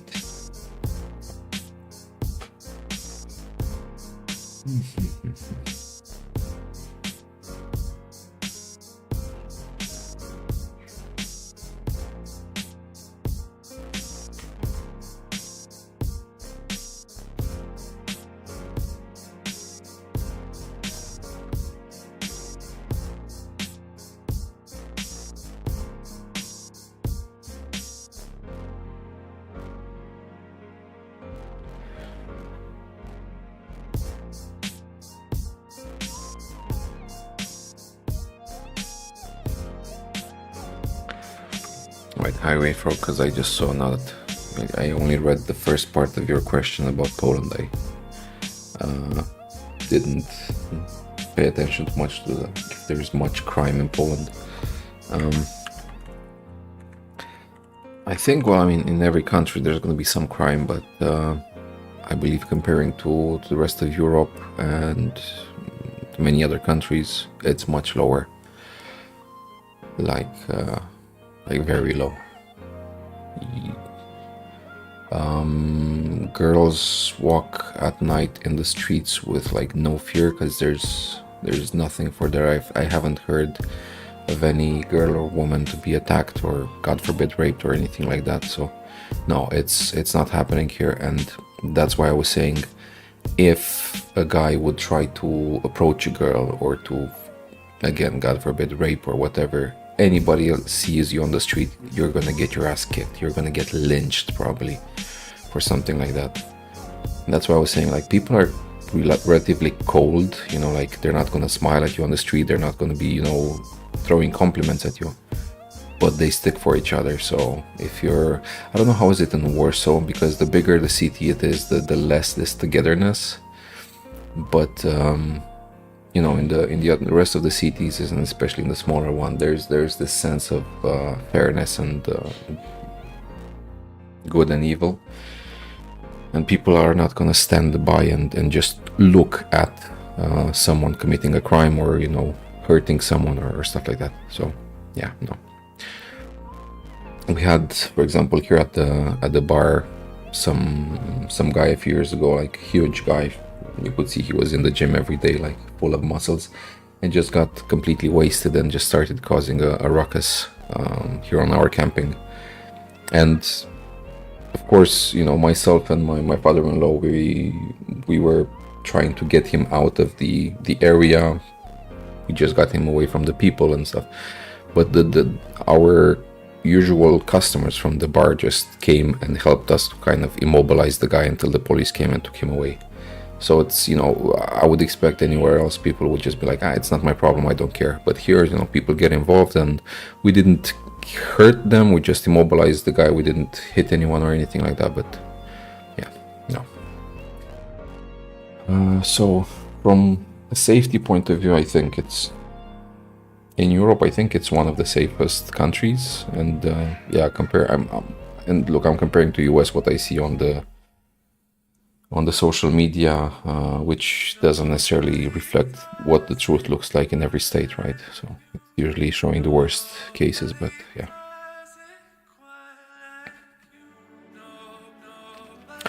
So if we're going to look at some let's say crime by type from Wikipedia, and I assume things got even better because the latest data is from 2022 and maybe 2023. So let's say crime by type, murder. In 2022, Poland's homicide rate was 0.68 per 100,000, with a total of 270 murders committed, so 270 murders in 1 year. And it was stable, relatively stable since 2014. So yeah, it's decreased a bit. It was 2014, it was 0.74, in 2022 0.68, decreased.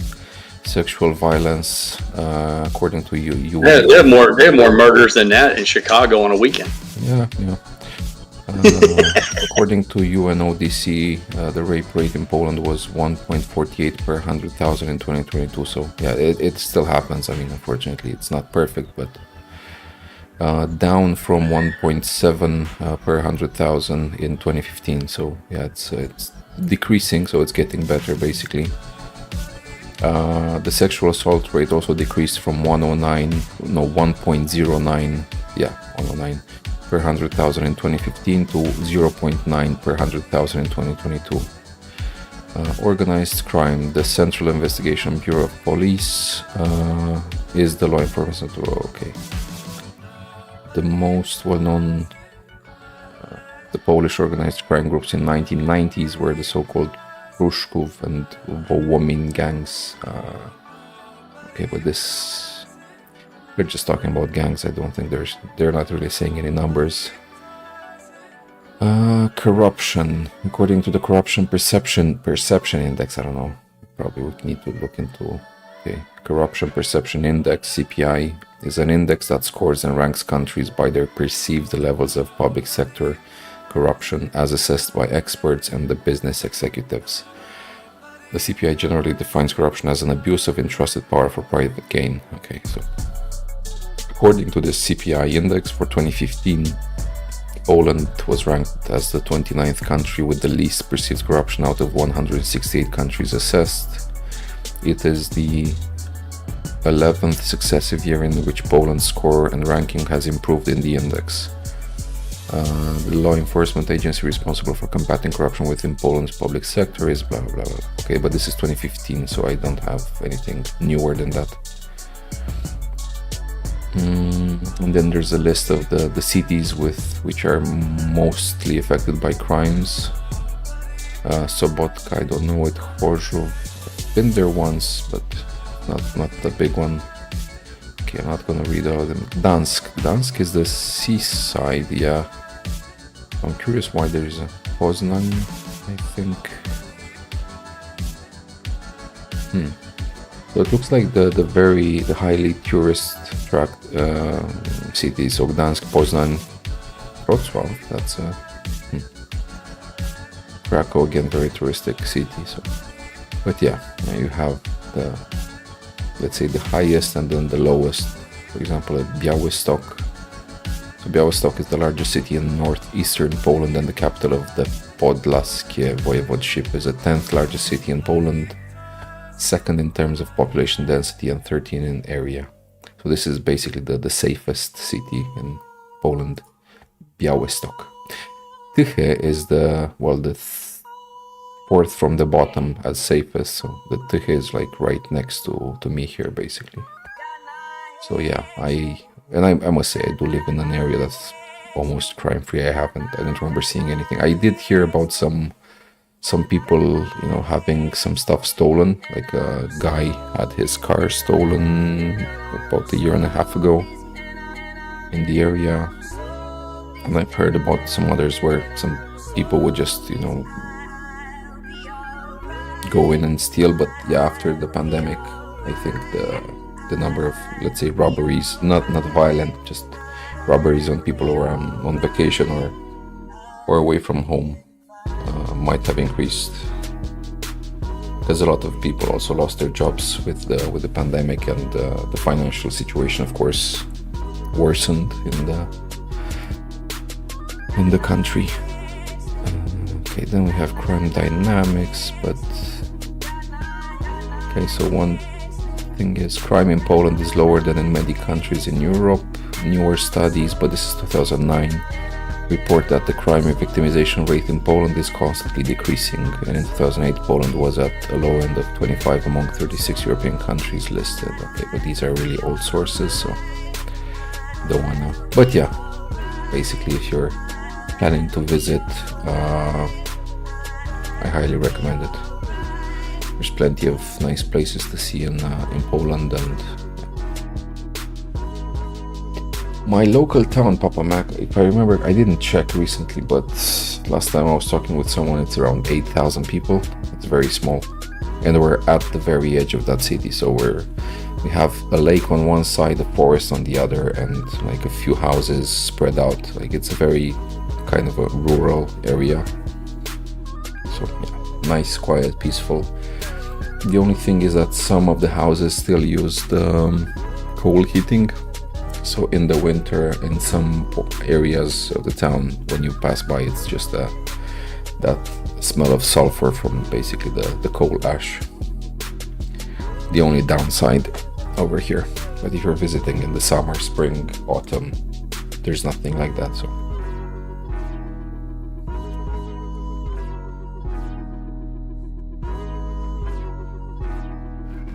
yeah.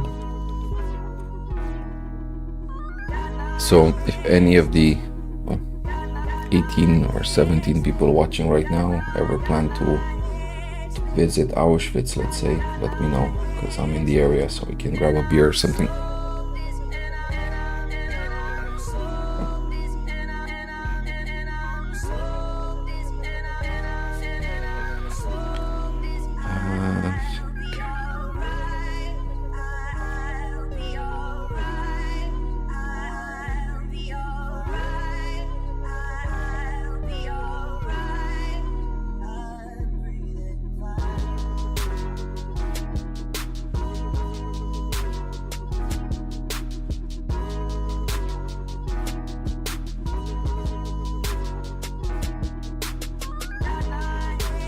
It looks like crypto's on the tear today.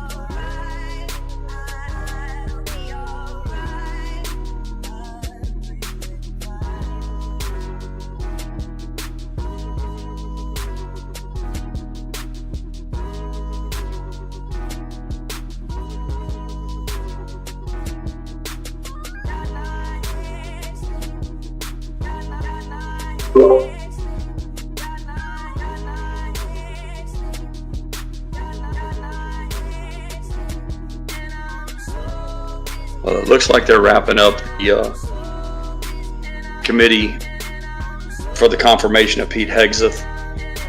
It's over and done. See how they go. All the women, all the fembots are losing their fucking minds. That was really the big thing they seized on today. Even Mrs. Pirate pointed it out that, oh my God, he doesn't want women in combat. He's evil. He's a misogynist. Man. Just don't get it. Well, I mean, if people are gonna try to do anything to victimize themselves and to demonize others, right? That's how it goes. So.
back. I had to step away for a bit.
Almost 1 o'clock, 4 minutes to 1.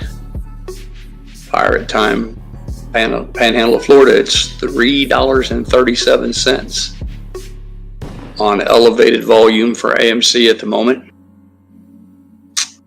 while GameStop is at $28.97, just a little north of the intraday low of $28.70. With 2 hours left on the game clock. On what has been, I would say, a little bit of a dramatic Tuesday.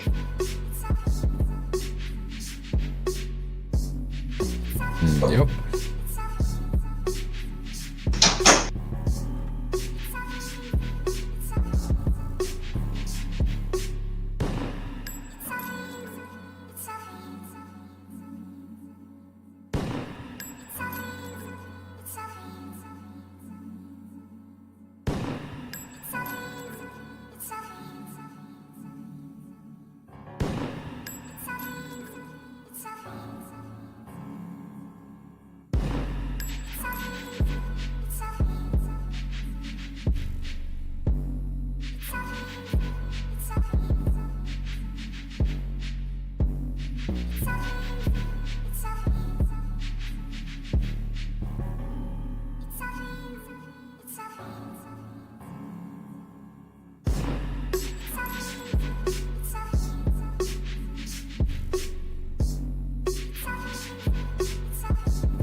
my sister-in-law's visiting the kids, so they're all playing with the dog and running around, and too much energy going on around there for me.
Joni Ernst read a pro Hexit letter there.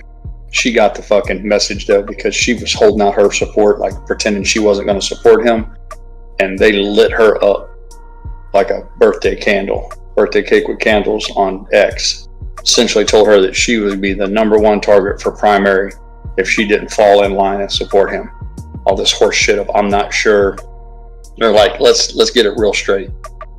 You don't support him, you're done. We'll send your ass home. She got the message.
I never did ask you, honey, did they tell you how thick the gunite was or the concrete was on that pool? Yeah, I'd like to answer over that later.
Yeah, I want to see a sample.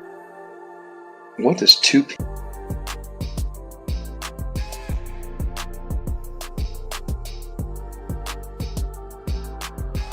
Right, it's a little too vague.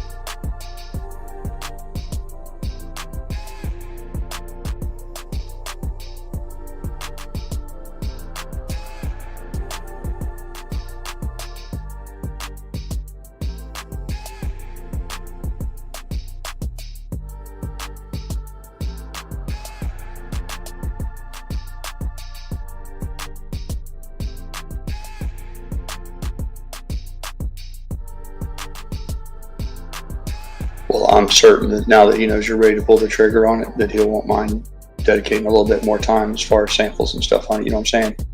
He'll no longer feel like you're just shopping him. That now that he knows that there's a deal to be had, he'll be a little more forthcoming with some details.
Maybe you and Jesse can go over and let that lady swimming pool in our neighborhood. And didn't she tell you you could come look at it? Yeah, but it's good.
You got a picture of Pete Hegseth walking into the hearing, and he opens up his suit jacket, and the lining is an American flag. You know, it's bad when you can tell which political party somebody belongs to, because one side embraces the American flag and one side doesn't. That tells you just about everything you need to know.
It says, quote of the day.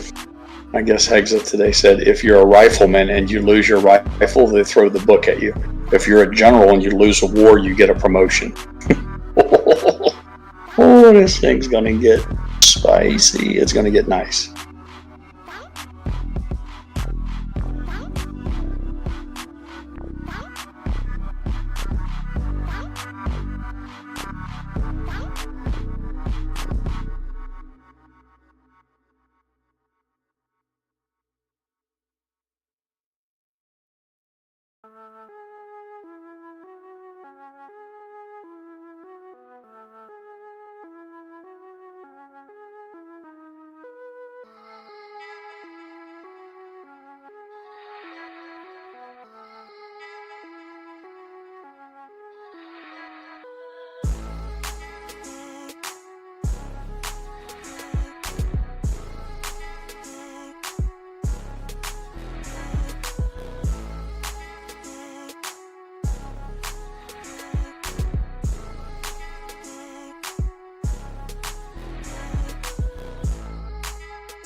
Pete Higgs said, we have too many people in here in air-conditioned offices that like to point the fingers at the guys in dark and dangerous places and helicopters and enemy territory who are doing things that people in D.C. would never dare to do. He flamed their asses.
Ooh, it's a crying shame. My wife wants that swimming pool so bad. It should be a crime.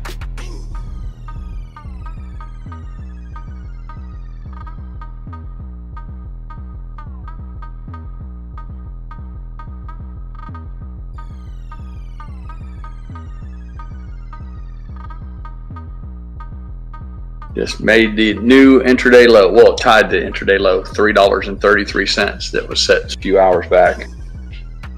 See, still falling. GameStop at $28.90. Just a few minutes to go here to start the power hour.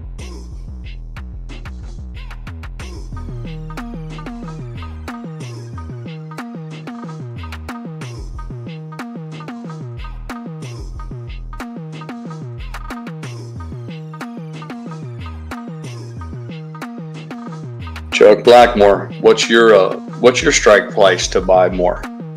Or I guess I should say, are you buying any more AMC? And if so, how far does it got to fall before you'll take another bite?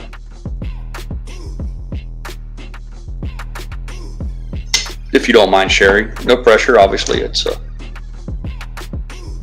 no one's under any obligation to share anything that they don't feel willing to, obviously.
AMC and GameStop down 5% and 7% respectively. AME stuck at that 333, the daily low, right there tied for the day's low. Actually, it's back to 334, but GameStop at 28.80. Hey, Roseanne.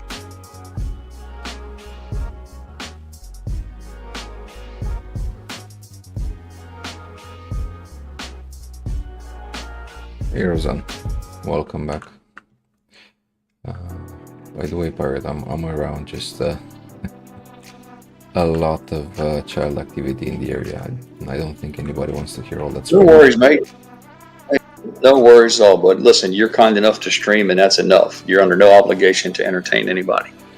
We appreciate you running the stream and putting the charts up, and that is more than anybody else has done.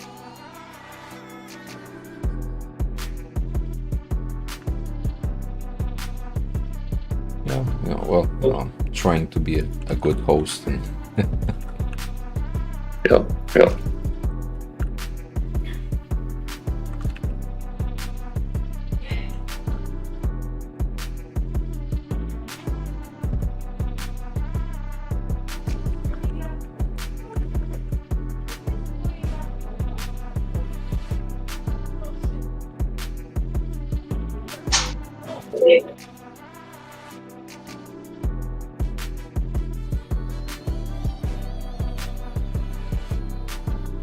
That's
They're going to push it down some more.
New intraday low, 28.53. 28.50. And AMC's still at the $3.30 mark. That's amazing, Pirate.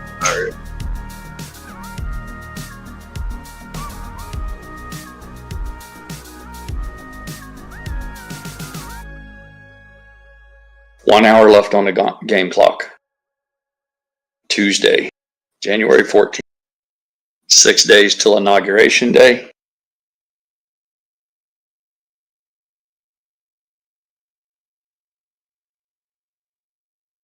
I don't know if the market can hang on till then, man.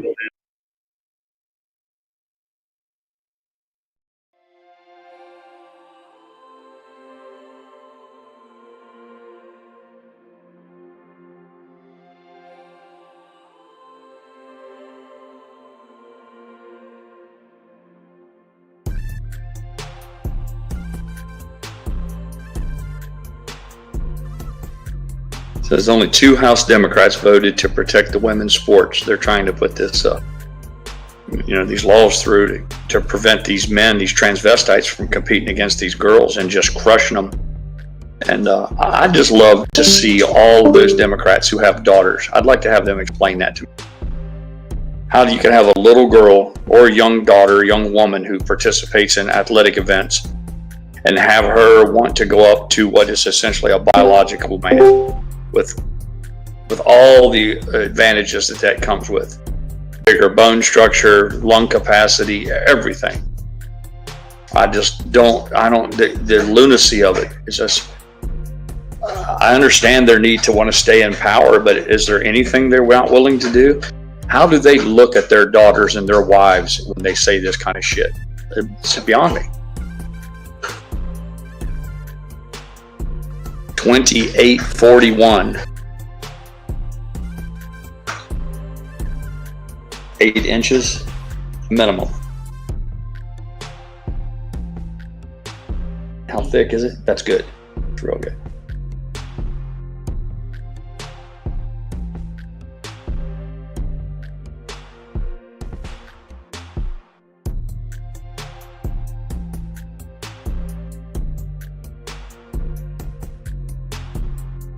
Can I have one more question or am I? Oh, that's fine. Just say our old pool was plagued with leaks, and we were curious as how long they leak check the pipes before they cover them up, because they usually plug them. Okay, that's fine. I'll leave you alone. Okay, all right. I'm out. I'm excited for you. I'm excited. I just need to contain my excitement. Okay. All right. There you go. I'm out. I'm out. Swimming pool guys. Mrs. Pirate's getting ready to pull the trigger on the pool contract. Very cool. With a bunch of last minute demand. And I'm stepping out of my lane. I need to get back in my lane.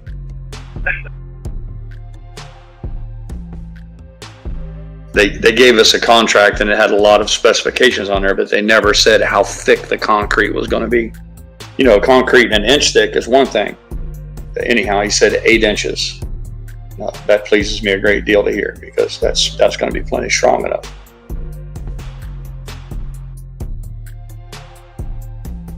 They have to pull permits to build new construction, and as part of that, when they do the plumbing for it, they usually plug off all the ends.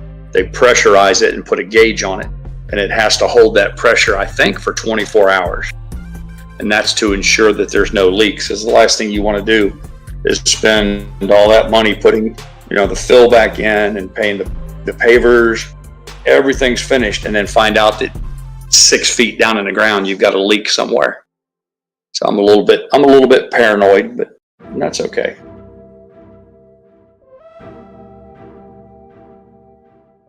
Two big barges passing out. Big one. One's got 5 cranes on it, and the other one looks like he's transporting dry goods.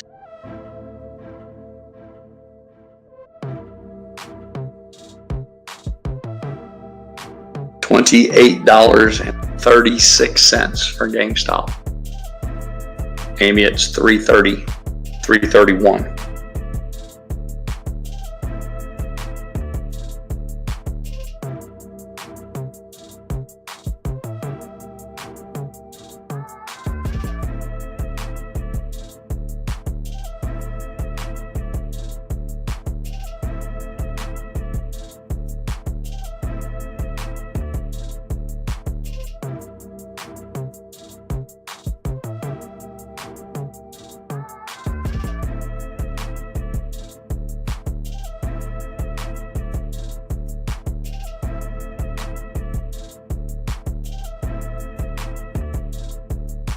I think we gave up 5% yesterday on AME, if my memory serves me right. Somebody can correct me if I'm wrong.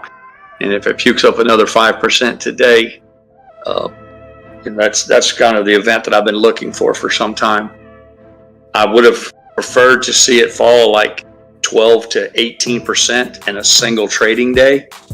I'd have been much more, it would have fit with my thesis a little bit better if we saw it happen all in one session. But that's okay. Over the course of 2 or 3 days works too.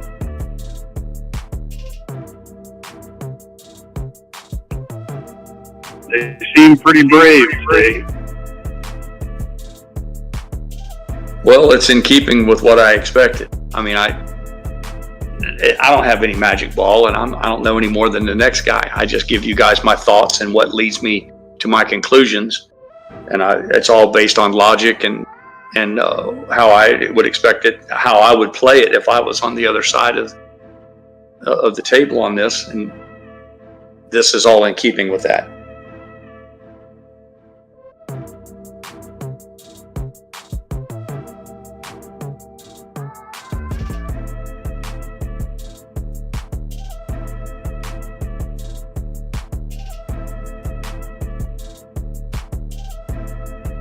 The only thing that troubles me is I wish I had about 100 grand sitting around idle right now to put to work on this. But that's always the case, isn't it? You work with what you have, not with what you wish you had. Right. I'm well positioned. All right, here comes the volume.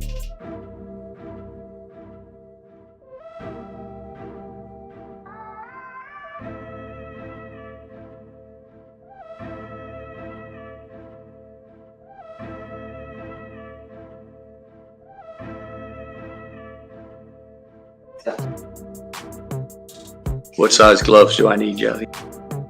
That's right, God damn it. Big man.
Roseanne said AMC has been at this price before, the usual bullshit. Says she's not falling for it. As a matter of fact, she's buying more. I would expect nothing less, Roseanne. Been a stalwart supporter, unwavering for many years. And I have absolutely no doubt on how you're conducting yourself right now.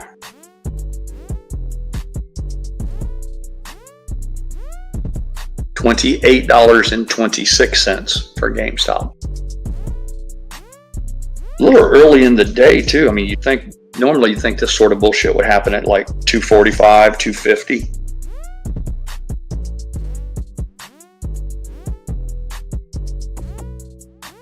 Pretty exciting. 28.22.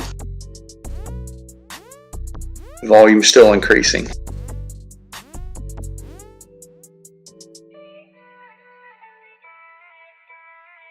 Real big volume on AMC at the moment. Last 3 minutes.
28.18, 28.15, still falling.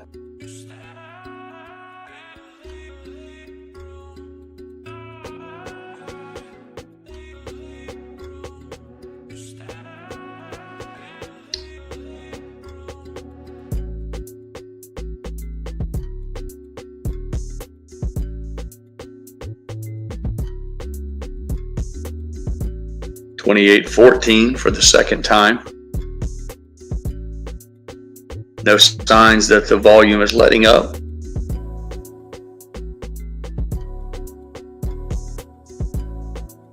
I don't know who's shorting it, but somebody is certainly buying it up.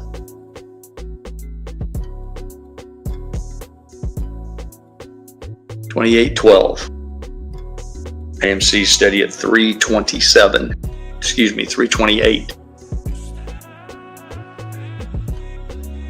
GameStop at $28.11, $28.7.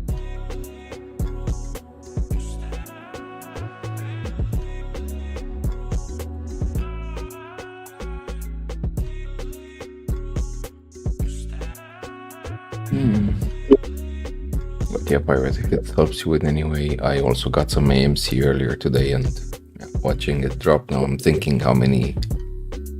Like I could have squeezed maybe a few more at these prices, but I'm still happy to catch it under 4, under. Actually, I got it under 350. I'm happy. Yeah, I promise you, there's people out there right now that don't have a penny in dry powder. I'm dying here, but that's the way it is. It's the way the game is. 27.85. 7.985. Oh my god. Yeah. Maybe stuck at 327. Not falling at the rapid pace that GameStop is, but they are driving GameStop. They're playing games with GameStop in a big way.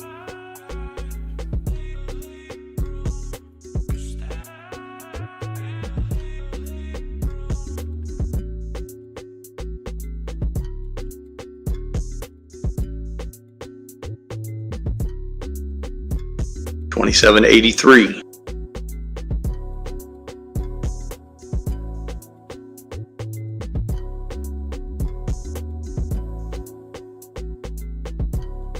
Volume still climbing.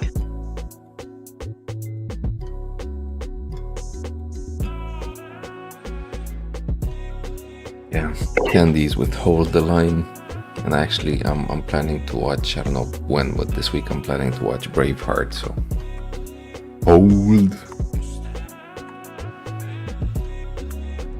You got to watch Always, man. The firefighters with the airplanes. That's the one. Yeah, I have it. I was planning, but I didn't have a chance.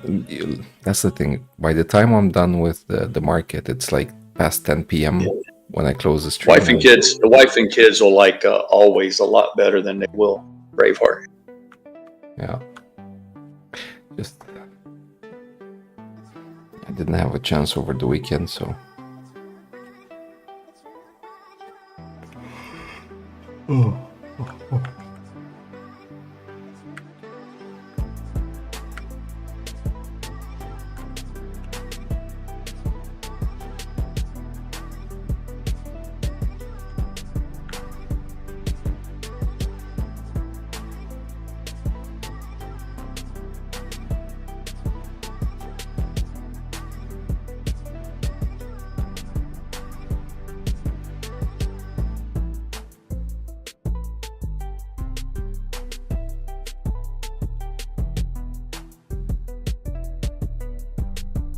27.83 and it's back to 28.17. So we'll see if this is yet another head fake or if it found a bottom there at 27.83. Amy's still at 327.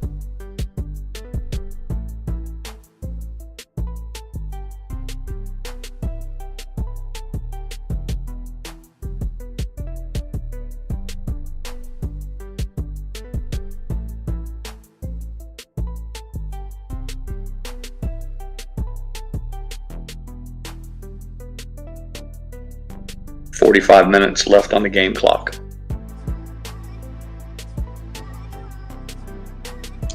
I'm betting 318 is where we land. All right. I'll make a note of that. And I bet we go down an after hour.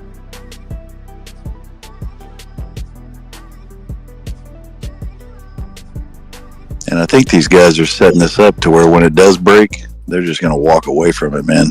They're not going to be able to do anything about it. Just amazing.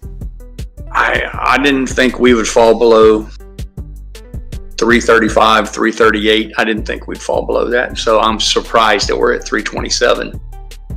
So everything from here on out, I am at a loss.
Papa Mac says he thinks the threes across the board will be his. He says pure guess.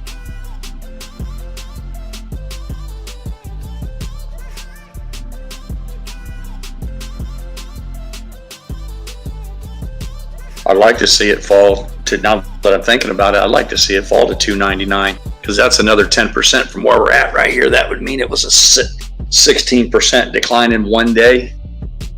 Yeah. But I don't know. It looks like it's going to hang right here.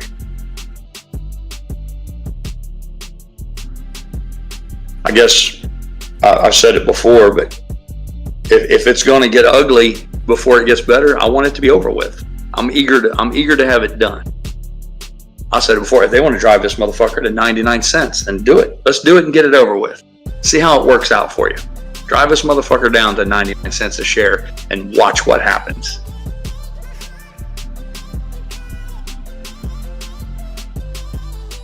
Sell your pets, sell your furniture, sell everything. Just buy more AMC.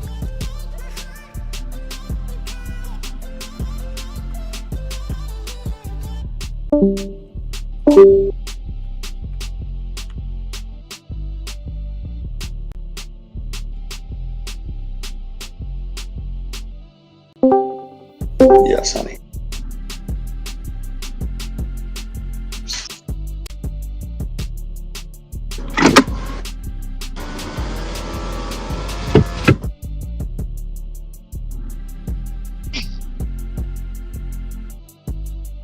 Well, hopefully, if it does go to 99 cents, my house is on the market right now, so hopefully it happens when it sells.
Looks like we have another.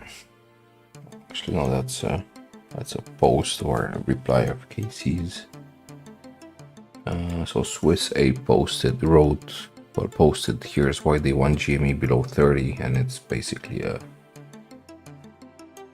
screenshot showing the open interest by strike, and they basically need to, I guess they want to get much closer to that max pain because otherwise they're screwed. And then Casey replied, look further out, at least 1 week. I'd say this is more about keeping it under $30 before next week ends, in my humble opinion. And if you remember, well, if for anyone that was here really early in the stream, I was going over the options on the call options actually on GME, and there's some crazy numbers out there, you know, at like $35. Well, $35, but even the highest number is at $125 calls for the end of this week. So there was over 140,000 calls, I believe, at $125. So yeah, I don't know if someone knows something, but a lot of call activity. At the same time, those are the cheapest calls, I believe, because they're so far out of the money that they're a lot cheaper to buy. But yeah, mucho activity.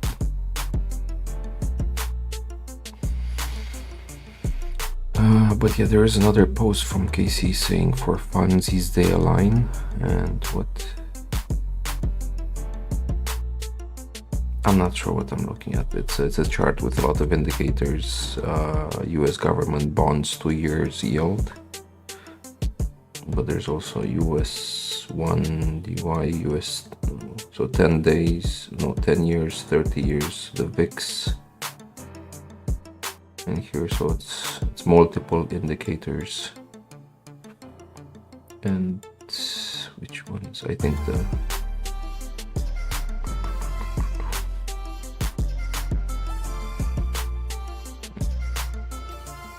not sure what I'm looking at, because the bonds are moving in tandem, which is to be expected.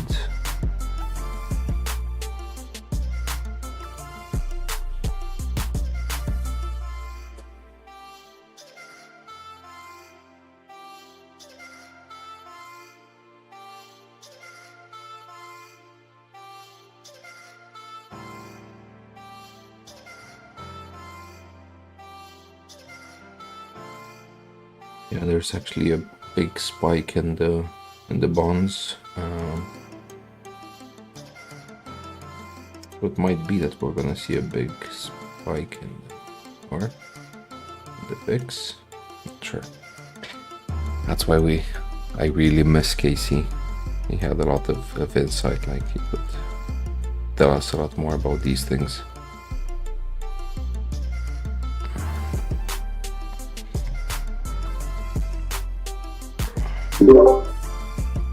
Sorry about that little abrupt departure there. While we were having fun, Mrs. Pirate got her final contract, and she needed her in-house counsel, that would be me, look over it, make sure there was no issues moving forward.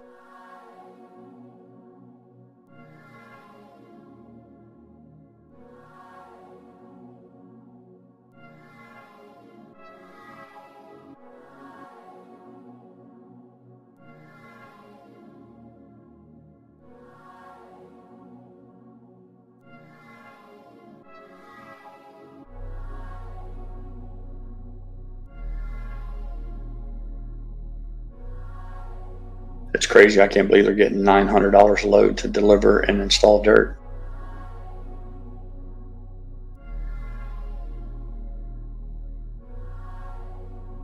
That's another push up, say, don't, you know what I mean? Yeah, yeah. Well, that's another thing too. Before, I was going to have them haul extra fill dirt, Sandy, to the landfill. They could take it right down there to our empty land and dump it. It's just sand. I don't think there's going to be a lot extra, to be honest with you. like this. Yeah. And it, you know, when they go, Doug, Susan, you know what I'm saying? Don't get me wrong. I mean, it's a big hole. When you dig a hole like that, there's a lot of dirt.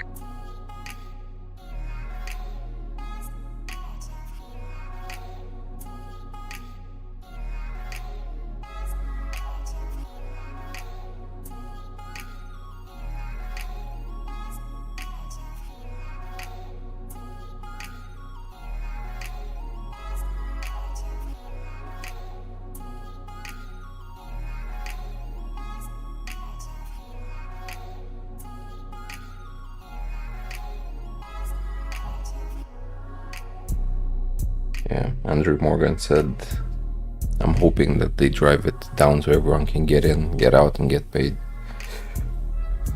It's gonna be a while. Well, it's pretty low. I mean, just imagine, Andrew, people who found out about this today, if you took this to your brother-in-law today or somebody today, their entry price is $3.30. That is fucking crazy. I'm incredibly jealous of all the people who are just now finding out about this, because they're really in the catbird seat. Those of us who have been, you know, steadfast in this battle for 4 years now, you know, we've made this thing happen, and there's no way around it. The newbies are going to really benefit. If somebody just stumbles in blindly right now and tosses $4 a share at it, just imagine.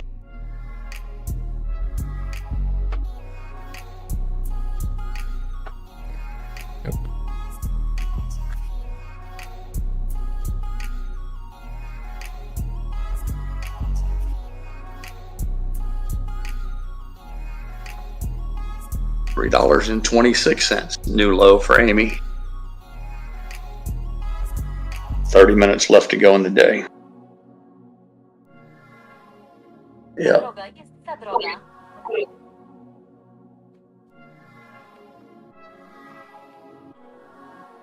Drive it down, motherfuckers. Drive it down to goddamn $2.99. Hell, I like that 99 cents, man. I'll buy some more there. Bring it. Yeah.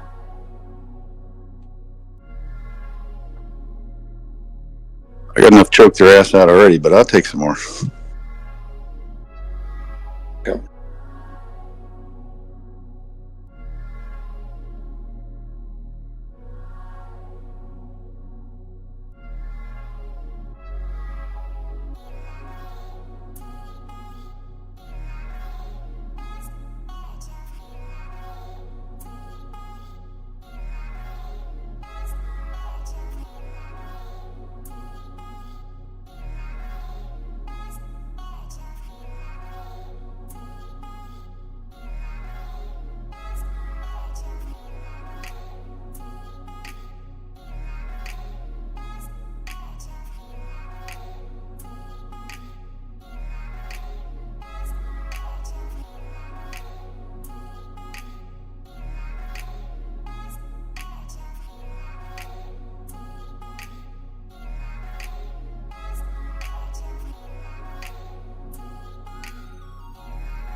$3.25, new intraday low.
Well, I held off as long as I can. It's time for one of Mike's Bites, new favorite gummies. Nice. Go ahead and indulge here. We got the green apple flavor.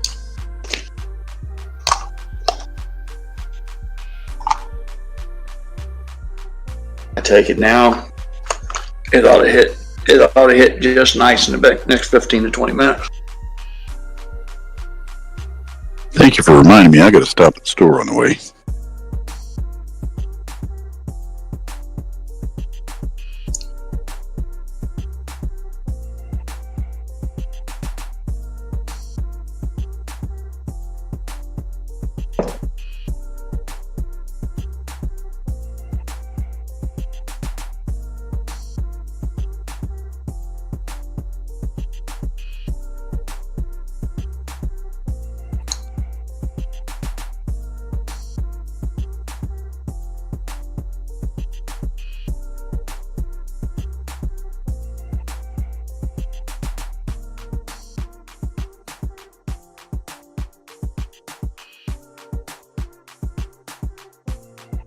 No, Andrew, you can't put the fill sand on layaway for the pool. It's cash on the barrelhead with these guys. They got a strict payment subject. We got to put like $4,000 down for the deposit, and then when they dig the hole, they get a third. They shoot the concrete, they get a third, or a little bit more than a third.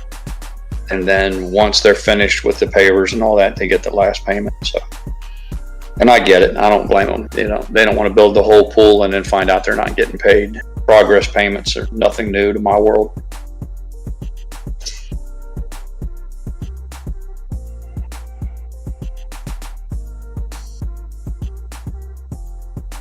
$27.72 for GameStop. Another low. AMC's unchanged at $3.25 for the last 5 minutes. Isn't it lovely that it's so much that the max pain drives the market price of stocks and not the fundamentals, not what they do, not what what the profits, no nothing else, just the price discovery. Fucking max pain. That's all that matters, it seems. In what world is that normal? Supply and demand is gone. Yep.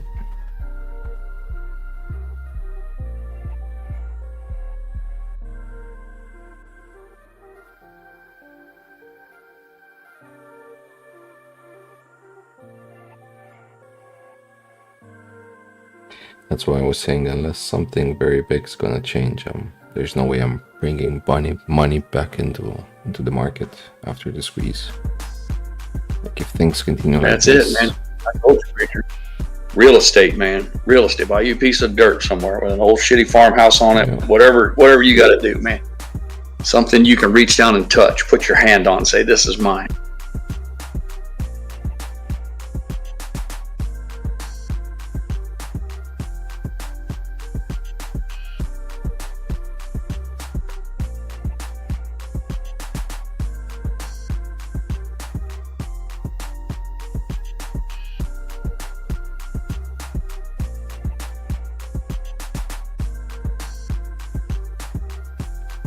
Andrew Morgan said, I'll be seeing if you could put that sand on layaway and get yourself 800 worth of AMC Pirate. Yeah, I addressed that. That's not an option. Pool guys don't have layaway.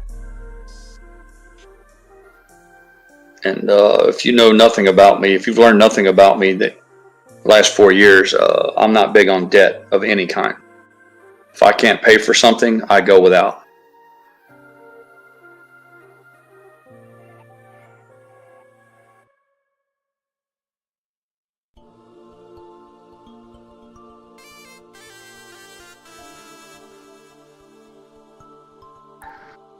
It's a new low with Amy.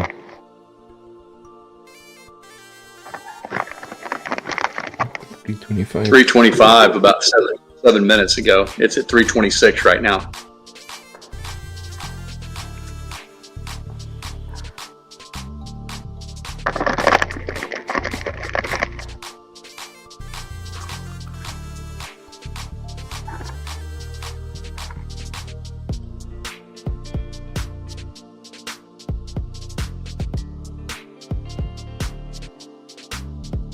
there we go.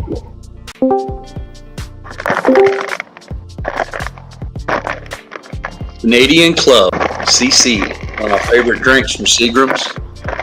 Otherwise, Yeah, known you don't as- have. You all don't have to announce a new low for AMC. I mean, you don't even need to have two charts up. just put up the GME chart. If it's a new low for GME, it's a new low for AMC. What do you mean? These charts are completely different. They do not behave similarly at any time. No, not even at 12 o'clock. Like say it ain't so. Censored. I don't know what you're Can't do drinking that. or what That would be gummies you're on. manipulation. For that to happen, it would have to be manipulated, and that's against the law. My man. Hey, Censor, where's our music?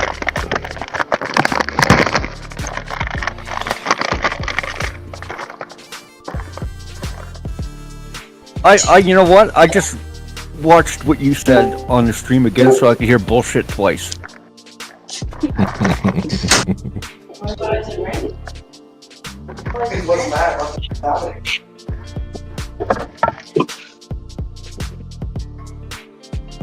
want to do it again, Censored?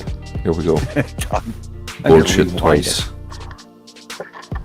I can hear bullshit twice on the stream as well.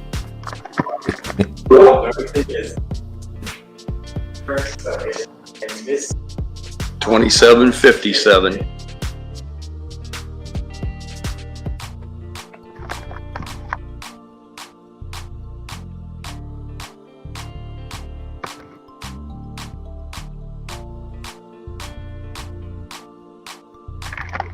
This must be the FNGs shorting it there.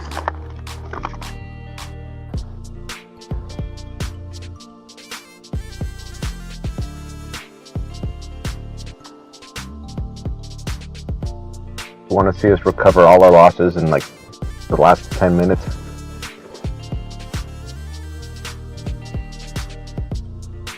No, they're going to leave this overnight.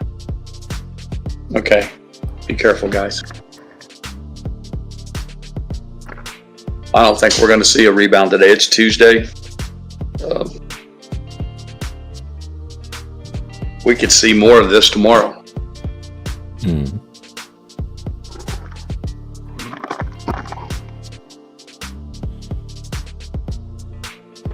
You know, they can miss the max pain number by the downside as much as they can the upside, too.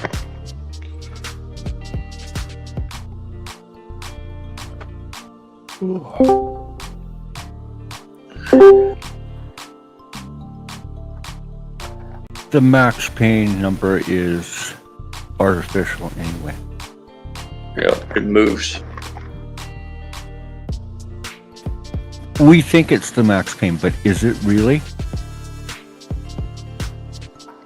That's where the most contracts don't get paid out, but who writes the contracts? Yeah, exactly. And plus, there's people buying contracts right now. Yeah, every day. The option's been on fire today.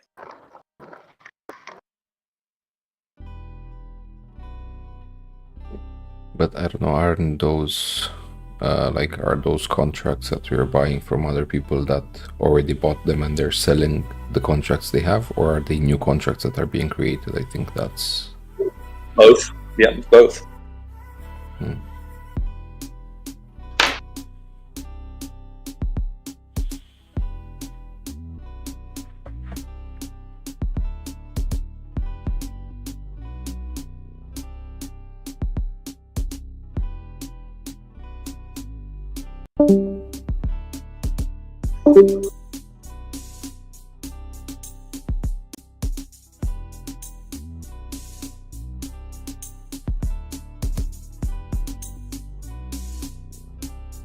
And imagine towards the end of the week or next week or in 2 weeks, AMC going above 50, going above 90, Casey's beard is going down, passing $250, and keeps going and going. And you're gonna be thinking, why didn't I buy at $3? Right. Late March, early April.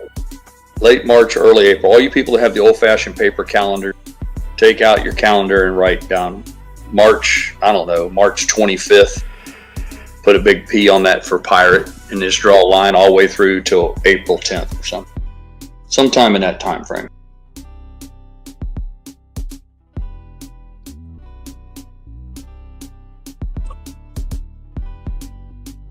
Pirate, did Casey say anything about making him cut his beard with the new promo?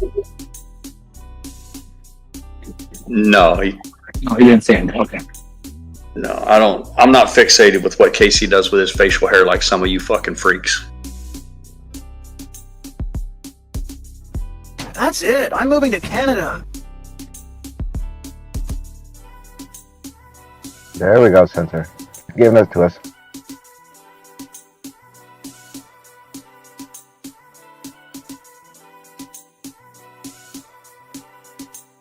I know this, I can't speak for KC, but the way basically what he shared with me was that all this income he's got now is found money. His family wasn't relying on any of this. You know, their financial structure wasn't built around him working right now. So he's got a regular substantial pipeline of found capital coming in. And I would say it's a logical thing to think that right now he's buying hand over fist. He hasn't showed me his buy tickets, but I think it's logical that, or he's going batshit crazy with options. He did say that was what he was going to try to do, and I don't know if he's doing a hybrid model where he's doing some buy and hold at the same time, or if he's just going fucking YOLO, you know, with all this crazy shit. Maybe. I mean, that was his whole thing about saying that he can end up with more shares than Adam Aaron. The only way he can do that is through options. Casey doesn't have the capital to just buy that many shares. He would have to make some really crazy wild bets, and then they'd have to pay off. Doesn't mean it can't happen. He seems to think he's got the fucking secret recipe, and I hope he does.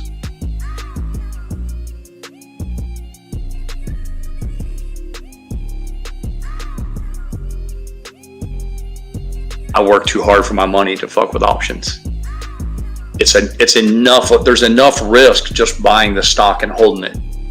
I don't need the added stress of I have to have the timeline right too. See, I don't have to have the timeline right. You'll put $100,000 in this shit, and if it takes 20 more years, it doesn't matter to me. I'll be dead and gone, but my kids will still be sitting on 6,000 to 10,000 shares of this when it's all over with. So, you know, I don't need the extra stress of, oh, if this doesn't happen before my options expires, the money's gone. Fuck that. I don't need anything like that shit in my life.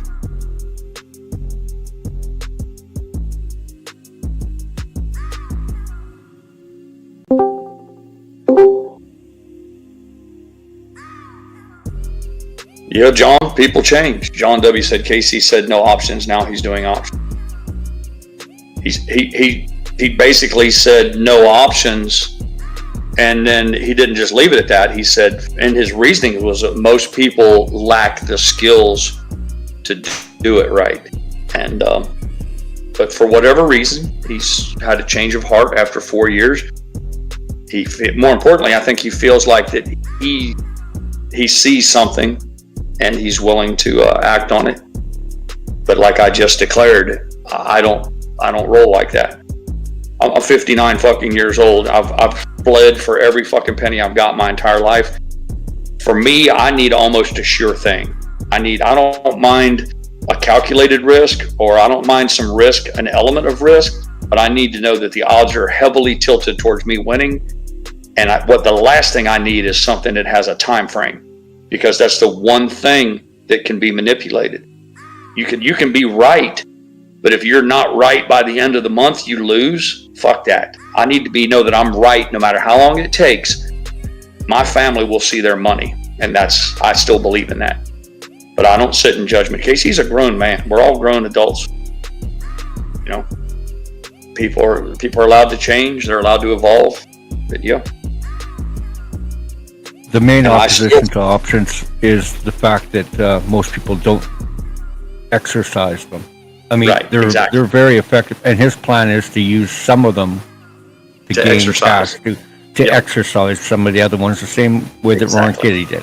Like Exactly.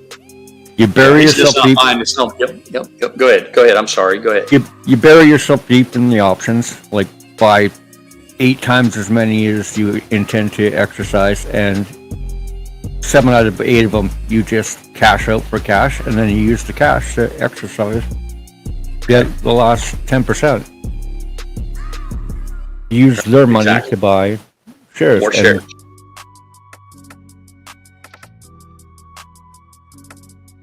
I don't know. It's when you think about it. It's right now only 45 cents to get a contract for a 350 call for March.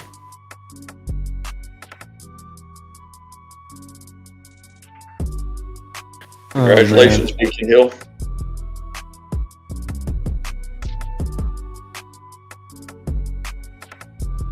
It's real simple, man. There's people who are buying this at $30 a share.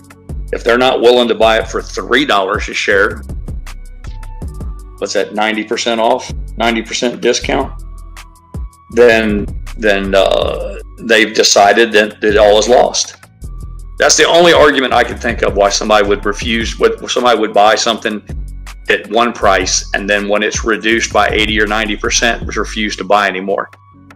If they must believe honestly that it's over and we have lost, and that's okay, man. I don't sit here and sit in judgment of anybody.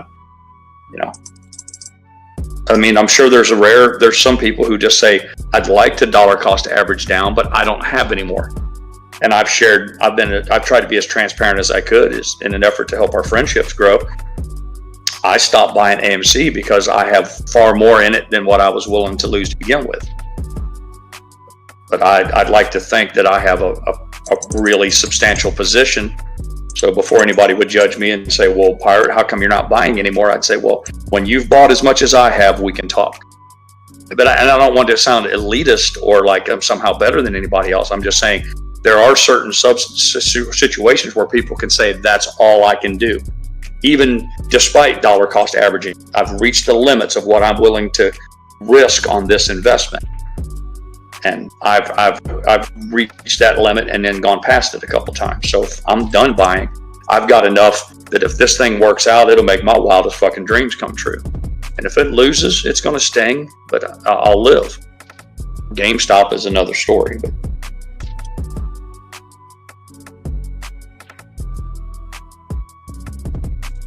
10 minutes on the clock. Yep, 10 minutes.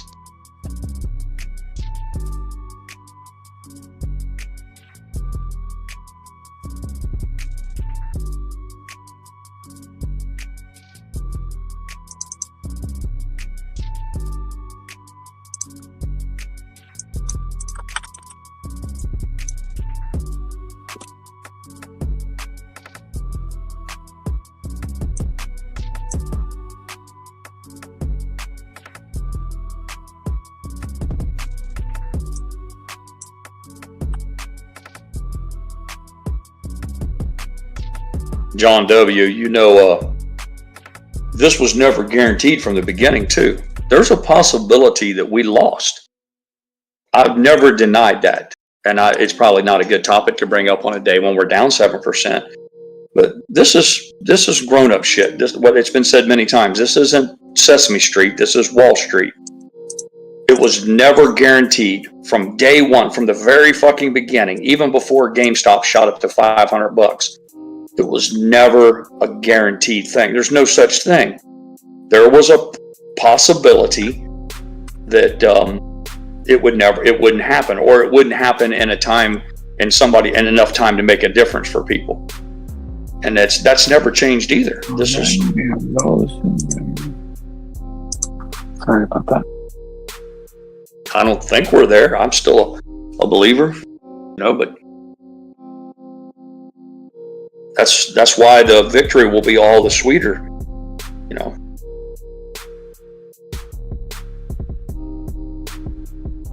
I won't have any ill will towards the people who refuse to get in on this because they say, well, listen, it's too risky for me, or I don't have that kind of tolerance for risk. You know, I'm not willing to do that. But I'd like a little bit of, and it's a character flaw of mine. I'd like to see everybody have to eat the sour grapes who paper handed out and sold. All the people who were in it and they lost the faith, or it didn't happen fast enough, or they switched to the other side. I ain't gonna lie, I'd like to see those people have to live with the knowledge that they're going to be that. I told you there's going to be a whole cohort of group. There's going to be a group of people for the rest of their lives at dinner parties. They're going to tell stories about how they could have been rich. Do you hear the stories about the guy who paid for the pizza with the fucking Bitcoin? There's going to be a lot of people that have that kind of same story. I had X amount of shares of GameStop and AMC, and you know what that would have been worth if I'd held on to them? Yep.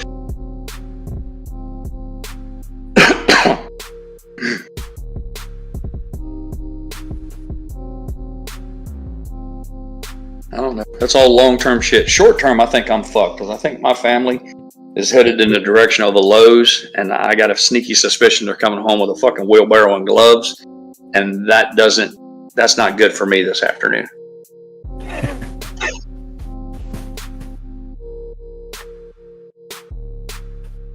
I can't even let the air out of the tires. I think this new wheelbarrow has airless tires, so I can't even flatten a tire. I think I am fucked with a capital F. 6 minutes.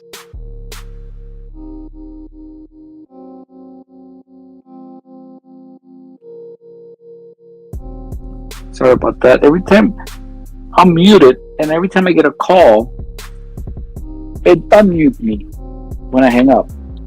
You know, it's been like that for years. You act like it's something new. No, it's new. It's new.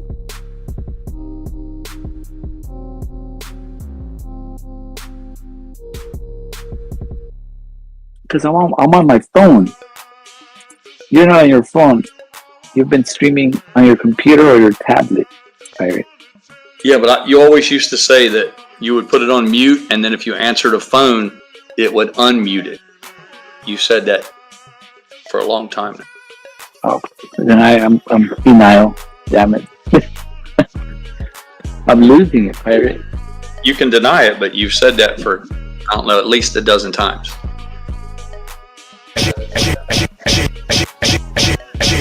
In my pants.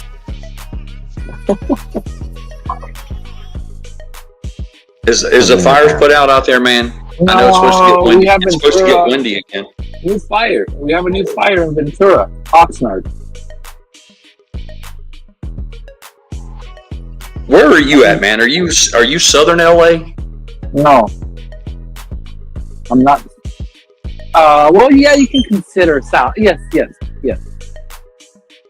Jesus Christ! You don't even know. You don't even fucking know. Yes, you can consider that because there's northern. Where I'm at, when I say northern is like Palmdale area, the desert. Southern is like south, like San Diego. So I'm central. I'm in the middle. So you're downtown. You're right in downtown. Yeah, I'm no right shit. I didn't know you had it like that. I thought you were in one of the suburbs. Yeah, I'm not that rich. Well, suburbs have been burning, so maybe good thing I'm not in the suburb. So I'm really close to the fires. You're flaming. Yeah. Now what? Nah. Brody, you have anything to say? I'd say it's a lot of pain today. A lot of pain today. Because, I mean, look at Tilray even. TLRY. Look at Tilray. Look at all these things right now, okay? Now, could be a good opportunity to buy. Just the market in general just sucking taint right now. So it looks like they're coming back in. Like people institutions are starting to buy. I'm starting to see these swings, nasty swings on like buy Tesla up and down. Not just like last week, it was just like stuck. Yeah.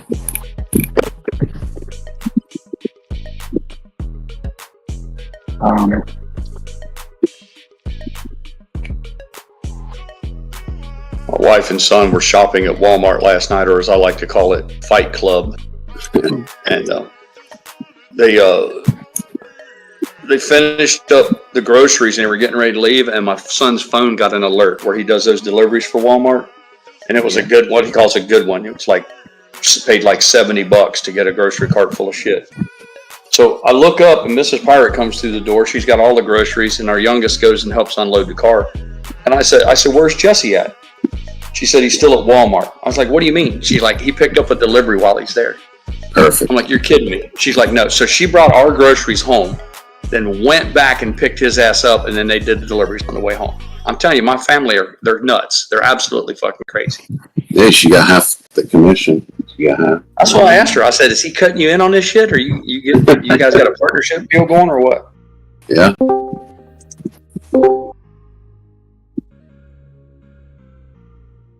Got to admire the hustle, though. 324. New intraday low for Amy with 60 seconds left on the clock. Hey, Brandon. Happy Tuesday. 323 on AMC. Yeah. So they're gonna. Wow. They're really pushing it down there at the end. Look at the volume, man. The fucking volume has exploded in the last 30 minutes. I like it. You're right, Pirate. Yeah, Oh, 1.3 million on that candle. Yeah. 1.4, almost 1.5 million on that candle. There's only one thing to do. But, sorry, what? That's right. That's right. I got everybody. There it is. Here you go. Closed at $3.24, down 7.69%. 1.85 million. GameStop fell. GameStop closed at $27.88 and fell 10.12%. So there you have it. Anyone else want to put on your buying helmet with me at the same time? What's up this morning? I'm like, man, I'm getting a good deal. Yeah, you thought so. Come on, put my hand. There you go.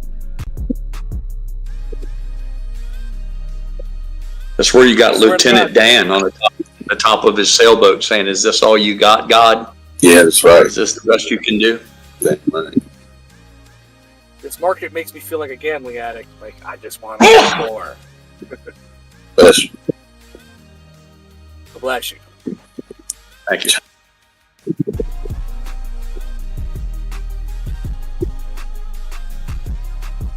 Let's see here. Don't forget, you can still do your 2024 Roth IRA. Well, I think the Roth, regular IRA contributions can still go through April. So for 2024. Man, I snatched out a nose hair, and I swear it's big enough to use as a jump rope. Did it make your eyes water? Yeah, that's what made me sneeze, man. Yeah, I believe it. Mm-hmm. Okay, and with that being said, he's gonna put it on eBay. I'm telling you, man, this has got to be a record. Yeah. Okay. I'll be right back.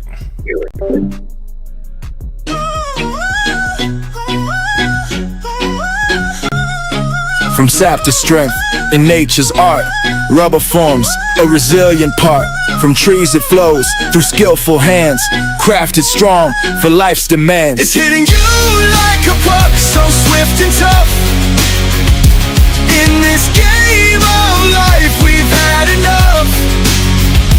Through the highs and lows we won't back down. In this endless fight we wear the crown.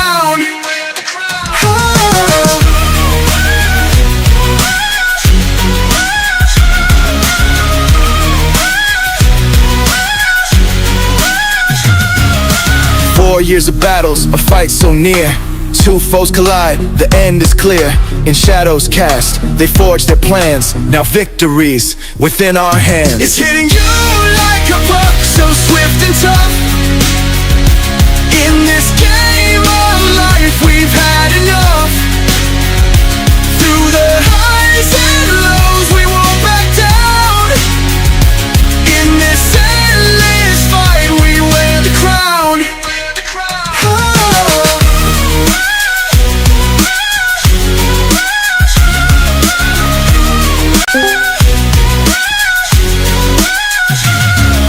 Triumphant apes, they rise and shine. Ruling markets, a sign of the times. Bulls and bears, they step aside. In this kingdom now, the apes reside. It's hitting you like a puck, so swift and tough. In this game of life, we've had enough. Through the highs and lows, we won't back down. In this endless fight, we wear the crown. Through the nights and days, we fought this fight. With hearts of gold, we reached new heights. Together we